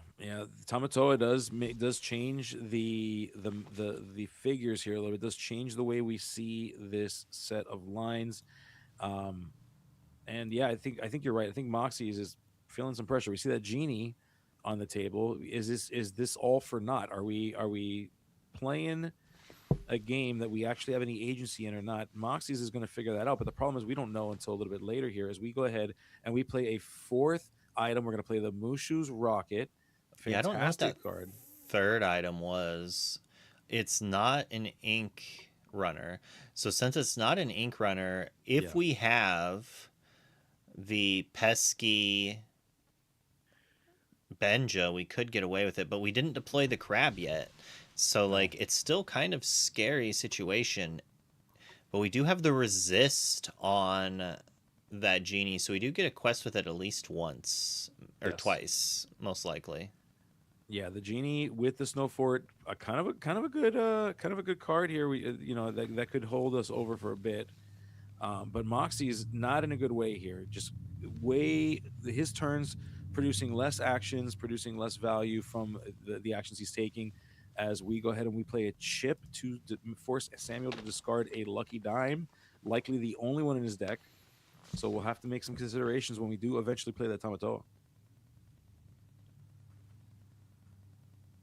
It's a weird spot. I don't know if I would want to get the Tamatoa back now when we have the double popsicles. I think I'd be grabbing those to draw more cards and hope to hit another crab of either variety to get back, but I think we need the cards more, as we see a Liquidator and a pass. An off-cycle Liquidator, an off-turn Liquidator for 2.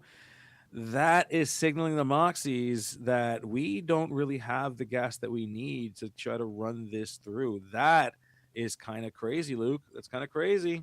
Another chip or discard would be quite good. We decided to sing that we exerted ink, and then we're like, no, I want to sing it instead. We're going to play Prince John.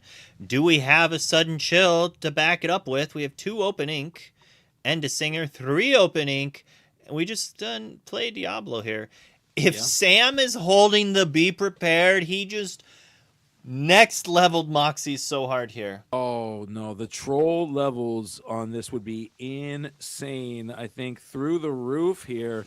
Samuel, did you play us?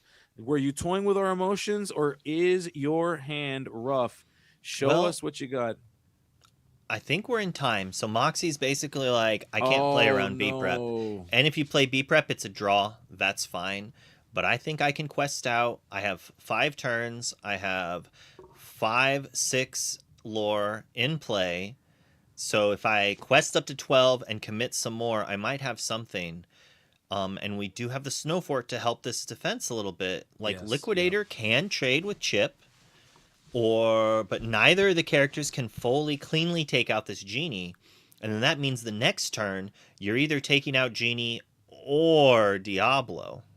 Oh, no. But not both. I really want a conclusion to this game, but if Moxie's going to have to fight for that conclusion, Samuel is going to be working from behind here. That is going to be rough. Man, that's you hate to see a tie, and especially as good as these games have been. They've been a lot of fun. It's been a great series. I mean, all 3 players on either team doing great here. I think both of these players really showcasing just what their decks can do, what they can do, and while we're here because of timing, let's make the best of it as we can. As the players now, because they're in time, they can peacefully think through and not worry about the rigors of the clock. The Liquidator looks like it is primed and ready to challenge something, and it does. It went ahead and challenged with the Ink Runner into the Genie. Genie does survive that because of the Snow Fort. So the Snow Fort has allowed that Genie to survive that challenge. You saw Moxie point at the Snow Fort, so Samuel might have made a mistake there, not realizing the resist. So it looks... I can't tell if Moxie's is being like, would you like to do this instead? I think... Yeah. It looks like Moxie's is potentially being a gentleman here and giving Samuel the take back. Yep. Yeah. So certainly that's the case. Now what is the official stance of the ICL on the take back policy? If it happens at DLCs, we use the take back. Perfect. In those regards, you're still supposed to call a judge for it. Yeah. You're always supposed to call a judge for takebacks. You're not supposed to necessarily just do them. Correct. A lot of people do. I think it depends on the thing. A take back there where it's just like, oh, I mean to do this one, I'm all okay with that. You still should call a judge. But it definitely allows the more skilled player to win, I think, instead of just being like, oh, you made one small mistake. You could say it's a skill not to make that mistake, but like it gives one freebie, and that will help skilled players as well, I think. Yeah, I also would agree. Speed up the gameplay drastically. If I have to like triple check something this way, if I foolishly walk into something like say a Snow Fort, I don't get as punished. Whereas otherwise, I'd have to spend a lot of time every turn making sure there's not something like a Snow Fort in play. Yeah. Not only that, but I think when we think about skill issue versus not skill issue, the point, and I know we're talking through this, but I think this is an important point to make. So when you think about games like Magic, where the point of the game is to overwhelm your opponent with different things that are happening, like that's the point of that game, right? In Magic, the point is to overwhelm your opponent with all these different things that are happening. That's not the point of Lorcana. The point of Lorcana is not to create like this awkward board state that you don't understand what's going on. A drastically different reason, actually, why you cannot have the take back phase in Magic, and that is counter Magic. Since you are not doing anything on your opponent's turn, you're not giving them new information. That said, if I make a play, then you say, dang, that's good for me that you didn't challenge this. I can't take back and then challenge the other character, actually. Right. Because that is considered changing my play based on new information that my opponent told me. Sure. So that's not going to work. Now, had I challenged something and my character, like this scenario, I forgot about the Snow Fort, you can't instantly be like, oh, I'm so glad you forgot about Snow Fort, because that's obviously you're trying to game the system there. Right. You didn't give them new information. The Snow Fort was already in play, and they made a mistake, and it can be taken back. And I think that is better for our game. Agree. But I if we agree. had actual responses, if you could do things in response to what your opponent does, I do not like the take back phase, because Yeah, then it's like, oh, I didn't want to do this, take it back, because now I know you don't have the counter spell. Now I play my exactly. real threat. Yeah, And so in Magic, you fundamentally can't do it. But in yeah, Lorcana, I think it works very well with the vibes of the game, the gameplay overall. yeah. And just I think that like that's like again that's like the point of Magic. Like the point of Magic is to Ooh, create hit the those Sisu! yeah. Oh, we got it. So we did land the Sisu. We nailed the Sisu with the discard here. So Moxie's potentially we I didn't we gotta see what turn they're on. Dropping more characters on the board Another can snow fort, I think. yeah. No. No. What is that? I see This. Diablo Genie. A request and that's so there's an Is that enchanted just a Diablo. Diablo?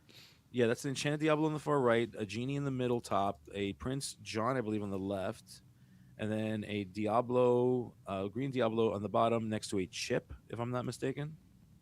So we could be in a spot that Diablo, that Sisu being hit by that, we don't talk about Bruno, might have just won the game for Moxie.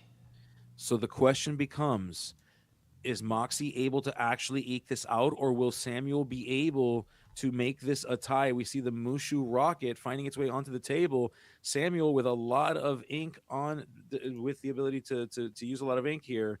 Now Moxie's wants to win this thing. They need a win. Every win matters here in the ICL. Samuel saying, no, no, no, I do not want to lose. The question becomes, oh, great, as a lot of glare covers that card. It is a brawl, so we do see a brawl being deployed here to It's get rid of not the enough. genie. Is that enough? We still have enough on the table. Do we have another one? We A have a Sisu. Sisu. It's Is still that going to not force it? enough. No. It's one away. The Moxie still has exactly enough. If that card right down here, if that is a one, if that's a 2-cost Diablo, I think so. It does not matter. Moxie has exactly four lore left, and I'm pretty sure Moxie takes it here on the last turn. And Let's to double yeah. check it, I looked at the results right there. I don't know if you saw my eyes go big, but I knew Yes. a few seconds sooner Moxie takes it down and Never Shift Moxie, wins it. congratulations, Moxie, with the actual win. Samuel fighting for the tie. Moxie clears that hurdle. Wow. Okay, good. We got a conclusion, folks. I'm happy for that. I'm sure Samuel's less happy about that. But we did get a full conclusion of this thing. Never Shift, by the skin of their teeth, able to clear this series, able to put another W next to their name on that board. And every W counts. That was awesome. I loved watching that. That was awesome. And the crowd goes wild, cheering the downfall of Flaversham. You hate to see it. Oh my gosh. Yeah, You know, who it's would have bad when thought they're so like, many boo this people character. would be cheering for Diablo? Yeah, yeah. All of a sudden, Diablo's is the good guy. That's crazy here. That's nuts. When you played Diablo, was he the good guy? Was everybody happy that you I won with mean, he Diablo? was the good guy to me. Oh yeah, I bet you loved him. I bet you loved him in Vegas for sure. I did like him in Vegas. I played him in Vegas as well, but Yeah, I did well with him in Seattle. I yeah. actually, Vegas was the first event that in the DLCs that the cutoff point drastically changed. The points I had at the end of Vegas were high enough to make day 2 and every other DLC, but this Oh, one, that's right. like 4 people bubbled, and I was one of those people. Oh, I'm sorry to hear that. So like, Yeah, and I knew that if there was a bubble, it would be me because I lost early and then won out, and so my tie breaks were really bad. yeah, And I was that's just right. like, I really need this to work. I won my last 3 rounds, the win and in rounds. I won all 3 of them, and I even skipped a little after I won my 3rd one, and then I didn't make The it. And I little was like, skip. all right, I guess, Yeah, that's fair. It happens. yeah, Someone's got a bubble, and sometimes it's going to be you or me. yeah. Or sometimes you just win the DLC in its entirety. You know, no big. Sometimes you just win the whole thing, huh? Easy peasy, lemon Easy. squeezy. Yeah, like just don't be a loser and just win the whole thing, like like Wonderland did that one time. No big deal. Well, It is about that time that I have to get ready to pick up my kid from school. It is a later day, otherwise we would have ended an hour ago. But hopefully we'll get a couple more matches recorded over these next couple of days. I've been trying to push for teams to record their matches. Yep, I love it. It is effort. Great. It is effort to have one person recording everything at the match. Sometimes the players can as well. We do have some SLTC individual matches, but not the whole match because Edge records all the matches he plays as well. Okay, makes sense. Cool. But we'll do this again for sure, Gabe. Oh, it was fun. Yeah, definitely. I'm here for it. I am so here for it. I had a great time. I appreciate you having me. Thanks for letting me hang out with you, and for trusting me to not ruin your stream. So thanks for that. You did a good job of not ruining it. Good. I'm glad. As long as I don't mess it up, that's a huge victory for me, and that's where we're at right now. Ooh, are we able to? We're gonna raid. I do believe we're gonna raid Color. I know she's been. I don't know why it says uptime for so little. She's been streaming for more than that. Oh, maybe she had the reset. Maybe there was an issue and she had the reset. And I just always shows she's been on for 37 minutes. Okay. Oh, there you go. All right. Cool. Color. Yeah. Go. We're gonna go hang out with her. She's awesome. Give her crap. She doesn't subscribe to me, but I subscribe to her. Wow. Okay. I see how it is. Yeah. You can always cancel that raid if you really feel strongly about it. There's that button right there, dude. You just say, you know what? Forget it. I'm not doing it. Ooh. Tough. Let's see. Oh, that's not supposed to open up on that window. I was joking. The poor Color. Let me do it while the screen can't see. All right, let me turn the screen back on. So tomorrow, the ICL guest caster is going to be Franz from the Lorcana Lounger / Lazy Boy. I can never remember which one he's on. I think it's the Lazy Boys. I believe he's a Lazy Boy. And then Wednesday, we have Courtney from Enchanted Chatter, who was just doing the Coca-Cola. Or the Diet Coke. Sorry, not the Coke. Don't flame me. The Diet Coke Invitational. Yes, the DCI, the Diet Coke Invitational. I don't have a Diet Coke, but I have a Coke Zero. Does that count? Coke no, Zero? they wouldn't let you enter with that, actually. Crazy, right? Crazy. Coke Zero is objectively the better of the Diet It is, Cokes. For sure. But you'll probably see me and Gabe these next 2 nights, too. Don't know exactly which ones. You'll probably also see Color's Law. And speaking of, we're gonna raid her. Bye-bye. See you later.